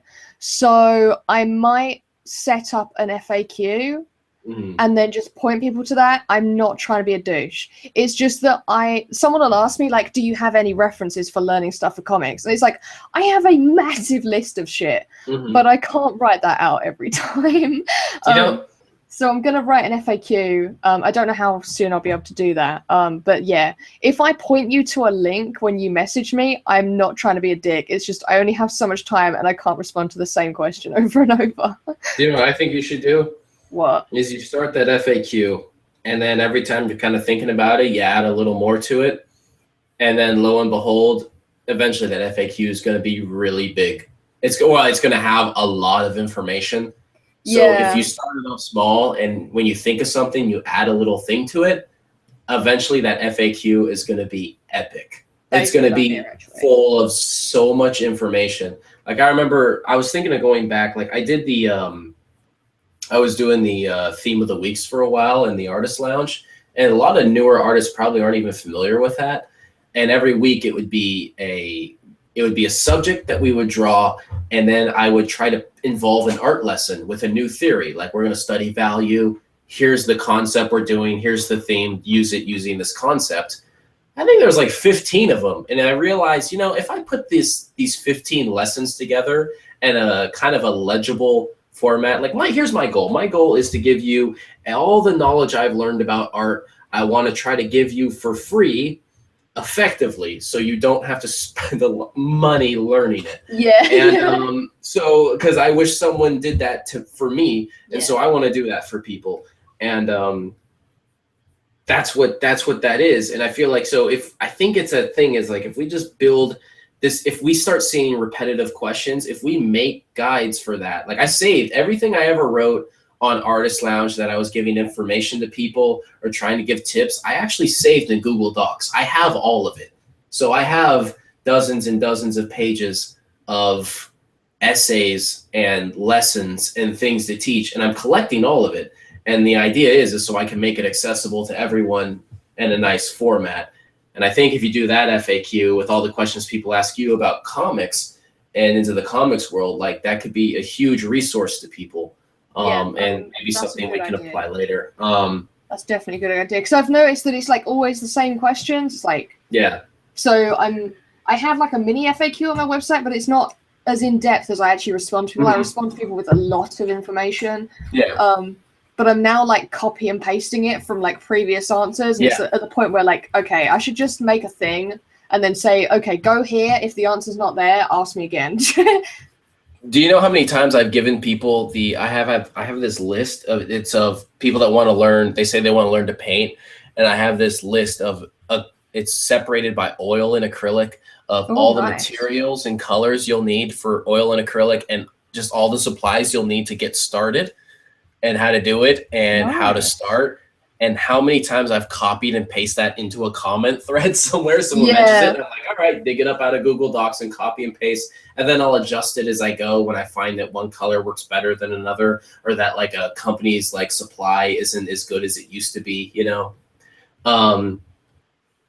But you know, I always have those in mind, and I don't know, I want to get that as across to as many people as possible to save them any trouble I've had having to learn these things. You know, anything I could teach someone in 2 minutes that took me a year to learn, I cannot wait to tell them, you know? Yeah, exactly. Because it's not about, like, art's not about, like, the end goal I make. It's like, it's not, like, art is this kind of, it's like studying a science. It's just already in the universe. I'm just trying to provide access to it. And then I learn what I learn, and then help other people find it as well. And anything I can do to facilitate that, I don't see it as like you're just trying to make your own thing from scratch. I see it as we're all just kind of a team trying to explore this thing together that you can't measure with math and numbers, and we can't make sense of yet. So if we all work together, maybe we can actually make sense of what the hell this all means, you know? So it's not a thing that we all go into it alone, but at the same time, it's a communal effort to understand why the hell it's affecting us the same way. It's a lot like Close Encounters of the Third Kind, really. You know, you watch that movie, that's what this really is. It's a lot like that, you know? Why am I making this mountain out of mashed potatoes? And why did this other guy make a mountain out of mashed potatoes? It's all like go into the desert and, you know, and have a spaceship steal our kids or whatever the hell happens in the end. I don't remember. Anyways. Sleepy time is off. Good night, sleepy time. Good night, sleepy time. We still have your piece to show. I have it aside. I just want to mention it. Okay, let's jump ahead. Hold on a second. We'll jump ahead. Leave me alone. Oh my god, there's really like sparkly lights. I just noticed. Never mind. Are you having a stroke? I'm okay. Okay. Here's Sleepy Time's piece. It's beautiful. I have other pieces too. I had an order, but now the order falls apart. I want people to see it. It is beautiful. I can scroll. Look at it. So they have the reference photo as well. I love that reference photo, and that's perfect for the winter. Oh, Sleepy Time, you're so pretty. Look at it. It's so good. Sorry, I'm making like loads of noises because I'm leaning on the table. I love the snow. I love the little flecks of snow. I love stuff like that. God. Sleepy Time is awesome. And thank you. She kind of has this emphasis. Her style reminds me her and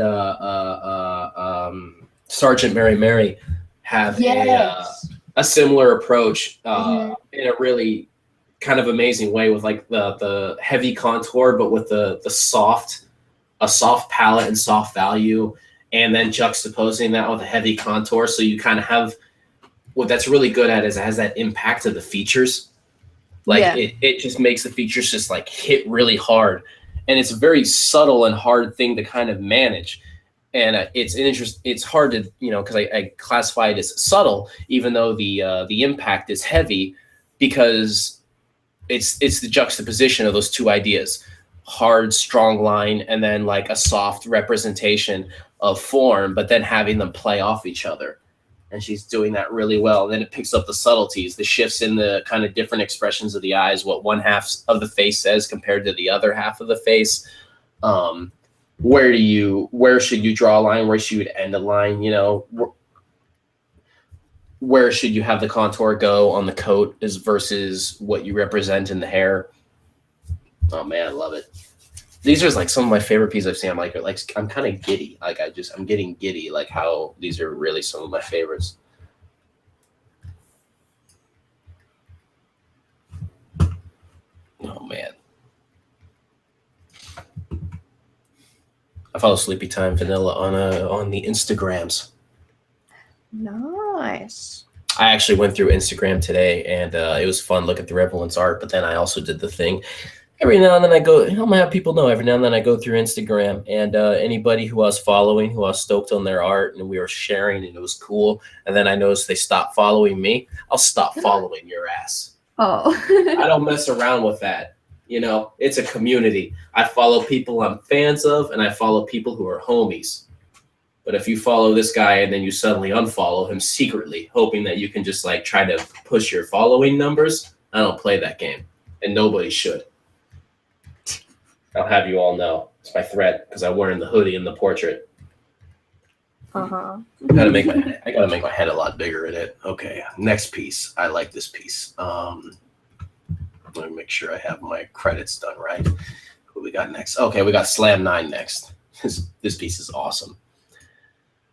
Oh my god, that guy says, I should have made my portrait a parody of the butt crack selfie guy.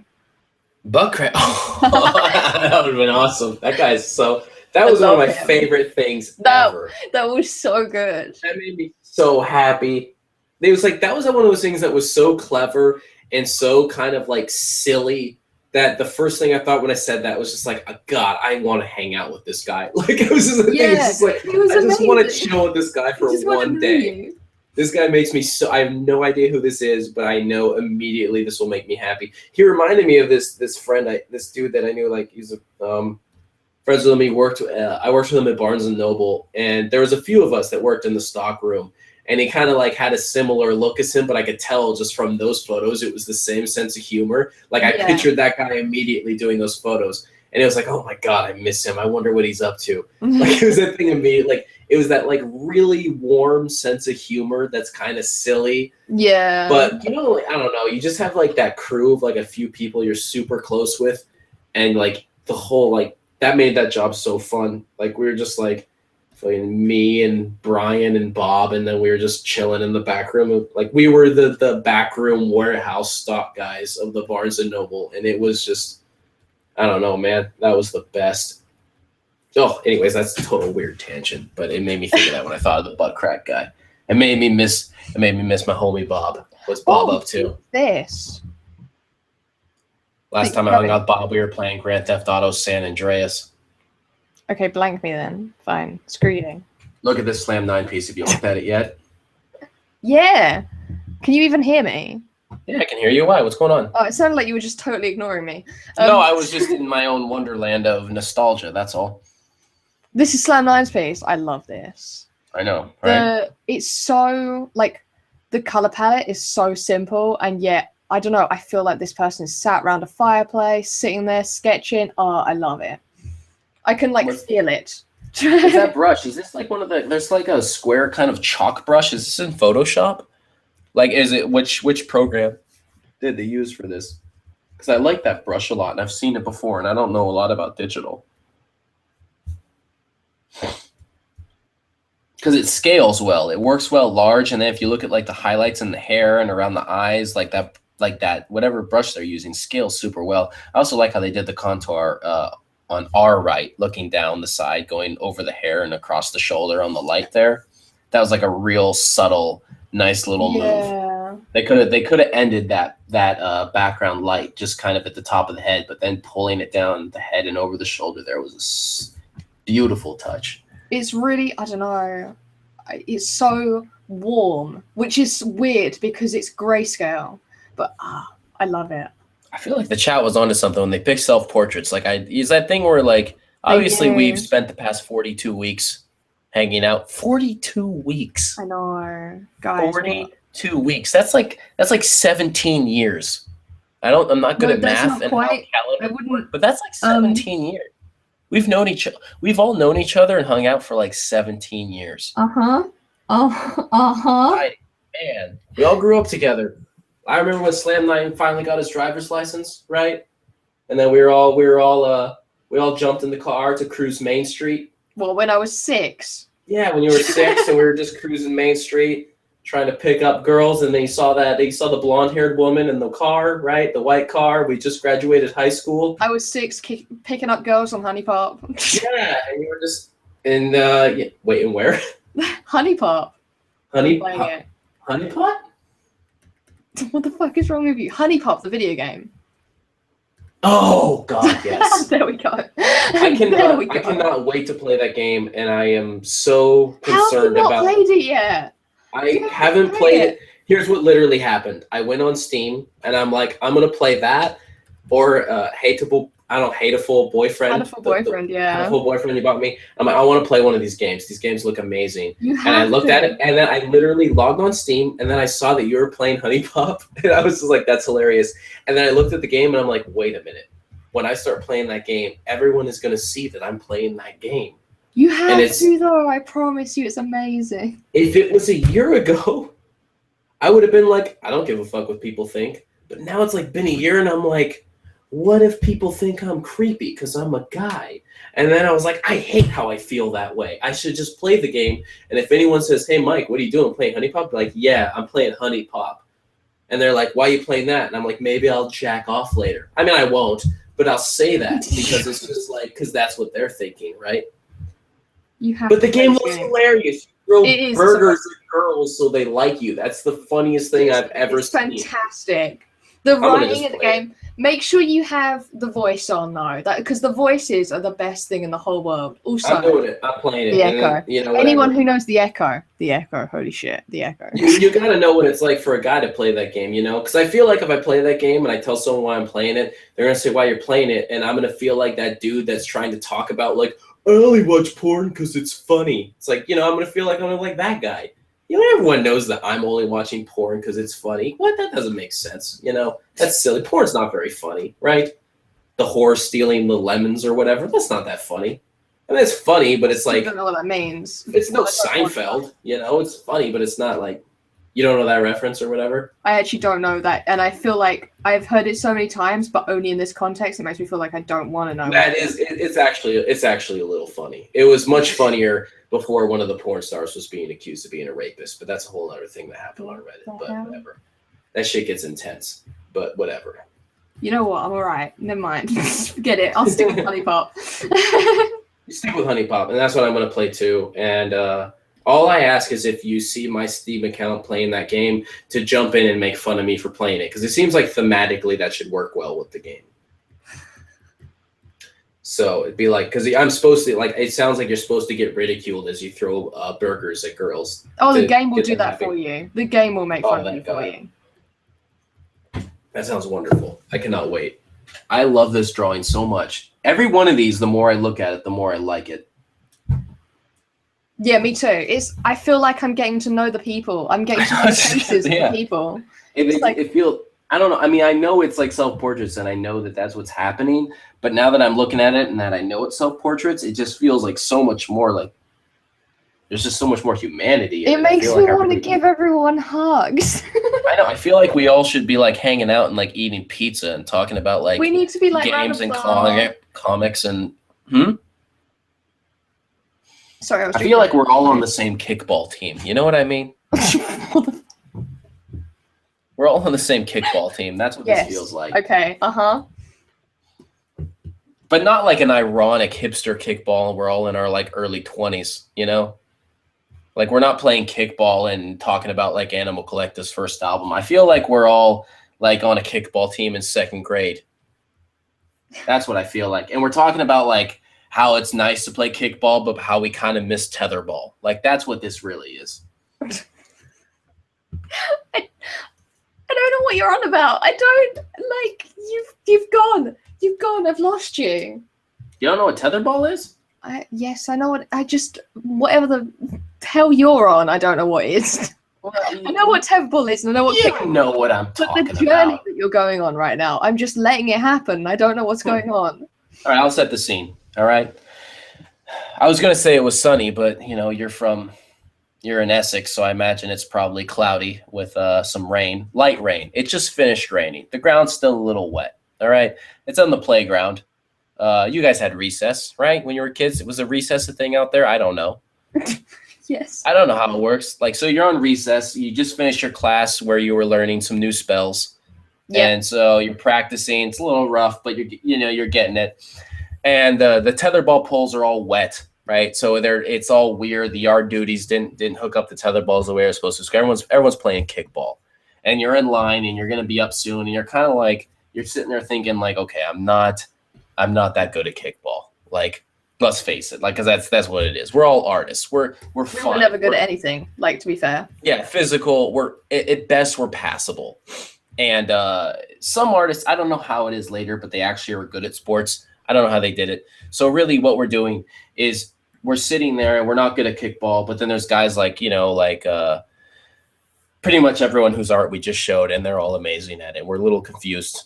We're like, where did that come from? But, we're sitting there along the side waiting for our turn to kick the ball.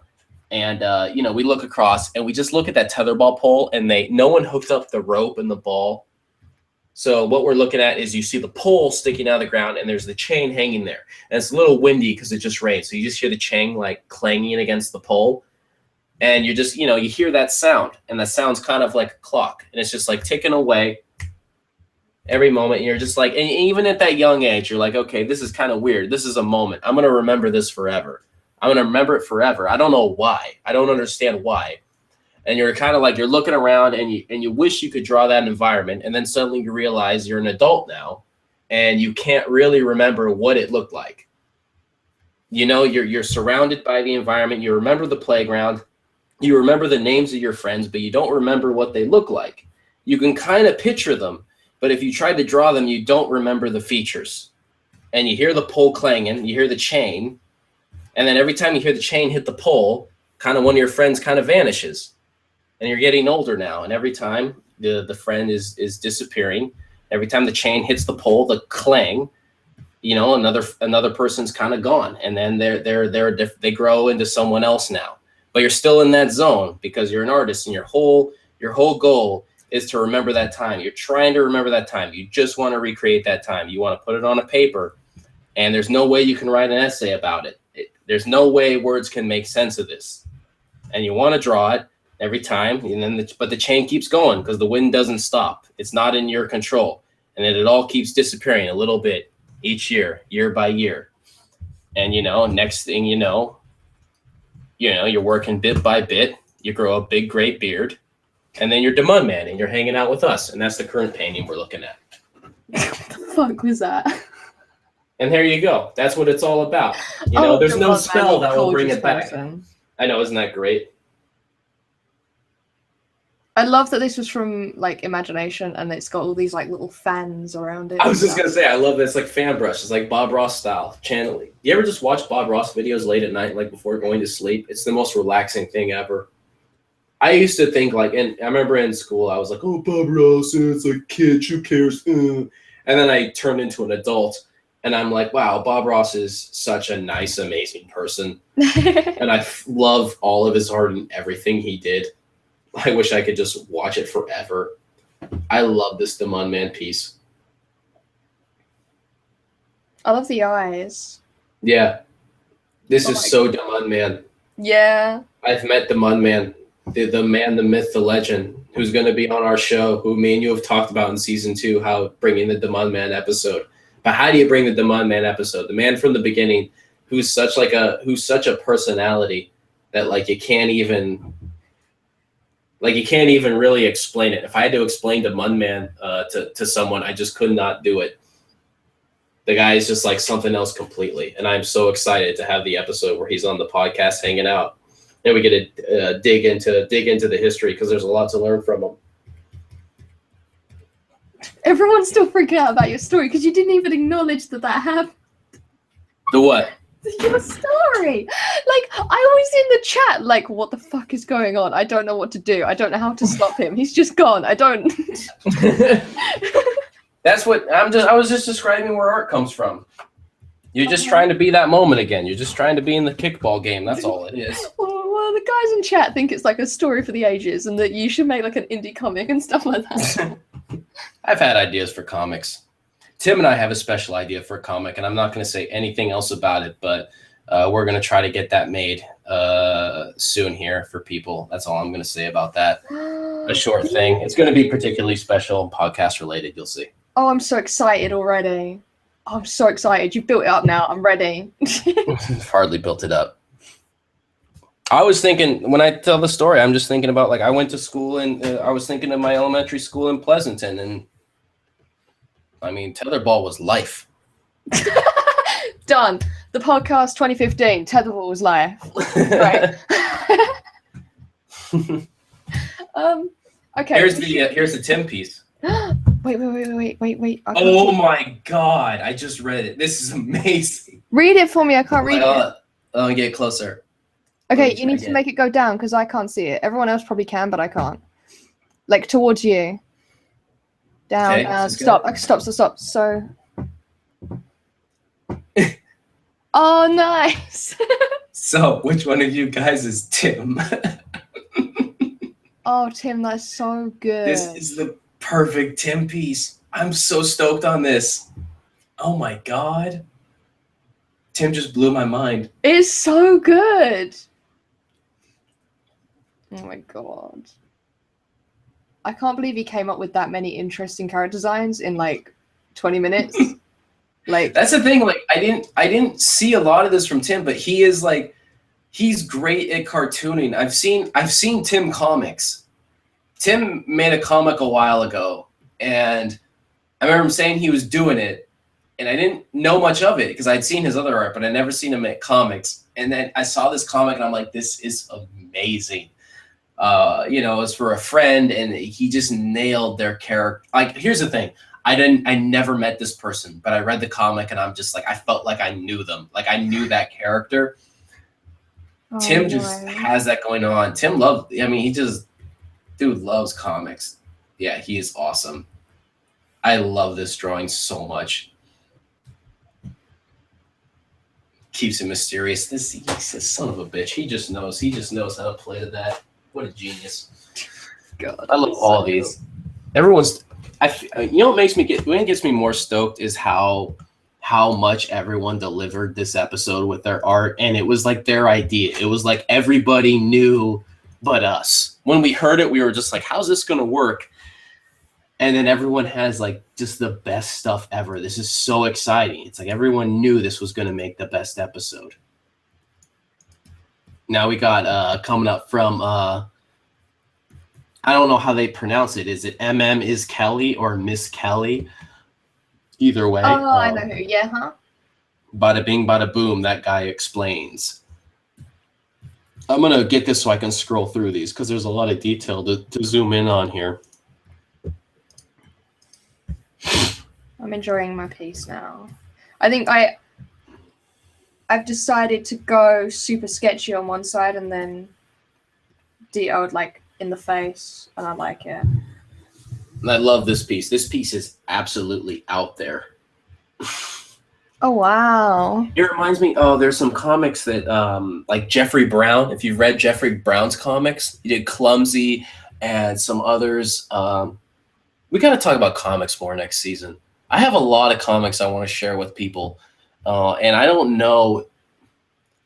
I'm wondering if like I feel like there's a outside chance that a lot of comics I have in my closet, like my comic collection, might actually contain a lot of comics that people haven't heard of, and I would love to share them, as I'm sure that you have that same situation. But we should definitely talk about comics more. Yeah. About manga more, really. That's really the thing that I have more of. I don't know a lot about manga, so I'd love to learn it. I have a lot of comics that are like the indie comics from 2005 to 2010-ish. I have a lot of indie comics. Kind of like when comics started trying to, the whole goal was to be taken seriously in the idea of the graphic novels, and then being in bookstores and the indie and the literature and comics. Like I have a lot of that era of comics. Because that's like, I don't know, man. Like I felt like art school to me there was fine art and all that, and what the fine art world had to offer, which was a lot.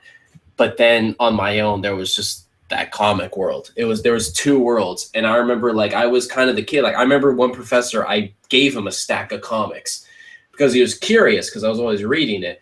And he was the figure drawing professor. He was amazing. His name was John Erickson, and he was an amazing professor. So good. It was him and John O'Connell. I had these two professors named John, both named John, that were amazing. And they both were very open to how much comics were influencing me at the time.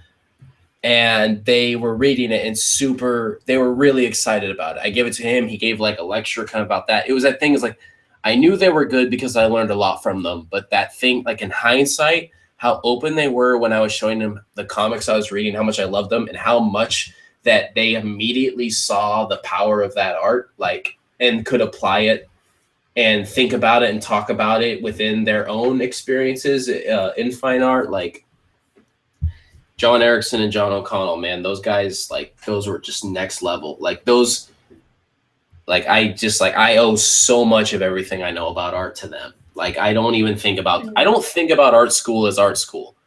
To me, if I could have just I didn't even need school. If I could have just hung out with those two dudes and talked about art, that would have been art school.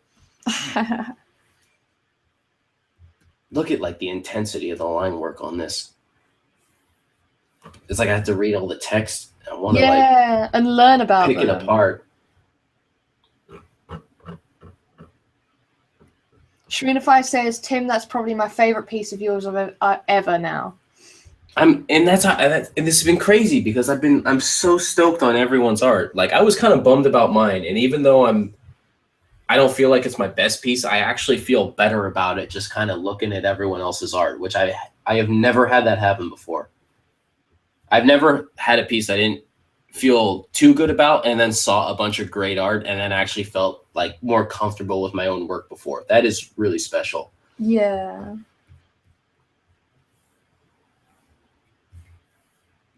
Oh, seriously, look at Jeffrey Brown's comics and look at and not because this is just like whenever I reference something by seeing something, I don't mean it as a way like, oh, you should be doing what they're doing. Like I don't mean it like that. I just mean it's in like there's just like the connection and the style. Like I see that thing and I'm like, oh my God, like their art might speak to you. Like it's just, I don't know.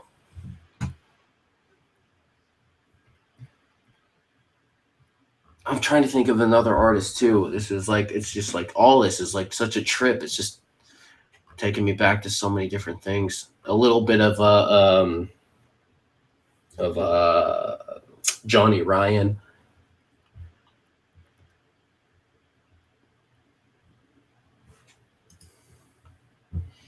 Miss Kelly, that is awesome.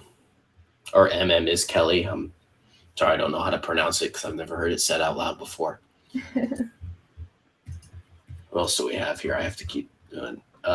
Average Joe's art. Not on topic, but something I'm working on for an idea. Check it out. And they have an update here.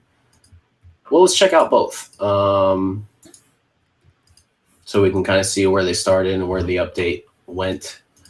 Okay, so drawing of I got a nice gorilla here. Let me share this. So this was the beginning of the line work. Cool. Good hatching, good kind of choosing the value range and where to to lay in the structure. Strong silhouette. Strong silhouette. And then we have the finished piece, which I need to format to fit the screen comfortably so we can see the art as large as we can. I should have had this prepared beforehand so it would have made the podcast a little smoother. That is my bad, but we are almost there. And there it is. Nice. Adding in the color. That turned out really good. Yeah, and that's the other thing is always is the same with the podcast is whatever art you're making, just show it. It doesn't matter if it's on topic or not. That turned out really nice. I want to invite Tim in here for a second. He's still listening. I know he is, but I need him to chat for a minute. Once because I need a break to admittedly use the restroom, but also I think it'd be good for mine. we have to look at yours too, and I think we should have Tim in here to also chat for a bit with peeps for the last episode of the season. Yeah. Oh my God, that's so awesome! I just switched over. I really do.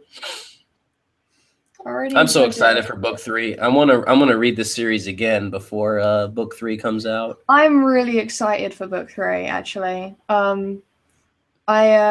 Was book 3 going to be, I mean, I don't know if you have that planned or whatever, but is that going to be the end of that series or? Yeah, it was always planned to be a trilogy. Like when I originally came up with the whole idea, it was that it would always be a trilogy. Yeah. And that's more for me in that I didn't want it to go on forever. I wanted it to be this complete one little section of a story. Mm-hmm. And book 3 will answer basically every question. If you want to know what someone had for breakfast, it won't have that answer to it, but it will answer every major plot point question, which irritates me when people don't do that.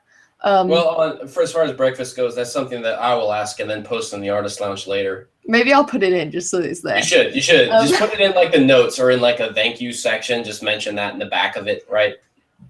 P.S. IKEA likes to eat ... Yeah, exactly. Some people right now. Yeah. I'm gonna switch it over to Tim. I'll be right back. Okay. Hey. Hello. You alright? Yeah. So I don't really know what we were talking about. I was just showing my piece, and we were talking about the book because I got book 3 coming up next year, and that'll be the final in the series, and I'm really excited. I didn't tell people in chat. I told you guys, but I didn't tell people in chat. So I had this moment like last week, right, where I got a PS4, which was amazing, and then I tried to set it up, and I wanted to have an account name that was based off of characters from my book, and Ike, Makana, Geisra, and Kibu were all taken. Seriously? Yeah, all 4 of the main characters were taken. Like, the other main characters have, like, generic enough names that it would have made sense that they were gone. But, like, the fact that all of those main characters of names that I made up were gone, I was like, oh, no. That means... I was like... At first, I was, like, flattered, but I was more annoyed. It's probably really bad.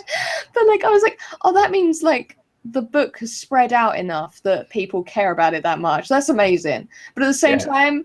Dude, whoever it was, you nicked my account name. I was like, no. But that's so cool. We've almost sold out completely of the first 200 books of book 1. And then book 2, I think we've only got half of them left. So I'll probably have to do a reprint of book 1 and 2 when book 3 comes out. Definitely book 1 I'll have to reprint. And then I'm looking into getting them packaged up as like box sets of the 3 of them. And I'm looking at doing new front covers for all of them as well that will match, that will be like slip cases that go over the front of them. So if you want like a really like fancy looking version, and that'll be, you know, the way the art looks on the inside, it's very detailed. It'll be that kind of thing. And then I'm going to try and see if I can get red foil on parts of it. So I'm looking into that at the moment. And yeah, it should be really awesome. I'm trying to I want to do like a big reveal at MCM London in October when it comes out. Nice. Good fun. What have you been up to? Nothing really, just drawing. Just the drawings. The drawings. What was I asked this earlier to everyone, what was your best art purchase of the year? I got these Pilot Parallel pens. That's kind of a lot of fees. but essentially, it has nothing to do with my drawing, really, although you can use them for drawing. But I use them for penmanship, like just lettering and things, like doing calligraphy. And I've been searching for good pens to do that with for quite a while. And when I saw I was doing a bunch of research on pens, and I saw a tutorial on these particular pens, and people were using them, saying like, oh, they're kind of cheap, and they're not like the super fancy pens, but they work really well for how much they cost. And so I just figured like, oh, I'll buy them. And then I was just kind of amazed with how much better they were than anything I'd been using before. Really? Yeah. They have it's a really, like the tips are really flat. They're like a solid chunk of metal. It's 2 pieces of metal that stick together, and then there's ink that flows through the center of them. And so, I mean, I think there's like 5 different sizes. And like the largest one is maybe, I don't know, I want to say like a quarter of it or a half of an inch wide. Okay. So, what the hell is quarter of an inch? Who says that? That's you Americans being freaks. What the hell? I don't know what that would be. Like quarter of an 3 inch. centimeters, 2 centimeters In millimeters. Okay, 6.35 millimeters and no. Oh, okay, 6.35 millimeters. So that's like, yeah, okay. That's for people who use real measurements. You're welcome. Yeah. We have weird systems here. A quarter of an inch. That's so like vague. That's so. It's like, okay, I've got to start with this thing this big, and then I've got to like divide it and then divide it again. Like, no, just say like an increment, like an increment can be like mathematically. Yeah. It could be worse. It could be 9/16. No, shut up. Yeah, that's how our system works. So our rulers and things, you go by. It goes inches to half inches to quarter inches to eighth inches to 16ths. To 30 seconds to 64. It actually says that on rulers. Well, it doesn't say that. It just has little marks, and they get progressively smaller. Oh my God. Usually on most rulers, it goes down to a 64th of an inch. God. Yeah.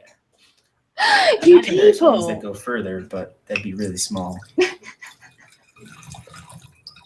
Oh my God, I've never heard how daft that is. That's just have a small measurement and measure by that. A millimeter, a little thing.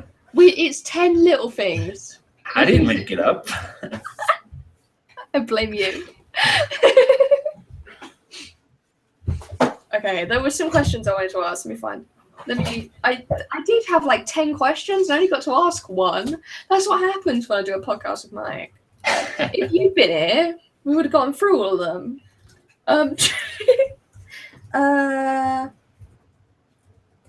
Let me see. Which one would be a good one? What was the most useful art technique, knowledge, or piece of advice you were given or learned this year? Oy, oy, oy. I know. And that's the chat as well. Wait, follow your dreams? You're giving someone follow your dreams advice? No, it's the question is what's like the best piece of like art advice or technique or anything that you've learned that you've learned from someone this year. This year? Yeah. I have to think about that for a second. In the meantime, I'd like to also personally thank Meaty Elbow for the lovely Christmas card. I'd like to show it, but it also has a personal, it has a family name, and I like to keep anonymity. Oh, there we go. I can cover it. That's cool. I'll ask him first. Let him put some tape on. Send a message. Meaty, one of the earlier guests in the podcast, and just awesome. It's been just like a super homie to me for so long. It's like And a lot of it is I try to get like, oh my god, just so many. I fell so off, just so out of the loop. Out of this? Yeah, I can hear that pretty well. Like I fell so out of the loop at near the end of the year with a lot of my productivity and a lot of my Reddit stuff. I need to get back on track, but made this nice painting here and nice card, and maybe other people get jealous, but I don't give a damn. Let them get jealous for the nice watercolor piece. I'm that's lovely. covering up the name there and the nice card in reference. This actually arrived in the mail today. I just took this out of the mail today. That's really good penmanship for the words. Yeah. Oh, it's so lovely. Medieval makes just beautiful watercolor pieces. Like just Yeah. yeah, his art. He you know, I mean on the podcast earlier, and his art is absolutely just beautiful. Meaty's work is amazing. And doing a lot of landscape stuff that really, like, every time I look at it, it just kind of gets me excited to think about the landscape. And I don't know, I'd fallen away from my landscape stuff for a while, only because of it's just been a long time since I've been around it. So inevitably, like, my lack of exposure in the environment took me out of it. I'd really love to get back in because I did not finish the series of pieces with the landscape that I'd want to be, but I get jealous because Meaty just cranks out so many good pieces. Like, I'll get on Instagram and then he'll just have like 5 beautiful watercolors. Like, I'll literally wake up and see like 5 beautiful watercolors on its Instagram and then just go it's like, god damn it. Doxed. He's doxed. As with all guests on the Artist Lounge podcast, we require them to disclose their social security number and their bank account routing info. Mine is 5. No. Your social security number is all 5s. Yeah. No, it's Ours is 1 5. Yeah. He was the 5th person in registered to the United States. I think my best piece of advice was something that I was given, or knowledge, or anything like that. It would probably be the entirety of my accounting course. I think the best thing I did this year was put in the effort to start learning business stuff, like actual proper business stuff, making sure I was doing the right stuff with HM revenue, making sure that I understood where I was going wrong and how to move forwards with money, and being able to go, okay, this is really bad, or being able to look at it. And I actually found that I was overestimating how bad things were. I was at points where I was terrified of like how little money I was getting.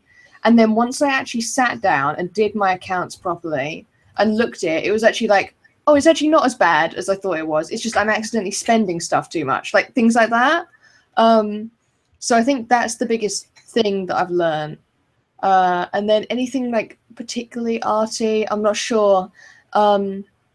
Eric said just draw, which is great. I think a lot of people get hung up on the idea of a blank canvas and you just have to sit there and draw and you'll get through it.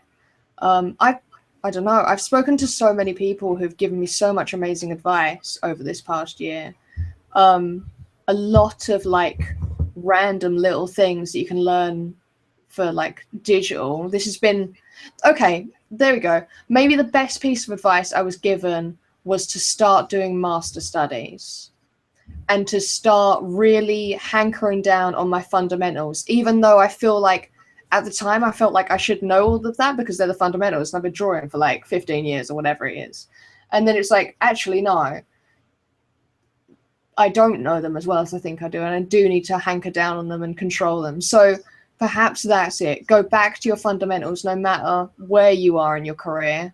Make sure you're honing them and combine that with things like master studies to improve fast. I learned so much about color theory from my first master study that I've never learned from anyone trying to explain stuff to me. It was literally just stuff that I was discovering, I learned.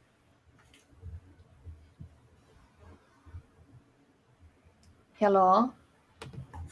Hello. Hey. I can really hear you. Can you hear well? I was distracted because I was catching up on chat at the Or time. am I supposed to pay attention to you? I was busted. That's my art lesson. You guys are talking about things you learned, and it was Mike's reading the chat. And he doesn't know what happens in the world around him. I just realised I never saved my canvas. You should probably do that. Save The what? as my Canvas. face. Yeah, every time. The 42 weeks.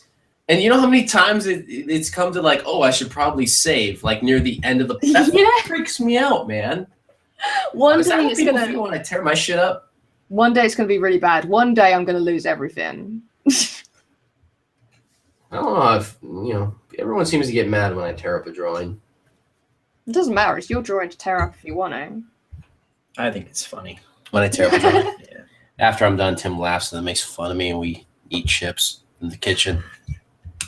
I want chips. Wait, what do you mean by chips? You mean By like chips, we mean like crisps? corn chips, not Corn. French fries. And by French fries, we mean like deep fried potatoes. They're corn tortilla chips, Mhm. Oh, okay. Like Doritos. but not like Doritos. Not like Doritos, just like plain corn tortilla chips that you would dip in salsa. I Like made you find it in a nachos the other Mexican day. food restaurant that we are going to open in England because they need good burritos out there. I'm I'm going to bring the mate, burrito. I'm going to bring the burrito. You would have been so proud, man. I cooked burritos, tortillas, and nachos. I made it all from scratch. Like I made all the mince from scratch and everything. You would have been so awesome. proud. That's the right idea.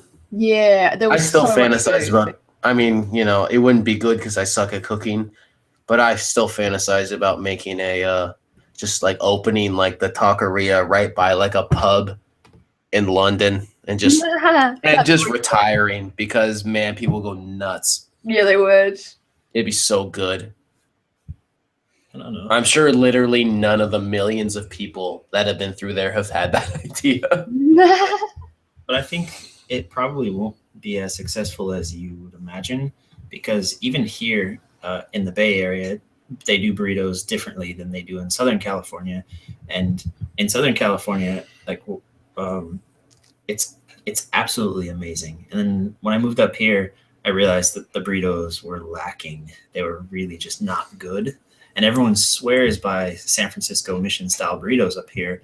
And there's a few places that kind of did things San Diego style, and everyone just avoids them. And Being what they're used to, and being a Bay Area native, I gave Tim so much shit for that. And then I'd realized one day, I was like, God, I really want this tortilla grilled. And no one out here was grilling tortillas. And then a few places were, but then they didn't have the other things that made the burrito. And people have come close, but anyone who can truly merge the Southern California burrito with some of the fresh elements of the Northern, by fresh, I don't mean that it's just wet. Like wet lettuce doesn't mean fresh. But if they can merge those two worlds, then we win. But I mean, each community grew up with their own burrito. And I'm a little torn because I was in Utah too long, so I lost my burrito taste. there is one place. Out here? Yeah, it's the one in Fruitvale. The Half Orange. Yeah. Oh, God, the Half Orange. They make this amazing burrito. And for the tortilla, they use a quesadilla. Yeah, let that shit sink in for a minute. It's amazing. It's probably the closest I've seen as a merger because it's grilled for the tortilla, for the quesadilla, but it is... What was it missing? It didn't have beans, which was really weird. Oh no, that's the Southern California style. They don't have beans in they just SoCal? No, they just do meat with pico de gallo and guacamole. And if you wanted a California style, it has French fries in it. Oh, because that's the thing. Half Orange has the French Oh fries. my god. Oh man. Okay, we can get this. Let's do it. Yeah. I Just love open it how. up right by a pub. A bunch of football hooligans will be drunk after a game. Hell yeah. They'll be like, Manchester! And then they'll go to our burrito shop and we'll blow their minds. Manchester, which one? Right? Is that still a team? She said which one? There's more than one? That's like having... What? Man many U Manchester- or Man Manchester City? United. Is there more than one Manchester United? Man U or Man City? What? How do you not know this? How do I? Because I'm in America. We don't follow soccer well. Because it is a sport that is good, and there's not a lot of room for advertisement and commercial breaks. So America doesn't like to adopt sports that you can't have a 4-minute commercial break every 8 seconds. Which is why hockey hasn't taken off in the way that it should, which I feel bad now because I just remembered I promised Meaty Elbow I would follow hockey more this year, and I fucked up. Yeah, you failed. Although everyone's happy that we brought Burrito Theory back. So Burrito Theory is from episode number 1. yeah, it is. It's back. Welcome back. 42 weeks ago we talked about Burrito Theory. I believe platypuses. Yeah. I remember making a really inappropriate Princess Diana joke. I don't know why. I think I was just testing the waters to see what would happen. I don't know why I said that. I remember saying something, and he just said, "What was that?" And I said, "I don't know." I don't know why I said it. God, I've loved doing this show. 42 weeks ago. I know. I'm so hungry. Are there even 42 weeks in a year? That's ridiculous. What the fuck? What? If I lived 42 weeks... You say stuff that, like, for a second I think you're serious. And I'm like, what? I'm serious in the way that that's how it feels. I know that mathematically that's not how life works, but a certain part of me feels that way. Oh dear. Oh dear. Let's share some artwork. I think there's a Droke art piece. I think there might be a few others. Let's share some stuffs. And then Slam9 says that they have to do a burrito pilgrimage across the U.S. someday, and that is what's going to happen when you and Dean eventually visit the U.S. We are going to go on a gigantic burrito road trip to find the best burrito. Yeah. Tim's already done it a little bit, but let's expand this search further. Yeah, I really like there's nachos. a lot of good burritos, and there's a lot of good Mexican food, especially if you're in the southwestern United States, like Texas, New Mexico, Arizona. Give me some good California. nachos, I'll be happy. Oh yeah, you'll find them. Let's share some artwork, guys. All right, Mike, we need to share some artwork. Okay, just a second. Just need to address something in the chat. Dude, fusion. Ken wants to know if fusion burritos count. Sure. I want to know what's in the burritos. I want to know what's in the parameters of a fusion burrito. What is a fusion burrito? What does it do? Does it like? He says a Kogi truck. Kogi. Oh my God! Is this a whole new thing we need to take into consideration? Are we ending the season knowing that there's a whole new type of burrito that we have not addressed at all? Oh dear. Oh dear. I mean, you could wrap anything in a tortilla and turn it into a burrito. Mm-hmm. Anything's a burrito if you believe. Exactly. That's Art School 101. So Ken says that he believes Ocean Taqueria, which doesn't exist anymore, was the best mix of NorCal and SoCal burrito. Where was it? Yeah, let us know where that was. Los Angeles. The fusion burrito, I would imagine, Korean barbecue burrito. Oh, Korean barbecue burrito. I've had that before. It's really good. Really? Shit. Because I remember having the Filipino burrito recently in San Francisco, and that was pretty amazing. Oh, where's that? Is it like chicken adobo? No, that was one of the food trucks. Had actually a really good Filipino burrito. Oh, is that Senor Sigsig? Senor Sigsig, yeah. Man, that gets that complicated. This theory goes deep. Burrito theory goes deep. Do you want to? All right, we'll show some art. If we could do the thing that we're meant to be doing. Here. There's no end to burrito theory. When does a fusion burrito stop being a burrito? When it turns into a sushi roll. Maybe. I don't know. I just made that up right now. I accepted that. I was like, okay. It works. It's close, right? When it just, I think with a burrito, you need a tortilla and, okay, you at least need a tortilla. When you don't have a tortilla anymore, you need a tortilla. Without a tortilla. What's the difference between a burrito and a wrap? I don't know. I think a wrap is more, is a wrap in a tortilla or a flatbread? It's flatbread. Wrap is a flatbread. A burrito also has to be hot. It's cooked. You don't have cold burritos. So if you have like cold chicken or cold turkey, that's kind of like a sandwich wrap. But a burrito is usually served hot. I don't know. When I was a kid, my sister and I used to make peanut butter and jelly burritos. Well, that's not a burrito, kid. It's just something that people eat when there's no food around.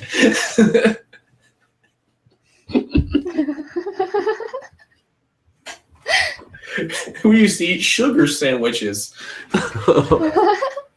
Candy floss burritos. Peanut butter and jelly burrito. That is... What makes it so funny is it's not like bread was harder to find. You know, like...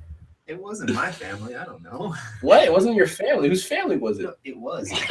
Oh, it was in your family. I thought you just went to people's strangers' houses and they gave you, like, what is happening in San Diego where they just feed you peanut butter and jelly burrito? Is that what trick-or-treating was for you guys?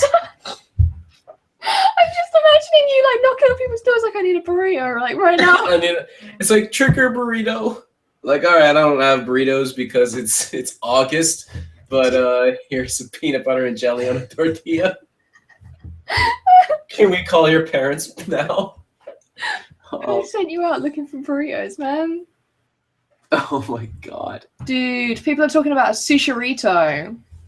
Sushi's not a burrito. Sushi's just sushi. But no, they're talking about the place in San Francisco called Sushirito. It's a restaurant. There's a restaurant in San Francisco called Sushirito. Where is it? Let me guess. Wait, let me try to guess first. Sushirito is Richmond. Yeah, in Richmond. I was gonna say like Russian Hill or something. At least I think it's in. I don't know exactly. Sushirito. I'm gonna look it up right now. I believe that's probably in Russian Hill. That's bullshit. That's exactly the kind of bullshit San Francisco would pull. I'm so fed up with them. That's not a burrito. Was talking about Navajo burritos on fry bread. Fry bread is amazing. Oh God, that sounds really good. Yeah.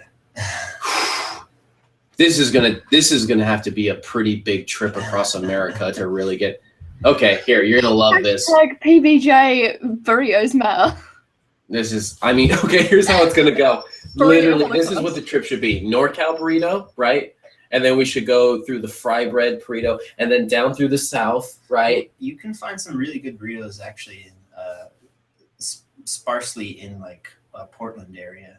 Okay, so we have to go up north across. I'm so hungry. Hang out with Meaty, and then we go south, and then we go through like the southwestern burrito, and then into SoCal, and it was SoCal burritos, and then at the very end is we eat a peanut butter and jelly burrito at Tim's house. Yeah. Keep going. There's more burritos along the south. You got to go to Arizona and New Mexico. Yeah, no, we come back that way. We come back that way, and then we end at peanut butter and jelly burritos at your house.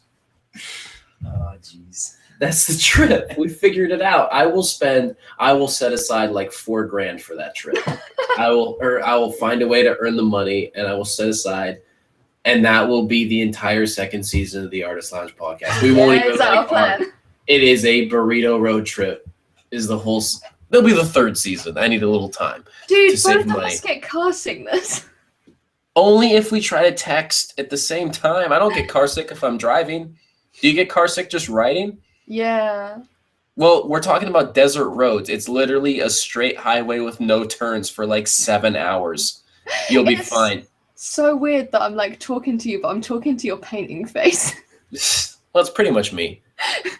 Have you driven across the American West? It's massive.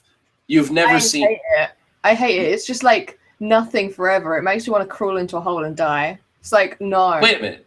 Okay, wait. It's nothing forever. It makes you want to crawl into a hole and die. What is not to love about that? It's amazing. No, I hate it so much. You don't hate it. It's just. No. I'm going to say what everyone said to me when I tell them I don't like sushi. They just say you didn't have the right kind of sushi. I'll just say you didn't have the right kind of American road trip. Someone was probably playing a dumb song on the radio that sucked. And they're probably trying to come up with stupid road games. I was in the back of a truck, so like the trunk of the back of a pickup truck. Yeah, apparently that was where I was supposed to sit. I was like, Dude, that sounds totally not awesome. That's fine if you're driving around for like 20 minutes, but not for 7 hours. Cornfields forever. Just all of America is just cornfields. It sounds like you drove through Central America, because where I'm talking, corn would never grow. It was Missouri. Oh, no, that sounds like it would. That's not awesome. No, the West is like a big open desert with a big sky and nothing grows. Great. Sounds fantastic. It's amazing. It's awesome. It's the greatest thing ever. I don't know. It can get pretty Amazing. and Yeah, and amazing. like driving across Texas when you like. I haven't gone across Texas. When you get into Texas and like 19 hours later, you're still not even near your destination. You have like another day to go. It's like, why is this state so big? I'm just used to driving through like Utah, Nevada, and California desert, which are awesome. Okay, here's where the Susharito is. People in chat are reminded me, like, inadvertently reminded me that Food Wars is a thing, and now I'm so excited. Everyone watch the first episode of Food Wars, the anime, and then thank me later for like the hell that I just put you through. I need to watch. What's Food Wars? Make sure that when you watch it, like your parents aren't gonna hear that show. My parent? What? What like, happens in Food Wars? I'm talking to chat as well. I'm talking to chat. So like, if you have other people who live in your house, make sure you've got it on headphones. Why? What happens in that show? I ain't gonna tell you. Just watch the first episode of that show and then be like, Where do I watch it on? Do I watch it on? What's that website it's that on plays anime? Crunchyroll. That's it might also be on Netflix. I don't know. I think you can watch the first episode on YouTube as well, but I'm pretty sure it's on Crunchyroll. All right, Food Wars. We'll have a movie day. You're welcome. Yeah, I wish I had something else to recommend back, but I don't. Hey, guess where Susharito is, Tim? Oh, thanks. Yeah, Union Square and the Transamerica building in Soma and Palo Alto. Yeah, of course. Yeah. Of course it is, right? George just gave me a look and was like, "Oh, Japan, oh, Japan." I should go there and get a sushi. But like, Food Wars actually has genuine like recipes in it that are actually apparently like really good. So if you want to like watch an actual food show with just like random clothes flying off everywhere, Food Wars is on Hulu, says Ken. Yeah.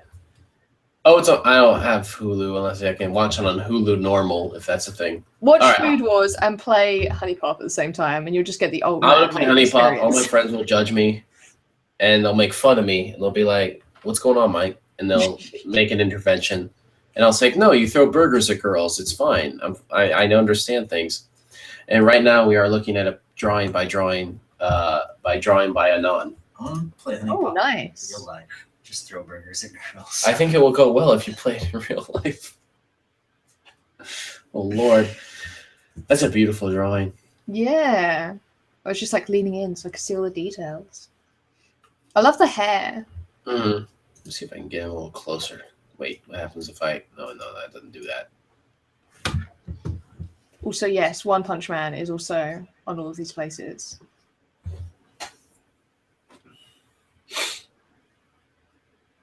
As the podcast goes on, it usually turns into this thing where I get worse at talking about art, and then I just kind of sit back and just look at it and enjoy it. Dude, it's 6 a.m. Well, for you, it's only 10. I'm actually, sadly enough, I'm like, oh, it's 10 p.m., it's late. I'm such a dick. Like, I didn't even. It's the next day. You are up right now. I should be waking. At your time, I'm waking up for work. Yeah. Everyone's going to come downstairs and be like, you're supposed to be asleep. Although I have to sleep on the sofa tonight, so great. What? You're sleeping on the sofa? Why? Because the podcast is going late? Yeah, don't ask. All right. Just make sure that Cosmo's there, giving you company. He is. He's right there. So excited to sleep on the sofa with a blanket. That's the weirdest sentence ever. I won't even. You're right. I won't ask. That's a sentence you do not hear every day. The fact that you're excited for a blanket is pretty concerning. Ken says, you guys are up way later than usual. Yeah, it's the last show. What the hell? It's the last episode, whatever. It's the party episode. I finished a bottle of wine, and I'm literally thinking about opening a second bottle and just sitting in the bath tonight and watching, like, some, like, angry video game or video. I should get drunk and play Honey Pop. You need to tell me who your favorite girl is on Honey Pop. Oh, burrito sounds so good, but it's too late now. I'll play Honey Pop. And then I'll also sit in the bathtub and watch Angry Video Game Nerd videos. Those videos mean a lot to me. Those are the things I know everyone's like, oh, that's a long time ago. No way, man. That dude, he made a documentary called Cinemassacre 200, and it is about him making movies from a kid to now, and it is the best documentary about the creative process and what it means to be an artist ever. It's amazing. It's so important. Everyone should watch it. Who did that? Do you remember the Angry Video Game Nerd? Oh, okay, cool. A lot of people fell away from it, and you shouldn't, because it's still going on. And if you stick with it, you get to watch someone who pretty much built their whole art career from scratch, from nothing, from scratch, a joke video, and built his whole art career. It's really, and it's all because he's so persistent and meticulous and a perfectionist. Like that dude, there's a lot of inspiration to pull from James Rolfe. That's why he's on my wall in the background. And I contributed to the AVGN movie. It's just because that dude, cool. I did, because he built it from scratch. He built all his shit from scratch, and you should all watch Cinemassacre 200 because it's super inspiring to be an artist when you watch that. He's awesome. And this is an awesome drawing by Drokart. Oh, this is by Drokart. Yeah, this is amazing, and this is very like different than what I'm used to seeing from him. I cannot wait till he's on the podcast. I haven't even asked him, or maybe I've asked everyone probably like a million times, but he's going to be on the podcast even if he doesn't agree to it right now or not. I'm going to force him. Much of all our guests, I'm going to just force them to be on the podcast, regardless of their feelings. It's not really up to them anymore. I love this drawing. This is so fun. It's so good. International Space Station. International Space Station. As celebrating SpaceX landing back on the launch pad, which apparently happened today. I haven't seen it yet. That's fucking awesome. That's huge. That is huge, man. I just can't even fathom that. I should go to Burning Man and talk to Elon Musk about it. I'm never going to Burning Man. Almost, but never. Do you have any more artwork? That's what I'm scrolling through. I'm not seeing anything. Let me do a refresh here. If we've missed your artwork, please say in chat. Yeah, please let us know now. I got Tim on the computer over here too. We're kind of making sure we don't miss anything.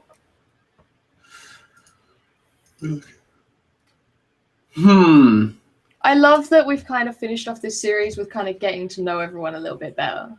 It's really nice. Right. Maybe we should have started the series with this.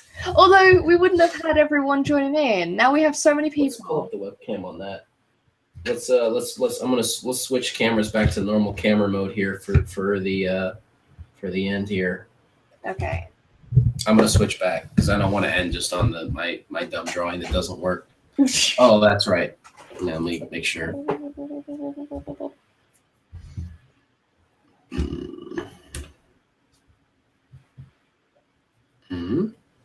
I might get some double audio here. I want to make sure that doesn't happen. Oh no, don't break it. No promises. Break it. Hey. Is that working now? Can you hear me? I can hear you. Oh, there was a weird noise. Hello. Hey. Can you hear me? I might get some double audio here. I want to make sure that doesn't happen. Oh no, don't break it. No promises. Now it's playing me telling you not to break it. And I broke it. Is that working now? Can you hear me? I can hear you. Oh, there was a weird noise. Hello. What have you done? What have you done? Hey. I closed all the windows. Oh. Make sure that doesn't happen. Oh no! Stop. Everyone wearing headphones as well as me. I apologize. I broke it. Is that working now? Can you hear me? Stop it! Fix it! What have you done? I'm just gonna join back in a second. Hi guys. That was entertaining. Oh dear. Single tears. Okay, let's see. I have the phone of epicness here. Oh god, it's 6:05 in the morning. What am I doing? Did anyone else have any like useful art stuff? Hey. I figured out what it was. Okay, cool. A little too late after I had already completely destroyed everything. My bad. So, do we think we've shown everyone's artwork? Yeah, I could not. I didn't see anyone else's, but if I'm missing something, like just mention it. Give us a shout right now if we've missed your now's artwork. the time.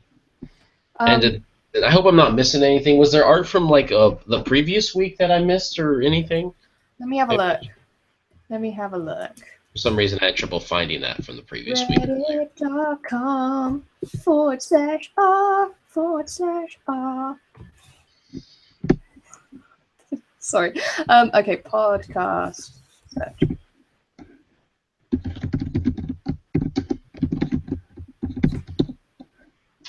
How would we even know if they haven't been shown?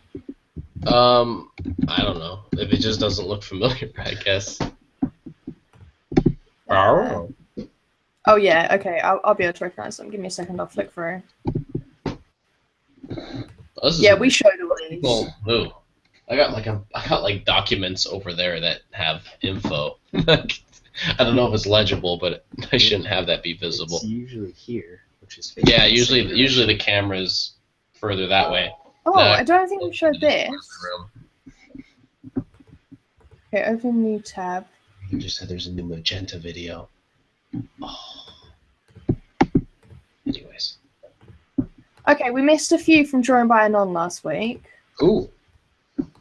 I'll send those to you in a second. Does this look like me? I don't know if this looks like me.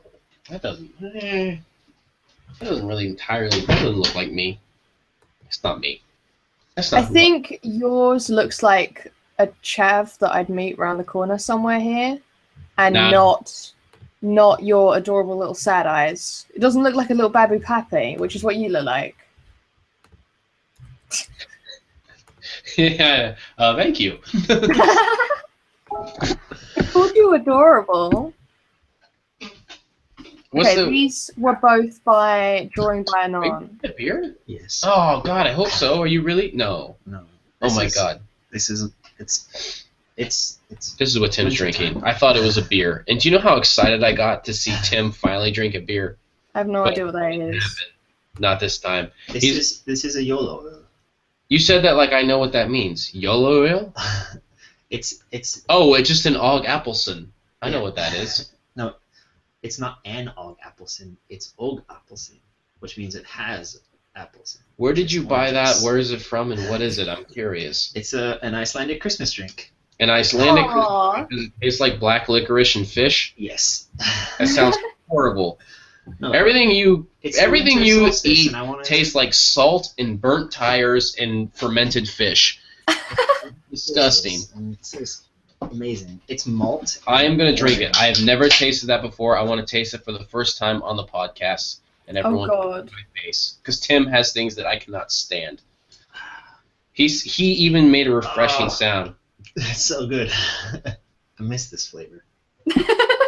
Go on. This is going to be horrible. Do it. Not like it. Chug, chug, chug. Give it back. It tastes. Oh, whoa, wait. It tastes like a. That's actually. It tastes like if you took a beer. Can I have a little more? Just hold on a second. Okay. It tastes like if you had a beer and you mashed a bunch of Fruit Loops and stuck it in the beer. That's exactly what it tastes like. It tastes like Fruit Loops and beer. That's fucking good. Where'd you get that? It's from Iceland. No, but like, is it out here anywhere? Can you get it like Cost Plus? Fuck. No. I want Fruit Loop beer out here. That's good. Yeah. It's my favorite drink. Oh my God. Have you ever had Fruit Loop beer before? I've never had Fruit Loops. I don't know what that is. You don't know what Fruit Loops are? Aren't they that cereal? Yeah. I've seen Jack O'Neill have them on Stargate. Oh, Fruit Loops are awesome. They're like not healthy and kids shouldn't eat them, but they were really good. Like most kids' cereals back in the day. I'm sorry, I got distracted by Tim's weird drink. What was happening? Was there art from last week? That's what all of chat is on screen. All of chat is currently like, what is happening? Is that what they're saying too? Yeah. Share the artwork. I sent you pieces by Drawing by Anon from last week. Oh, okay, here we go. Oh wait, no, I have to do it on this computer or else it doesn't work. Hold on a second. Be patient with me. I'm. That's a really good Fruit Loop beer drink that doesn't have beer in it. It's great. I wish it had beer in it. I should make Fat Frog for you one time. The what? Fat Frog. I love Frog? Fat Frog. It's the only alcohol I drink. Fat Frog? Correct. What is that? It's Bacardi Breezer Orange, WKD Blue, and Smirnoff Ice. Oh my god, that sounds like I really love sugary things. Like I should not. Oh, you'd love it.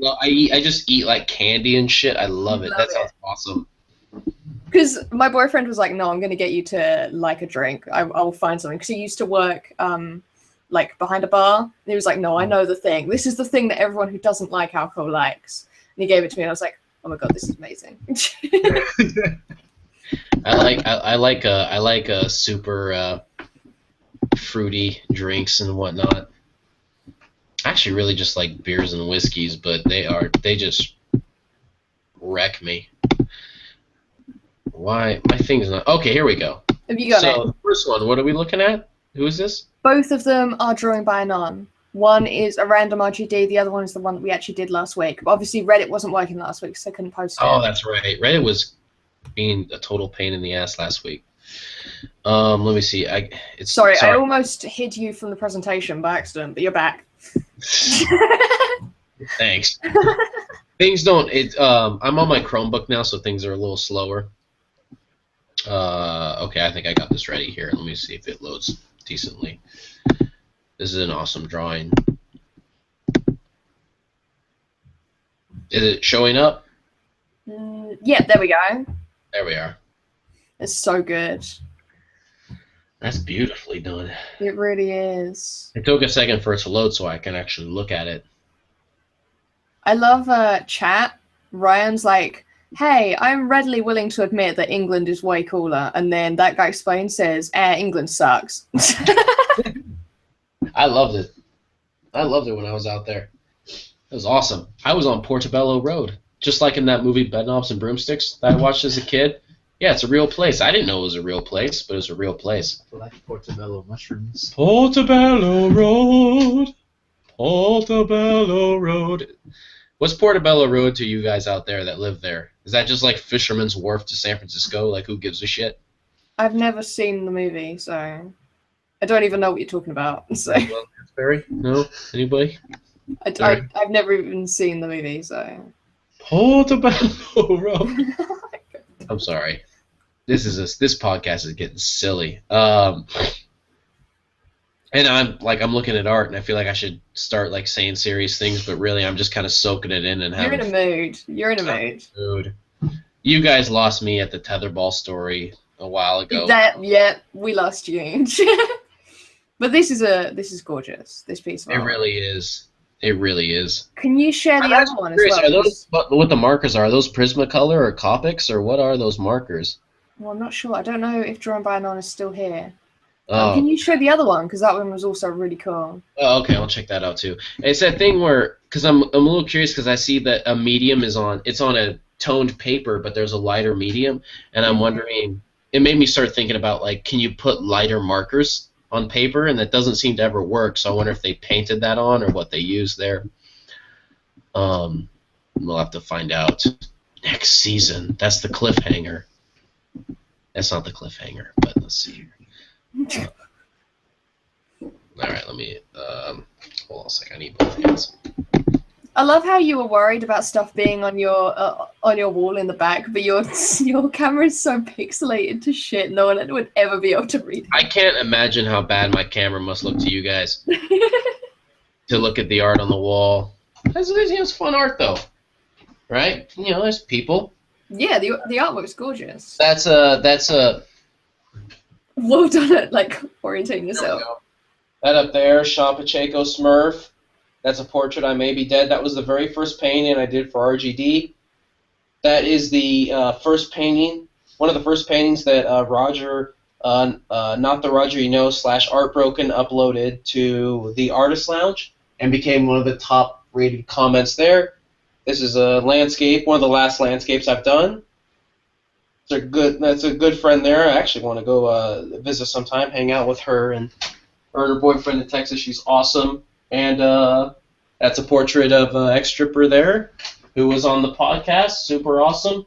And that is the directions to this synthesizer. Whoops. Don't break it. It's a very complicated set of instructions, but I thought the instructions were so beautiful, I kind of wanted them on the wall. It looks like some kind of ancient language. It feels a lot like an ancient language when you try to understand them. I love that thing. That's my Moog. Oh, it's my baby. I love it so much. Season 2. We'll save that for Season 2. I just got the art loaded here. Let me screen share. Oh, I remember this piece. This piece is awesome. I saw this separately, and we got to share. This is really great. I don't know the story behind this. I don't know if I saw this on Instagram actually, but yeah, this was posted to Instagram. Who did we just load here? Tell us a little about what did I just load here? Because I've seen this. This is Drawing by Anons as well from last week. Mm-hmm. And it's the girl that we all drew. And I assume that those are the materials that Drawing by Anon used on the outside. Yeah. No, this must be the joke. Remember we were saying that if you want to do well on Instagram, you take a ton of materials that you may or may not have used and you shove it all over it. As you were just saying it, I just noticed the Burt's Bees chapstick. I was like, why is there a lipstick there? Other weird materials around. But the thing is, when you first see it, you totally accept it, didn't you? I know, I totally did. I saw this piece on Instagram, and then because I remember thinking that, and then you mentioned it was one from last week, and I was like, oh yeah. And then I remember that I was like, oh yeah, my last week drawing this, why I didn't think about it. I didn't care much for mine. But then I look at this, and then, as you're talking about it, I'm just like, why is there a lipstick, chapstick, a bunch of materials that aren't used? That's genius. That's so awesome. I bet it worked. Right, I want to find out from Drawing by Anon. Did it do better than your normal photos on Instagram? Sure it did. That's something we should all be pushing. We should have just random shit. Use and just whatever random object is in the room that looks like a I toothbrush. swear it works. We gotta do that. I know that it works. It's a thing. Oh god. But the artwork's gorgeous. Oh, it really is. I just really wish I knew where the chapstick came into play. You'll never know. I feel like it doesn't explain to us what the white is either. It might be the I know one of the actual materials doesn't look like it's there. That makes it even better. I like it because it's like Drawing by Anon says, it's not my most liked Instagram piece, but it is the most popular this month so far. Dude, that happened to me. Like, I didn't like my Instagram. I rated my wife's stuff. Drawing, but it got more likes on Instagram than any other drawing I've done. It was my top rated, top liked piece. And I was just like, okay, It was all right, but I feel like I didn't really do. I actually really liked the photo, and it was like she had a really interesting face and cool features, and I was really excited to draw it, but I feel like I didn't do it justice like I could have. Well, whatever. Maybe I should have used chapstick and lipstick. Clearly, it works. Right. It's what I was freaking doing. All right, I'm thinking I probably need to get to bed, unfortunately, guys. So let's start saying goodbye. Run this episode all the way to season 2. No, let's not. This one going. I'll just quit my job and I'll get fired and run out of money as I sit here on the webcam. That's how it works. That's fine. We should probably end it soon because me and Tim have a magenta video to watch. You have Honey Pop to play, is what you have. Play Honey Pop after. Seriously, let's do it. I don't care. Whatever. Let my damn friend play Honey Pop together. Aren't there questions that you wanted to ask to put in the comments? Yes. Oh, God, questions in the comments. Yes, so there's something I want to ask you guys, and this is to everyone in chat. Hey, guys, and also everyone who's watching on the YouTube channel in the future. Mm-hmm. So, as you guys know, this is the last episode of Season 1, and we're going to have a little bit of a break between now and Season 2, quite a while, probably. Don't expect us to be coming back in like 2 weeks. Yeah. And that's because we want to really try and make this something special for season 2, really build on what we've created with season 1, and come up with some great stuff. Now, what I want you guys to do is this. It can be one word, it can be paragraphs. I don't mind. Just do what anything would help, right? In the actual YouTube comment section. So when this show ends, the chat that's there will vanish. The YouTube comment section will then appear. So you can either wait for that to happen today. Hopefully it would happen immediately. I'm not entirely sure. Otherwise, like, wake up tomorrow and go into the comment section and leave a comment about either, you can do any one of these or all of them or whatever you want. Something that you have particularly liked about the show so that we can make sure we don't lose it. Something that you think would really improve the show. Whether it's like, I know the big thing is more time zones. That's a big thing. We know about that. But anything that's like, oh, I'd really like you to have a theme tune or some kind of animation. I'd like you to have editing being done. Anything that you feel would really enhance the show. Maybe you think that having timestamps during the show that links to different like discussions, if that would be something that'd be a massive good thing for you guys. Like anything that you think would make the experience of this show, both live and offline, if there's something you think of and you think, I would love to have that on the show, please let us know. And also, any guests that you would like to nominate to be on the show. We try to contact as many people as we can, but it's hard to get around. I tend to forget people and I'm like, oh no, I should have asked that person. And a lot of people are busy. If you guys can let us know specific people that you'd really like to be on the show. Maybe you're like, oh, I'd really like to see this person I saw at a convention, or I'd really like to see this like unknown RGD artist, anything like that. Also put them in the comments below so that we can contact them directly and say not only that we want them on the show, but that you guys want them on the show as well. And don't just think just to our little community.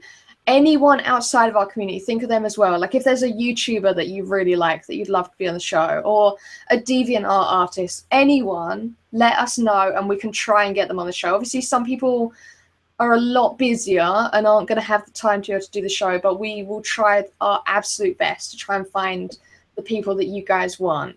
So please just leave a comment below. And the reason why I don't want it in the comments of the chat is because the chat vanishes and it will be very, very hard for me to come back and try and find it again. And then the reason why I'm saying on the YouTube channel rather than in Reddit is because this video can act as like an archive for like the end of season 1. So all of your comments to do with season 1 can be left on this video and then we can interact with that and then we can use that to base season 2 off, and we also have the chance to be able to always come back and find it again. So yeah, I think there's things that I want to do, there's things that Mike wants to do, but the people we care about are you guys. You guys are the ones who make this show happen. So literally any thoughts that you have, anything that would make this show better, or anything that you really want us to make sure that we don't lose. If there's like something that maybe changing the times would mean that it isn't there. If you're like, I really need you to keep the American times because that's the only time you can see us, then we can make sure, okay, well, we'll do alternating times, or perhaps one season will be one time, one season will be another time, that kind of thing. So yeah, just let us know literally any thoughts you have on the show and any thoughts on what you'd like the show to become. Yeah, don't limit yourself. Like if you're worried about, oh, it doesn't seem possible, this or that. It's not about like, it's just about like we can get an idea. Like even if there's an idea that you have that may not be able to be reached yet, doesn't mean we can't start working towards it. Exactly. You know? So let it out there.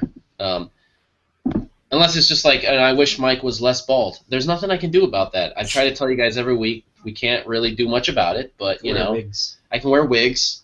Oh my, dude, no. Everyone's gonna want me to wear wigs. I'll do it. The hell with it. But even things like if you guys would like a page where all of your artwork can be shown that's done during the show, or some kind of automated system that would make stuff appear on the screen. Like, I don't know how to do these things, but if there's something that you're like, I would love it if this was possible, then we can look into it. It might be a case of like, okay, we can't do that on YouTube, but we can do it on Twitch. Things like that. So just any ideas you have, do put them in the YouTube comment section. To look in more resources and other avenues and find ways for it. Because the thing is, you had mentioned that, and that's making sure that the audience, Jesus Christ, the audience is, God, this is what happens after a few hours. Making sure the audience is connected and that the community feels like it's a part of it, because that is such an important aspect of it. It's the most important aspect of it. Is like, because to me that I know we all feel the same way, that the way the show is really the kind of community hanging out. Like we're just an avenue for that to happen. And so if there's any feelings of like, oh, how do we build the community? How do we make the community more present? Yes. Just throw it out there. Like, don't be shy. There's no offense or anything. Just like throw it out there, because it's all very open. We're just kind of avenues for how the community can stay connected out there. Yeah. So I guess the basic questions are: what have you enjoyed from the show over the past year? What would you like to see more of or see differently? And who would you like to be on the show? Those three are like the main questions. Answer those in the YouTube comment section below. We can look over them over the next month or so and really work on a show that will be hopefully 10 times better than this one. And but still, we want to keep the same ethos that we've had. So yeah. Anything you want to learn about too, like I was talking to Sarah earlier, we were brainstorming ideas for season 2, things we can go into, and I mentioned that I saw a comment in the Artist Lounge recently about storing paintings, and I want to talk about shipping art, how to safely store your art, ship art, and keep it safe, and within reason, because there's different levels. Obviously everyone can't afford like museum quality crates for their work or whatever. But things like that, like anything you feel like that we might have knowledge about, and Sarah had mentioned how people ask a lot of same questions about comics. Okay, what things could we help you understand more? How could we get that information to people faster, more accessible, more regularly? Because obviously when you have 42 episodes of a show that runs anywhere from 3 to 5 hours, you can lose information easily in there. So what information could be pulled and put aside for people to be able to access easily? That's an important part too. Yeah. Awesome. Yeah. Awesome. There was a weird noise. Yeah. So that was everything really that I wanted to say. Other than thank you so much, everyone, for making this show amazing. It turned out so much more fun and entertaining and inspiring and heartbreaking and inspiring again than I ever would have expected. And it's been so fun working with you, Mike, and Tim, and having all the guests on and chatting to everyone. It's been amazing. I feel like I've met so many people through this show, and I hope everyone feels like that. Yeah. And that's the thing, is like I feel like everyone's like really close community. Always feel free to reach out. You can hit me up on Reddit if you ever want to hit up like even like Google Hangouts and things like that, like instant messaging. Like, don't be shy, just like let me know. I can send you info. Like stay close. Like I feel like I know I kind of get in these tinfoil hat tinfoil hat conspiracy theories about the art world, but I really feel like we're at a time that's very pivotal for artists to stay really close and connected, because the art world is changing a lot. It's drastically switching. So stay close to your peers, because that's the way to do it. And so just hit up whenever, I mean, it sounds like I'm joking, but literally the other day I'm hanging out with the Mudman, and we're like, drinking a beer and like talking about guitars. I don't even know about guitars. It was a great night though, right? Sure, the rest of his trip ended not so well, but that had nothing to do with me. I'll make sure it doesn't end that way with other people. You don't have to break people's arms. One thing that I've noticed is that a lot of people are contacting me on social media to chat about stuff. Like, I only just discovered people can send you messages through Instagram. I had no idea. Yeah, if people actually want to like talk to me, it's very easy for me to miss a notification on social media, like Reddit, Instagram, all of that lot. I have a contact form on the front page of my website, which is guysra.com. So if anyone wants to talk to me, whether it's about commissions or about artwork, or you just want to be like, hey, how's life? You can message me straight through that contact form and I'll get it immediately. And I never miss an email, ever. So. Yeah. And with me, yeah, whatever. Hit me up on Reddit or whatever, and it'll be good. And if I forget, just hit me up again. I don't, because I don't know. I can get sloppy with that stuff. So just be persistent. Yeah, but we really want to focus on we want to take season 2 to the next level. Yeah. And that means kind of upping the production and addressing those things. And then just each season, just a step. How can we make it better? Each season better, and how can we keep growing? It might be a case of, like, the reason why I'm asking you guys this particularly is because depending on the level of the amount of step you guys want us to take, like maybe you want a massive jump in production because there's loads of different things that you guys would really like, and for those kinds of things we need editors and stuff like that. If that's the case, then we can start looking into, okay, how do we support this show growing?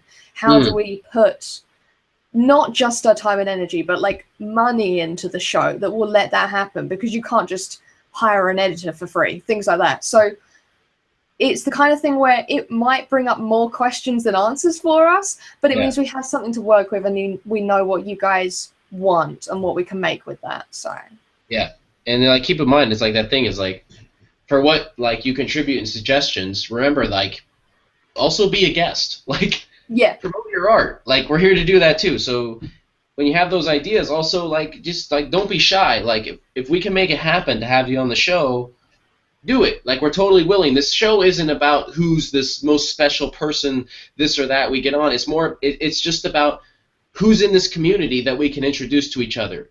That's all it is. It's just building a community. We're all just a group of people that met in this weird random place online. So like that, and then that's it. We just make art together. So don't be shy. Like, literally before every episode and every time we've had a guest, and before we started doing the show, everyone would always say, "I'm a little nervous. I don't know what the hell to talk about." Yeah.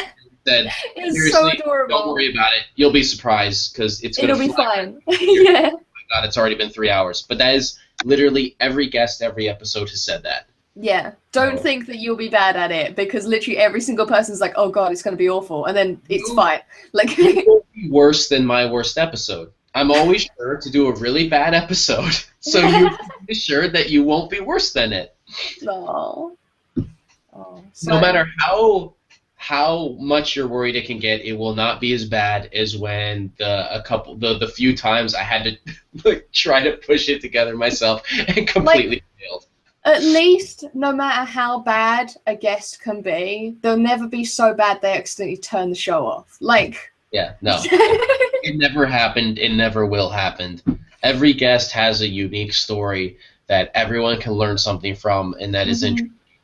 No matter where they are or what skill level or anything, just like want to do it. I don't even care. I don't care what your skill level is. I don't care if you're, a professional and you're 62 years old in some field. I don't care if you're a 14-year-old that's learning to draw. That sounds weird when I say that like that, being a 32-year-old. But I don't care what it is. If you're, no matter what level you're at, like there's something for you can learn at every level. Yeah. So like even if you're really young and you're just learning art, there is an audience of really young people learning to art.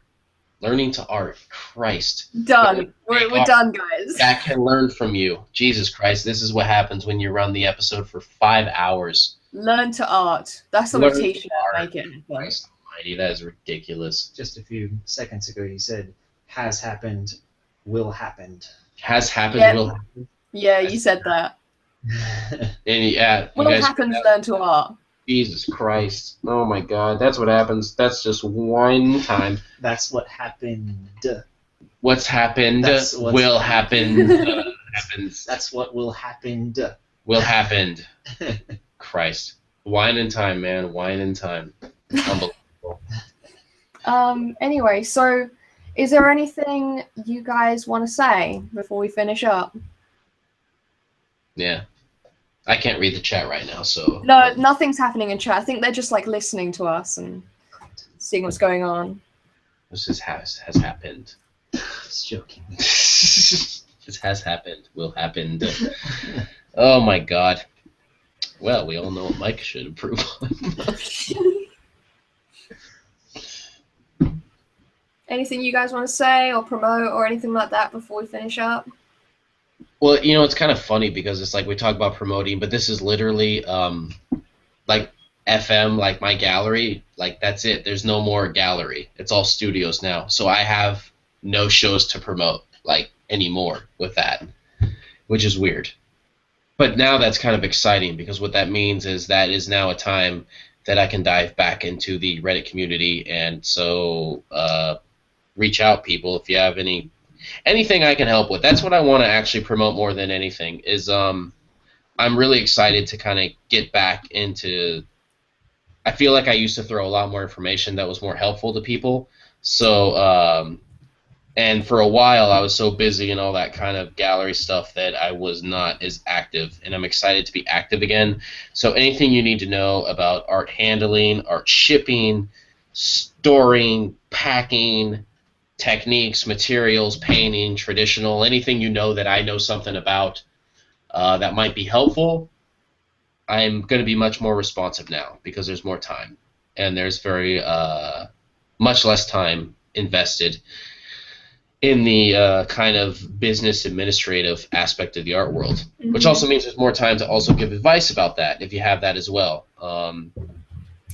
But yeah, no, there's actually no shows to promote, and now a new year's starting, so there's some different avenues, but it's all very much in development and very early stages of some possible things I'm going to have going on and some different merchandise and different things like that, but nothing direct right now. How about you?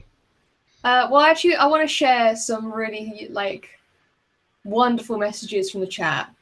So that guy explained, says, wubba-dub-dub, dicks in a tub. That's all I have to say about that. Ryan says, cuddlekins. Slam says, how many desktop printers do you have? Ryan says, Damien Hirst sucks. So, thank you, chat. Oh, that makes me happy. Everybody's comments were a perfect summary of the entire season of the show. We have Cuddlekins. We have Rub Dicks in a Tub, which is very much the spirit of the show. Damien Hirst sucks. Yeah, talk shit on the YBAs. I don't know. It's supposed to be ducks in a tub. You said ducks in a tub? It's supposed to be ducks in a tub. I read it as dicks, so apparently that's not my brain. There you go, welcome. In a tub. Yeah, dicks are in tubs too. Dear God, why? Ducks. And then, I thought it was dicks, so... What was it? There was one other thing you said. We had Cuddlekins. Everyone's laughing now. Damien Hirst sucks. How many desktop printers do you have? How many desktop printers do you Screw the printers. You guys. You know what? That was the weirdest day I've ever had in my life. I love that. That might be my favorite moment of the whole season. How many just the whispering. When you mentioned, how many desktop printers do you have? Not only did I hear your frustration, but I pictured a whole narrative of a guy like he was new at the job, and he's like, I don't know how to approach this. How should I say this? And he's just like, I should just dive in. I should just dive in. Give it your all. Whisper. I should get in her head and I should just whisper. Her name's Sarah? That's what my list says, Sarah. Okay, I'm just going to whisper.